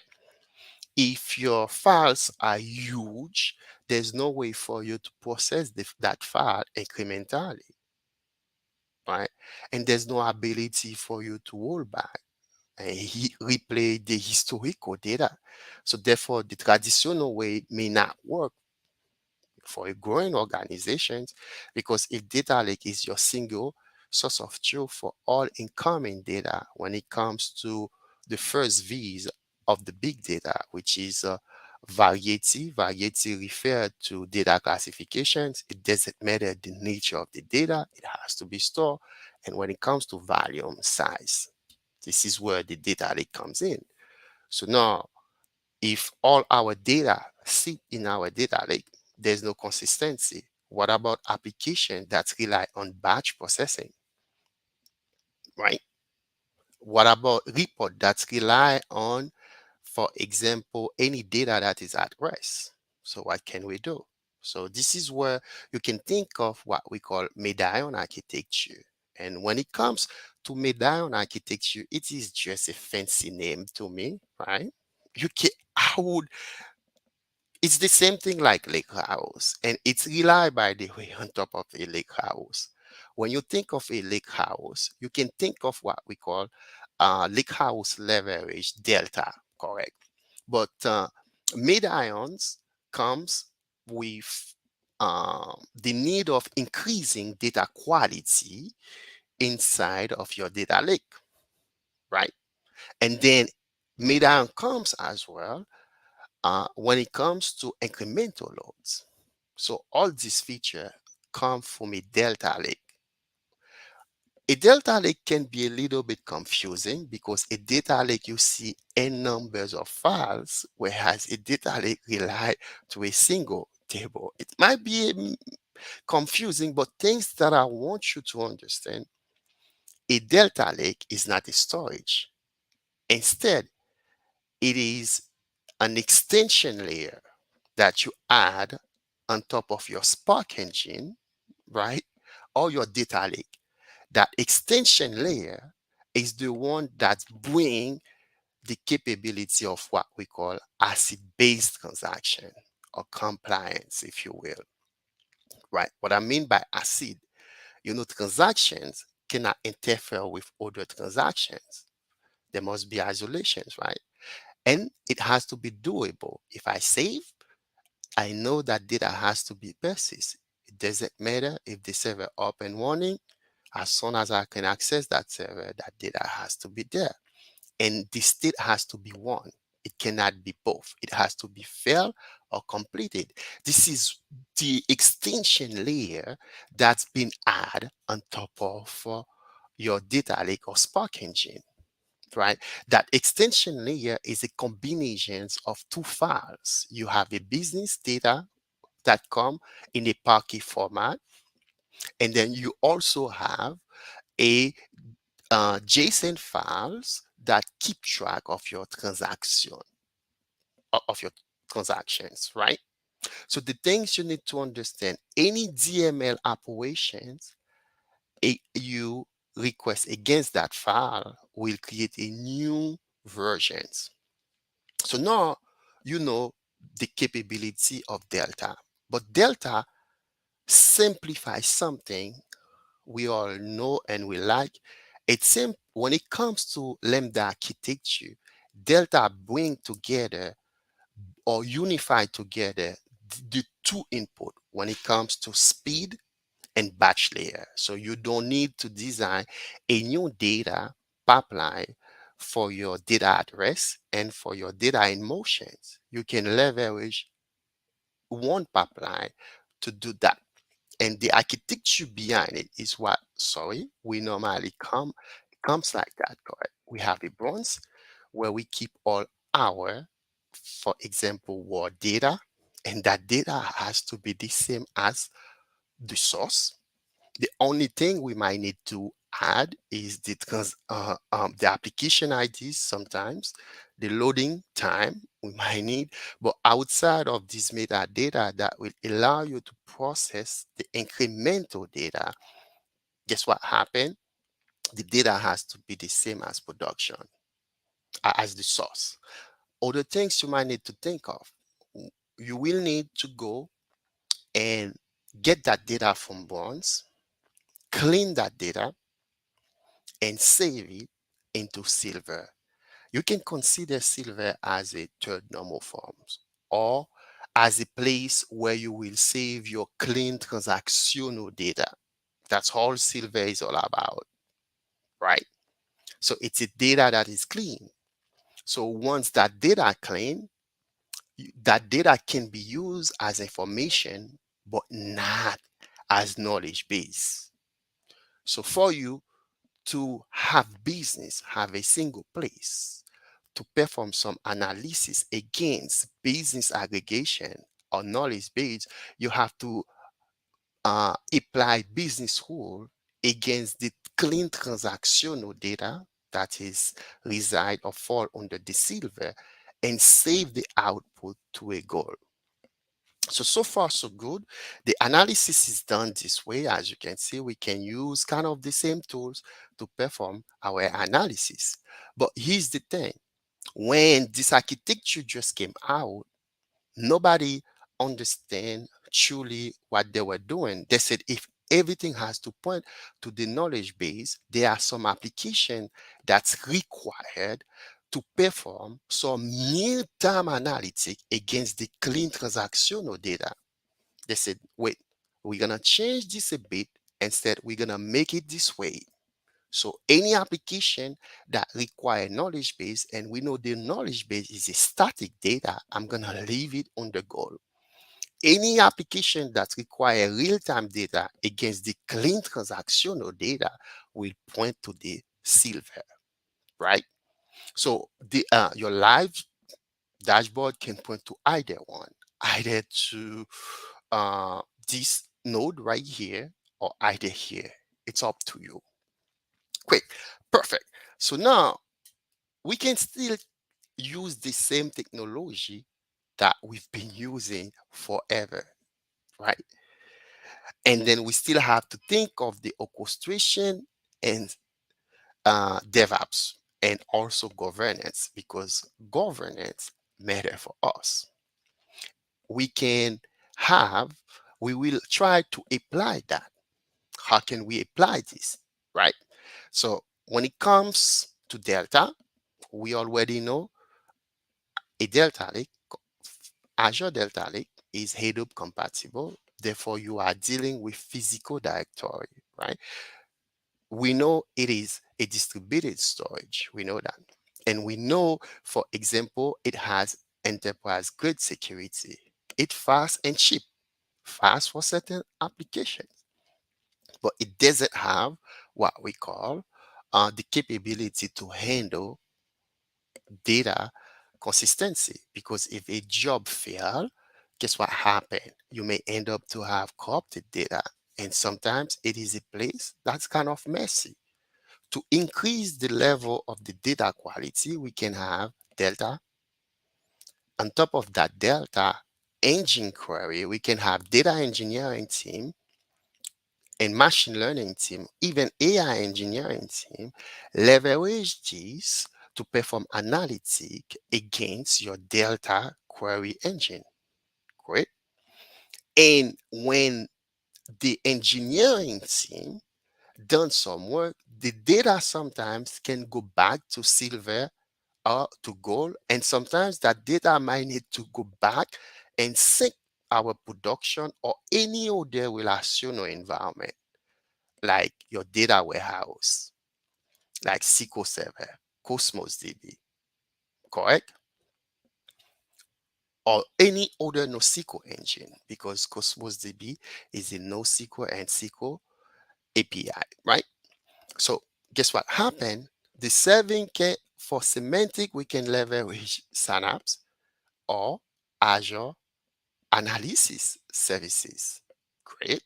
And then now the consumer can point to that. And sometimes the consumer might need to perform a live dashboard.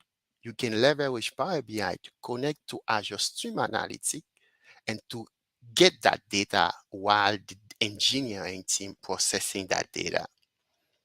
And guess what happened? That same consumer sometimes may need to perform analysis not only at the semantic layer, but they may need to go outside of your data lake implementation, or outside of analysis or even Synapse. They sometimes they might need to connect to Power BI SQL Server. And guess what happened to do that? So now any data expert like data analyst can leverage search architecture. More technology can involve. I just do not want to overload this slide, but there's another key consideration you have to think of while implementing this. So consider your data pipeline is complete now. So this is done. You might need to define your retention, right?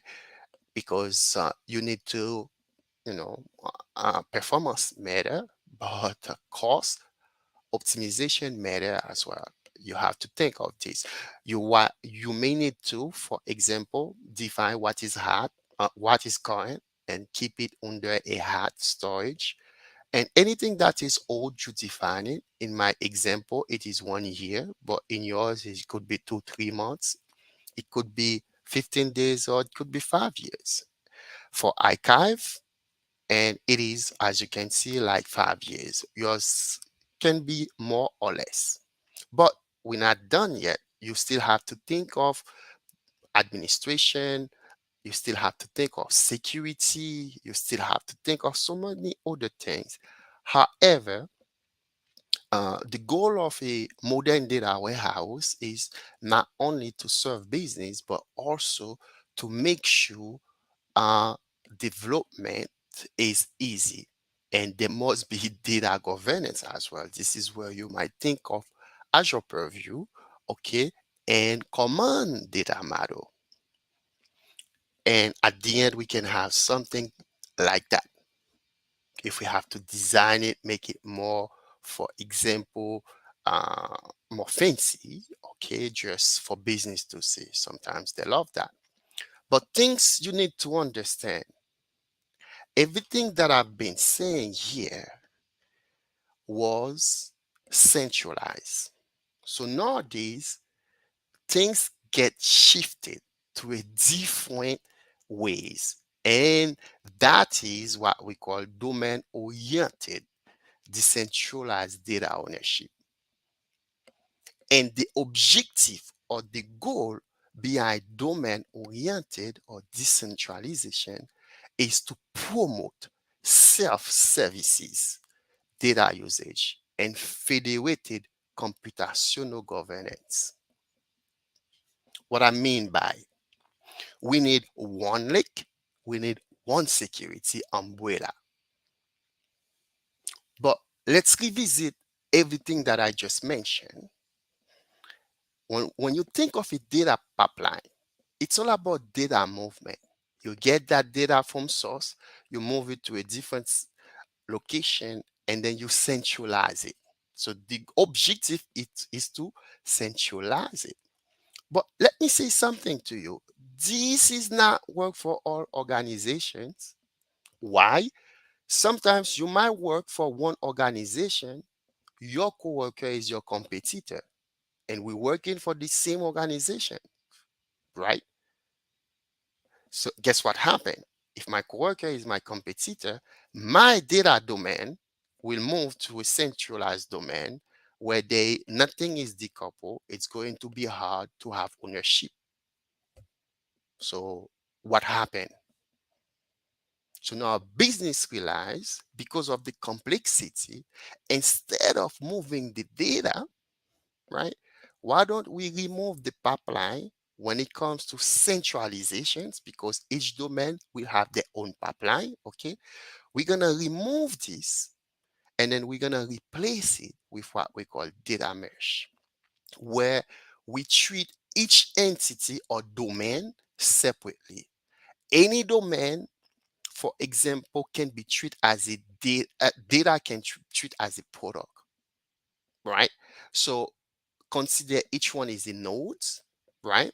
Anything that is kind of a dependencies, we can create a groups, and that groups can be one domain when you think of a networking things.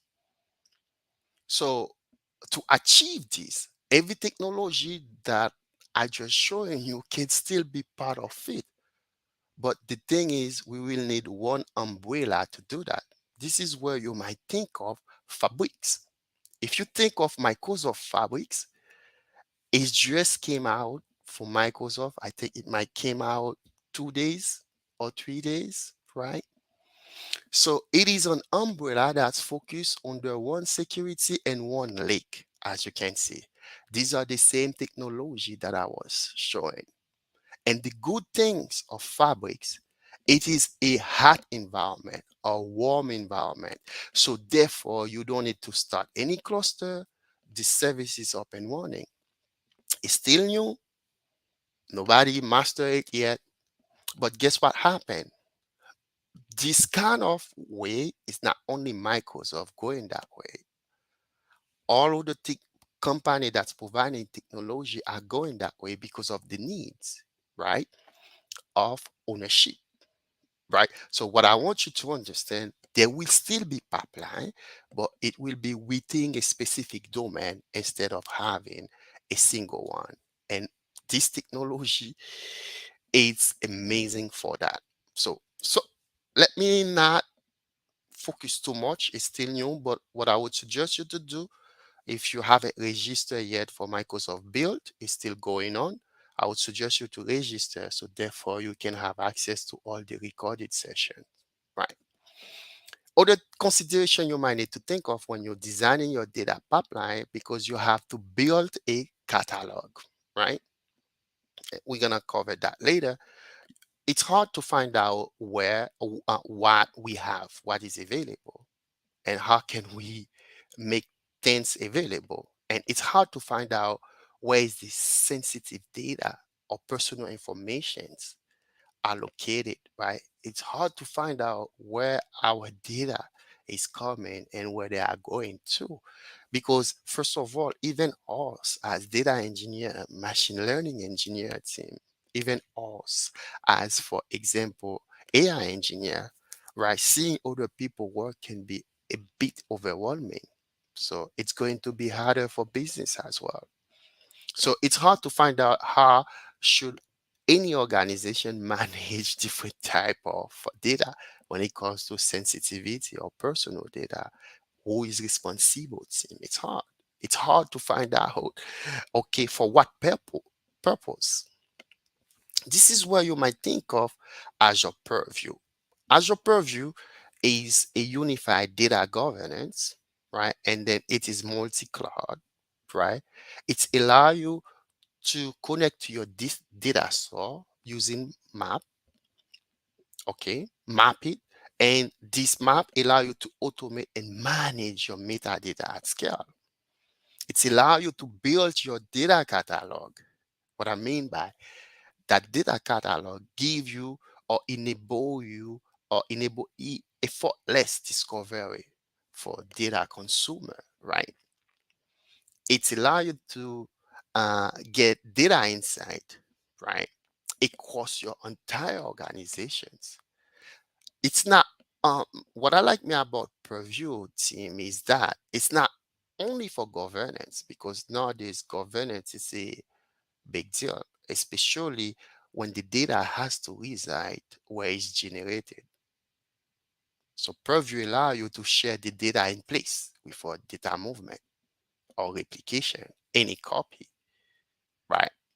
And then Purview can be so useful for any environment that always have constant release deployment. With the lineage, data lineage, it would be easy for you to quickly find out all the dependencies and reach out to your team member and let them know, I'm touching this. This is what's going to be impact. And I just want you to be aware of that. Do you understand?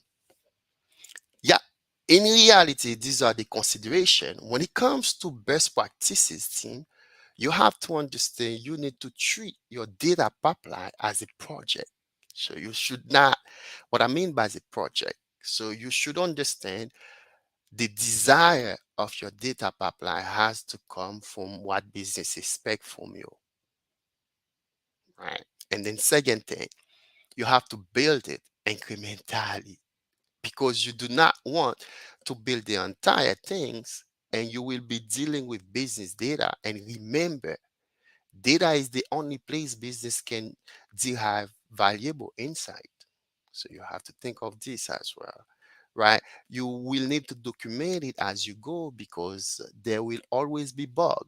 Anything you discover, document it, revisit your document, and then change it, update it accordingly because you have to create a document to share it with support team, to share it with business or your team because you do not want to build something only you know the engine behind it, and that's not fair because even though if you're on vacation, something go unexpected, they're gonna have to reach out to you. And we all have a life. So the documentation is what will make you become independent because it would be easy for you to hand it over to someone else. Other thing you might need to think of, as I mentioned earlier, you might need to think of building a data catalog into your engineering strategy, right? And then when you're building your data lake, take in consideration the 5 dimension of the data quality. Because remember, the data is the engine for business. So you have to think of this. And then choose the right tool for data wrangling. And data wrangling is different from cleansing. So keep that in mind. Understanding what needs to be done. Okay. So validate uh, the accuracy of your data throughout the pipeline. Each time when you've done something, and make sure whatever you just did meets business expectations because our goal is to help business team. Great. And then testing and testing and testing and testing. And when you're testing, I like to do it. So if there's anyone on the call, when I used to work as a consultant or work for example, any former companies that I was blessed to join, guess what happened? They will tell you doing the testing. I like to invite other people because here's what I'm doing, here's the goal. Because I did it. I may not have the sense of criticizing it, and it has to be robust and we were able. You understand? So having a second thought or a third eyes, guess what happened? Is helpful. So doing your testing, if someone have a sense of critique, I'm gonna leverage you, right? Because once you put it on production, how great is this? Nobody ever call you. So you done something great for business, right? And testing is the only way that will quickly allow you to discover bugs and find where to optimize it. And then when you're building your data pipeline, building kind of flexible. What I mean by any consider if I have to update it, add something, right? Or change the behavior of the data pipeline. I don't have to restart from scratch if I treat it as a project. Because if I treat it as a project, it has to be flexible and robust. So therefore, I have to design it in a way for different kind of operation requirements. Cool. And then you have to, for example, enable your data pipeline to handle concurrency workload. And this is very important. Then at the end, build to minimize costs because whatever you're doing, you do not want to get something done very useful, but because you minimize costs and people have to decommission it and call new consultant to redo the entire thing. Yeah, I think that's all I have for you. So thank you so much. If you have any questions or you want to reach out to me, this is my email. And thank you to the organizers. I wish you the best. Thank you Yep. so much. Thank you so much, Jean, for such a comprehensive overview and approach to look at data pipeline. It was so much useful and interesting. Thank you. Thank you. I do have one question for you. You've mentioned so big amount of important pieces of data analysis workflow overall inside the data pipeline. You've touched data governance, data cataloging, right? And it's quite important to build trust for data, right? And regarding the data management and especially master data management, how would it you suggest to approach this within all the pipeline that you've described? When you say master data management, is it more into governance? Because I think I covered it a little bit, but I didn't have too much, I didn't provide too much detail. If you think of um, when you can you elaborate on master management first of all? Yeah, some tools that that will enable data products owners to keep track and align on all the changes that happening through their data product as it evolves. That's what I mean. Yeah, I think Purview, Microsoft Purview can do that. I would Purview. leverage Microsoft Purview for that. Okay. Okay. Thank you so much. Thank you so much, Jean. You're welcome. Yep. Thanks everyone for joining. And let me remind you regarding the possibility to donate to our charity fund. If you do like our conference or in any other case, please donate because it's very important for us. Yep. Yes, yes. Hello, everyone again. I also want to thank you for our wonderful moderators, to Olga, Andrei. Also, we had yesterday Vitaly, and I also moderated a few sessions. But also, I want to remember that behind the scene, we had two wonderful girls, Victoria and Hannah, and they managed everything what you've seen, and it was really smoothly and really nice conference, and everything was organized by these two girls, and I really thankful to you and for organizing these events. It was really nice, and yeah, I personally took a lot of insights from this conference. Also, I want to thank you to our donators. We collected some money, and this money will go to Ukrainian hospitals. And want to remind that this conference will be annual conference on big data, and we hope to see you soon in next year.